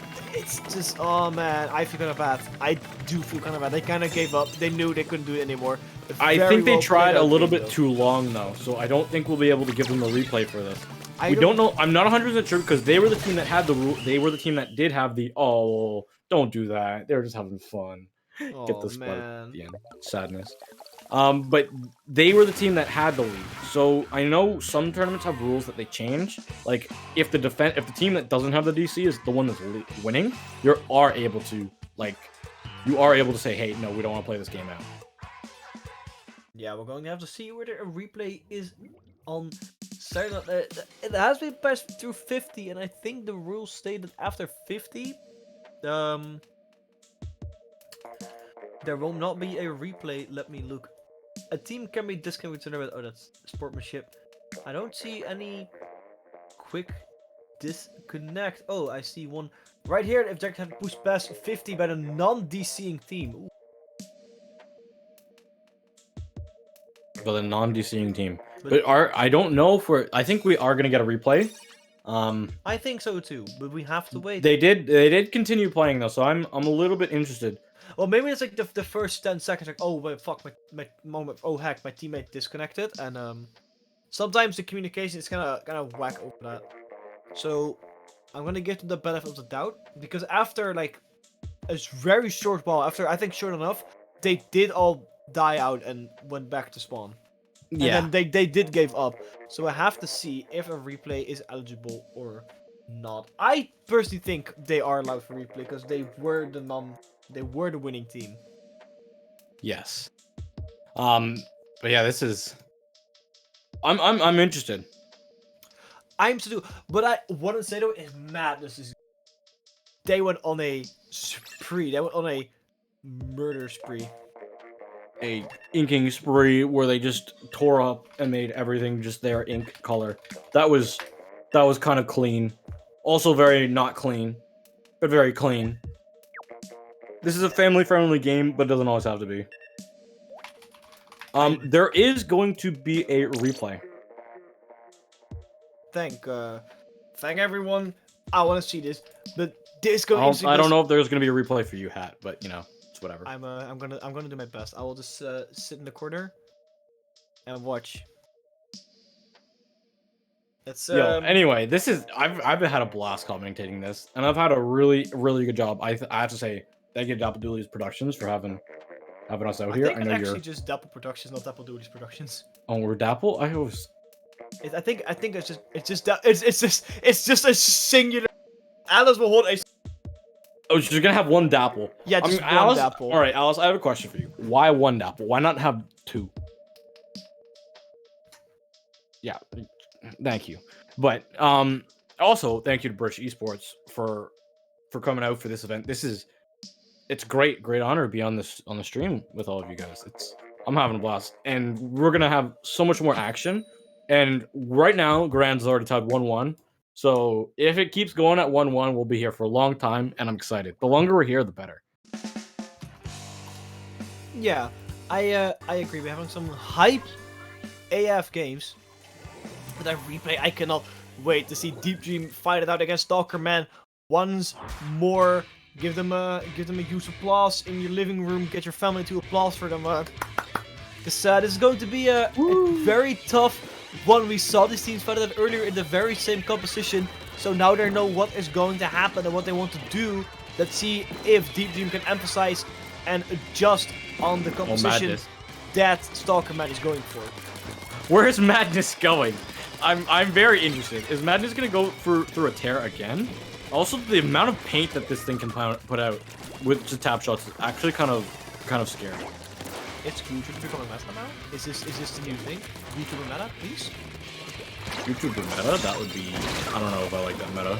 I would love to commentate the meta, that's for sure. But Isabel shutting down Madness here as they try to use the inkjet, knowing that they can easily take it. Volty now pressing one. Splashdown coming out. Does not manage to splat Volty, but Volty gets a splat on Isabel. Very nice there. Isabel being shut down is going to be huge to finally start pushing Volty, getting another splat on Sakali. And this is not looking super hot for Deep Dream. No, it's not looking all that good. Especially now that this inkjet, Madness's inkjet, is gonna be able to go onto the top left area. This top left area is so strong with an inkjet. Sakali is gonna be able to live one direct, especially with ink armor. Being alive, but not even Madness not able to get a one direct. This is so scary for Deep Dream. Yeah, I definitely agree. The checkpoint has been half taken, and checkpoint just got pushed down all the way back to 40. Can I take the full checkpoint? Yes, they can. This is looking like the game from Deep Dream against Choose Mafia, except for now Deep Dream is in the position that Choose Mafia is in. Yamin is still alive on the bubbles by the tower, looking to pop a bubble to get a couple splats, and can they do it? Unfortunately, they cannot. The whole team is a little bit too much there, but getting it pushed all the way to 34 it's gonna make it super difficult for Deep Dream to really counter this. Yeah, that second checkpoint is beyond like very strong. It's beyond like the game changer. That's the checkpoint they need to get through, and being already through that with half the game remaining is really strong. Now they just have to defend this push, and they should be all good. Well, saying just defending this push is a little bit easier said than done, as Madness gets splattered by a surprise volume squeezer from 9K, and the first checkpoint for Deep Dream has also been taken on their way to the second checkpoint, and there's only 2 players alive for Deep Dream. It looks like this, or for Stalkerman, it looks like the second checkpoint will also be captured. As I say, the 2 players go down. 3 players go down. Madness on a splatting spree. just the last one, and the checkpoint has not been fully taken. 39. There were four. One They tick. were like, they were one singular tick away. And I have to go through this whole thing against Sakali, getting splatted by Madness. Matt going in Inkjet, getting another splat. What is going on? Madness is going on. I don't really have any other answers for you besides madness. And at this point in time, if you've been watching the stream, you should know what's going on if madness is going on. Oh, Madness is definitely the MVP for this game. I'm sorry, Volty. Aside you go. Madness is the new favorite with the GooTuber. With a GooTuber. Can I just emphasize a bit more? This person is going on the GooTuber and absolutely ripping this team apart. Been ripping the entire competition apart. That GooTuber is a weapon that we do not see very often in Splatoon at all. It's been often written off as a complete meme of a weapon. I do feel like the people that do play GooTuber are either memeing or are gods. There's- Like there's no in between. There's literally no in between.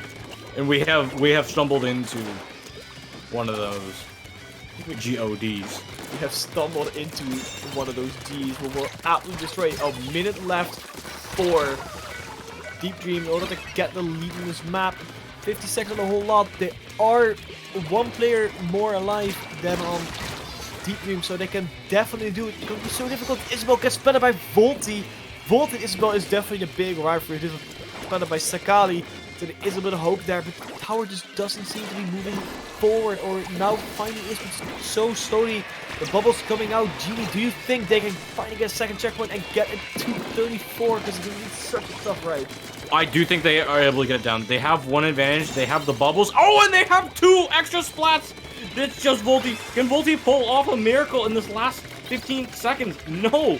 This is definitely going to be their push. Right at the very end, Deep Dream's coming into the clutch.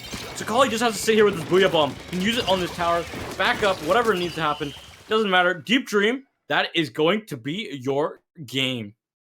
Very impressive. I did not expect them to suddenly take it at the end. There was a very well chosen counterpick. So far, every counterpick has also been the result in that team winning the map, making it 2-0 or 2-1 for Deep Dream. Stalkerman now having to win 2 maps in a row to prevent the bracket reset. Deep Dream only having gone, but Deep Dream still having to go through the pressure of having to go through a full bracket reset in order to win this tournament. So there is a lot of weight on Deep Dream's shoulders, even if they are just 1 game away from resetting.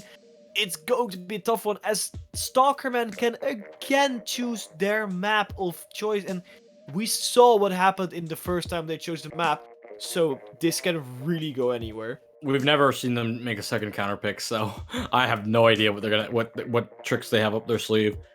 I do have to say, Deep Dream is being outplayed by Stalkerman 360 because we had a DC replay in 7 minutes of that game.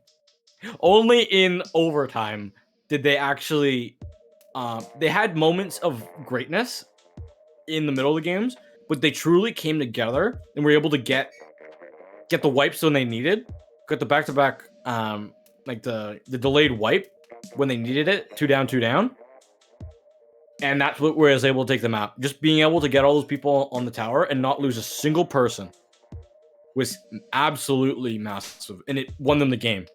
That's crazy to say. They were losing for 7 minutes of a 5-minute game, and they somehow won it. Yeah, that's super impressive indeed. I think the map for no, it's not chosen yet. Oh man, I'm so nervous, man. I haven't seen Stalker, man, getting a second counter pick, and every time they just pick a map, they absolutely destroy it. I just don't know what to expect. Like they threw a overcore splat zones even on a mode where they don't even have like the proper weapons for it, and there's so much more. Like, what are they going to do? It's like something like Piranha Pit Climbers or something. Are they going that route? Like, I don't know. There's so many random tricks on this sleeve. There's so many ace cards. I'm kind of scared to see what they're gonna just bust out now. I am also scared. The other thing I'm scared of is Alice. Alice, apparently she has 2 Dapple dualies. Actually, she has 2 Dapple dualies. Oh yeah, I know. Well, okay, you know this, but the rest of the stream does not know this. So I need to make need to inform the people. How we were making fun of Alice for only calling this Dapple Dooley, just one singular Dapple. The map has been chosen. The map is TC Manta. Tower control Manta Maria. What? I don't know. I don't know what the rest of the TC Manta is, but I believe we are going to TC Manta. Yeah. I need to just make sure that this is one of the maps on our map list. I think so. Manta Maria, yes, it is. Why am I questioning it? I just thought that the message and the way it was delivered to our ears or eyes was interesting. It was definitely interesting, but Manta Maria, this like suggesting some big like brain moment going on there with like Stalker Man, and my small monkey brain is like failing to understand. I understand. But I'm gonna tell you two things. Inkjet rules here, Nautilus destroys here, and Carbon can absolutely destroy you and send you back into Splatoon 1. You know what? If you say that, yeah, I'm gonna agree with you there 100%. I can see why they chose it. Also, Madden on the Nautilus is going to probably like twice as scary than that. Just the Madness on the YouTuber. I don't even want to know what they can just summon. Madness is proven that they understand this swimming through the walls, holding your charge mechanic.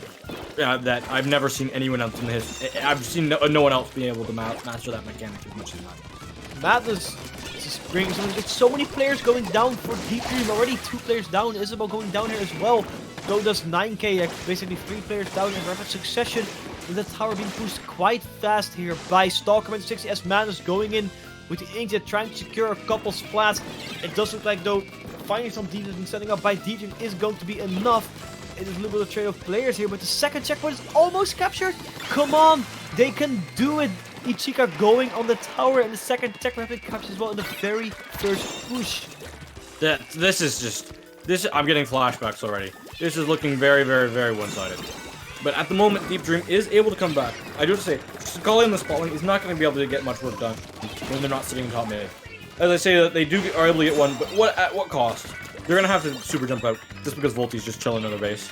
Yeah, but this is kind of a little bit of a archway where you think it will be very easy for it, probably way easier to attack because it's so easy to spam ink up there, and there's not really a cover or good approach, so little approach options.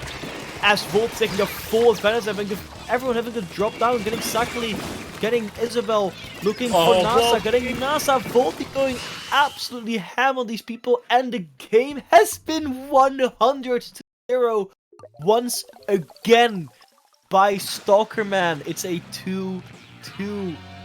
This is going to be the game bracket reset or tournament winner. What is going on with Stalkerman and with Deep Dream? Both of them are so insane right now. If I'm Deep Dream, I'm thinking, okay. Well, first of all, I'm thinking, get this map choice right. Make sure this is like an absolutely anti-carbon. We know what to do. We know how to stop a carbon. Just because you can't play in the carbon's hand. We've seen as soon as you go in the carbon's hand. I thought that, at the first game we saw, with Stalkerman on that hotel game, I was like, all right, Carbon's not gonna be able to do so much work. It did so much work. Manta, I was like, all right, Carbon can destroy. What did Carbon do? Volti destroyed. I have no words for what I'm seeing with this Carbon roller and the amount of destruction it's causing. But all you need to do, Deep Dream, is to take this to a bracket, to make this on a bracket reset. Don't even worry about what happens there. It's just gotta try and get a map that Carbon is not good at. But the thing is, though, Volti does destroy more than just the Carbon. Volti can also destroy the Kansas 52 Gal, which is just as scary, if not more scary, in certain scenarios. Same with Matt, the swapping from the Gucci with the Nautilus. I think they went to series. The last map has been chosen for this bracket. I think it will be Clamblitz on certain shipyard. I'm not entirely sure, but that's what I'm going for. That's what I am seeing right now. Ladies and gentlemen, and everyone and everything in between. Deep Dream Stalkerman 362-2 on Clamblitz Surgeon Shipyard. This is going to be the game of well, this is going to be one of the best games for Splatoon community seen in quite a It's definitely gonna be one of the best games we've seen in a long time, and honestly, it's been a great tournament. Thank you to Dapple, singular Dapple Productions. One Dapple, just one. One Dapple. One Dapple. Like as you see, it just rolled across your screen. And British Esports, thank you so much for putting on a great Also tournament. wanna Let's give, get into this game. If it's a bracket reset, then we're gonna be here for much longer, and I love it. More Splatoon action, the better. The more to the better, you said it quite well. The scene is still so very much alive, as this tournament does definitely show it on Camblades and certain shipyards. So many different things that can happen, but Volti still sticking bravely towards the cardboard as 3 players from Deep Dream go down with none of flower clamps have been picked up. As I say that was a joke. They managed to get it all the way back to 56 instantly, with no follow-up clamps. Unfortunately, they have to get something fast. A couple of clamps are going in. Are they going to make it on time? Yes, they are. They already pushed half of the basket, and they still have like 9 clamps on hand to push even further. Oh, Volti. Oh no, they just hit the bottom of the grating. Oh, that's so sad. That's. Do not pick up that little mini player clamp. Volti, you see so many, is able to get one, but at what cost? Their teammates are going to jump in. Do they have enough power, enough clams? Yes, they will. Ooh, Volti again with the break of the power clam, and only 5 points left. Another break the basket. Can they do this? They can. Already the 46. This is looking very scary for Deep Dream, as they haven't begun to really take on the map. As you see, the map is mostly green by Stalkerman 360, and they're still pushing. This push is like had a little bit of a break, but not much. They keep going. They have clams. They have enough. They're so close. They'll have. They just need 3 more clams to win this entire tournament. I don't think it'll be on this push, but oh, they're gonna be. It's gonna be if they need to like. Deep Dream needs to find some way to hold their ground. But right now, they're not doing a great job at that. No, I have to agree. That's all the ground. Finally, Deep Dream getting some momentum going with a couple power clamps. 25 and 2 players marked all the time. That's just sort of shark bait for Volti. And Volti is the shark here. They got a splat on the 14. Volti got splatted. Isabel not being splatted as well. 2 power clamps easily been lost. The Squeezer 9K also being splatted. Yaheen getting another splat there on NASA. It's not looking so hot. Only a couple points left. They have enough clamps to really make the count push. Make it count. Only 6 clamps. There's 8 second clamps left. Madness can win this. Madness can win this right here, right now. So close. And he gets it. They get it. That's a tournament. Oh my goodness. Wow. Stalkerman 360 when they are on serious mode. Big congratulations there. Well deserved win of this tournament. Yaheen, Volti, Ichika, and Madness. Such a strong combination of players. I would like to not face any of them in the solo queue ever. Like just straight up not. That was like have them insane. on your team, sure. Have them on my team, sure. We're playing against them. Oh no. Yeah, sure. Is in the fact that if they're on your team, you're getting 0 points for the win. But anyway, that's so good, and yeah, that was great showing from Soccerman 360 coming in here and taking that 50 euros for themselves. It's a big dub. I loved seeing these teams. So both Deep Dream, Stalkerman 360, but also Chewit Mafia. All the teams are joining. And Thunder Creek. The top 4 was such an amazing tour. I think the top 6 losers also well with every single team here today. There's so many teams showed up such a extreme performance, and that was like a good game, genuine good games to everyone. Everyone who played, even if you didn't win, everyone who played, I hope you had a lot of play. Thank you so much for joining us tournament, and you guys rock. All of you rock. It was a really good week. It was a great tournament. Thank you to British Esports for being partnered with us for this event. It was a great time, and besides following both British Esports on Twitter and Twitch, and Dapple Productions on Twitter and Twitch. Did you have anything else to say? You can follow me on Twitch on @the_head_double_. I also need to give some extra shoutouts to Alice, of course, for hosting the tournament. For Elias for doing whatever Elias did, and to TK Lila for back end of the stream, giving us a feed and hosting everything. Thank you so much for joining us. And I think with that, we are going to sign out, but don't leave yet because TK Lila is going to do a little bit of an outro.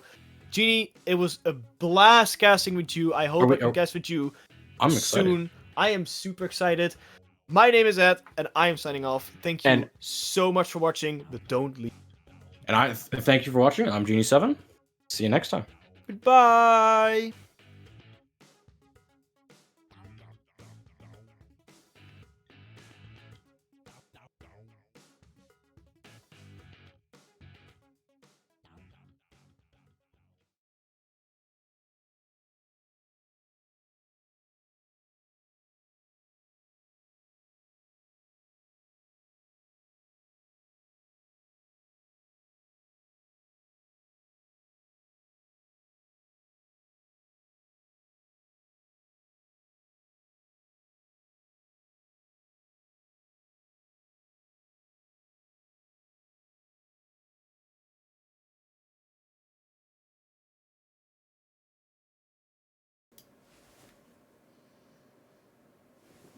I'm just gonna sink. I'm just gonna sink out of shot because, of course, my microphone was muted. Why am I not surprised?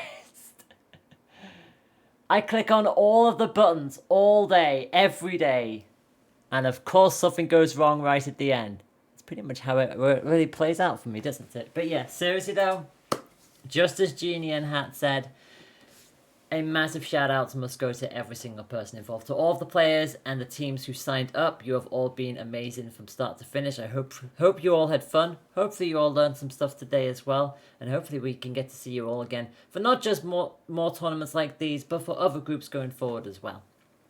To everybody at home, who tuned in again, whether you were at the start, halfway, or joined us just for the grand finals, you have all been awesome. Hopefully you all had fun. We just had a raid from Ghoul is Goo. You came in right towards the end. I do apologize. Yeah, it's ended. I'm sorry. I'm sorry, everyone. It is just literally about to end. You came in just a tad too late. The grand final just concluded. And again, it has been phenomenal from start to finish. And again, just to quickly remind you all, for those of you who are coming on in, the winners of Triton Cup 3 were as follows. It was Storkman 360 who won a quite literal thriller of a best of 5 grand final set, ahead of Deep Dream, who makes it to second place, runner up. Chewits Mafia ends in 3rd position. They at least make it to the podium, as it was a 3-1 defeat for them against Deep Dream. And again, another match done with the distance in our best of 3 in the Underground semi-final, which was Thunder Craig. They come forth just missing out on that top 3 position. That is how they all finished for Triton Cup 3 today. To everybody running things behind the scenes, we had 4 amazing casters throughout the entire thing. I did just a massive shout out once again to everybody involved with it. They've been great from start to finish. Cool Dude, Toya Ben, Hat, and Genie7 were the ones who were taking you through there. Obviously, we had Elias for clip duty, and I think we've had a few other people being taking clips as well throughout. So massive shout outs to all of you, and obviously to Alice and to everybody behind the scenes, both at Dapple Productions and at British Esports Association. The fact that you both decided to team up and go, you know what, let's do this, let's do a collaborative effort.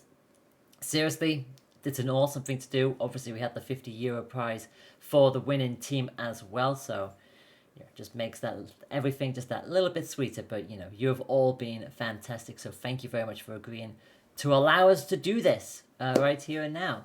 And this is my second Splatoon stint, my first since the takeover that happened halfway through last year. So I've been I've been running things behind the scenes, learning as I've been going on. There's a whole lot of things that I've had to sort of adapt myself to, because I've never really done this kind of role before in terms of like managing things behind the scenes. So really massive shout outs to Alice, who was incredibly patient with me. Like seriously, you have been amazing. So yeah, with that being said, There's only a couple more things I need to do to tidy things up. So a quick reminder that there are still 4 weeks of group stage segments for the British Esports Association Championships. They take place every Wednesday at 4 p.m. BST, because we are entering British saving times this weekend. So just a quick reminder to everybody that that is a thing that is happening. For Dapple Productions, we have a massive event coming up on the 10th of April. It is a Pride tournament, a LGBTQ plus tournament for charity. Again, it will be Splatoon 2 based, and that will be at 8 p.m. CEST. So get that one in your diaries. That promises to be a lot of fun. I hope I will be involved with that one as well. So definitely keep an eye out for that. That should be awesome. And I know that the Inkling Performance Labs, the IPL, I do believe they are running some competitions this weekend as well. So IPL Splatoon, if you want another group to follow for more Splatoon action for this weekend. And do remember to follow British Esports Association and Dapple Productions, whether it's here on Twitch or on any of the social media platforms that they are also on. And remember, for all information as well, you've got the BritishEsports.org as well. So seriously, thank you all so much once again for your support. It has been a lot of fun. Hopefully you've enjoyed yourselves. I have been TK Layla, and with that, we are done here. Take good care of yourselves. Have a good night or rest of the day, depending on where you are, and let's make this weekend a pretty nice one. I've got to cool down, and it's a good thing I wasn't casting today, because I've got more casting to do on Sunday for something completely different. Take care of yourselves. We'll see you later. And stay fresh.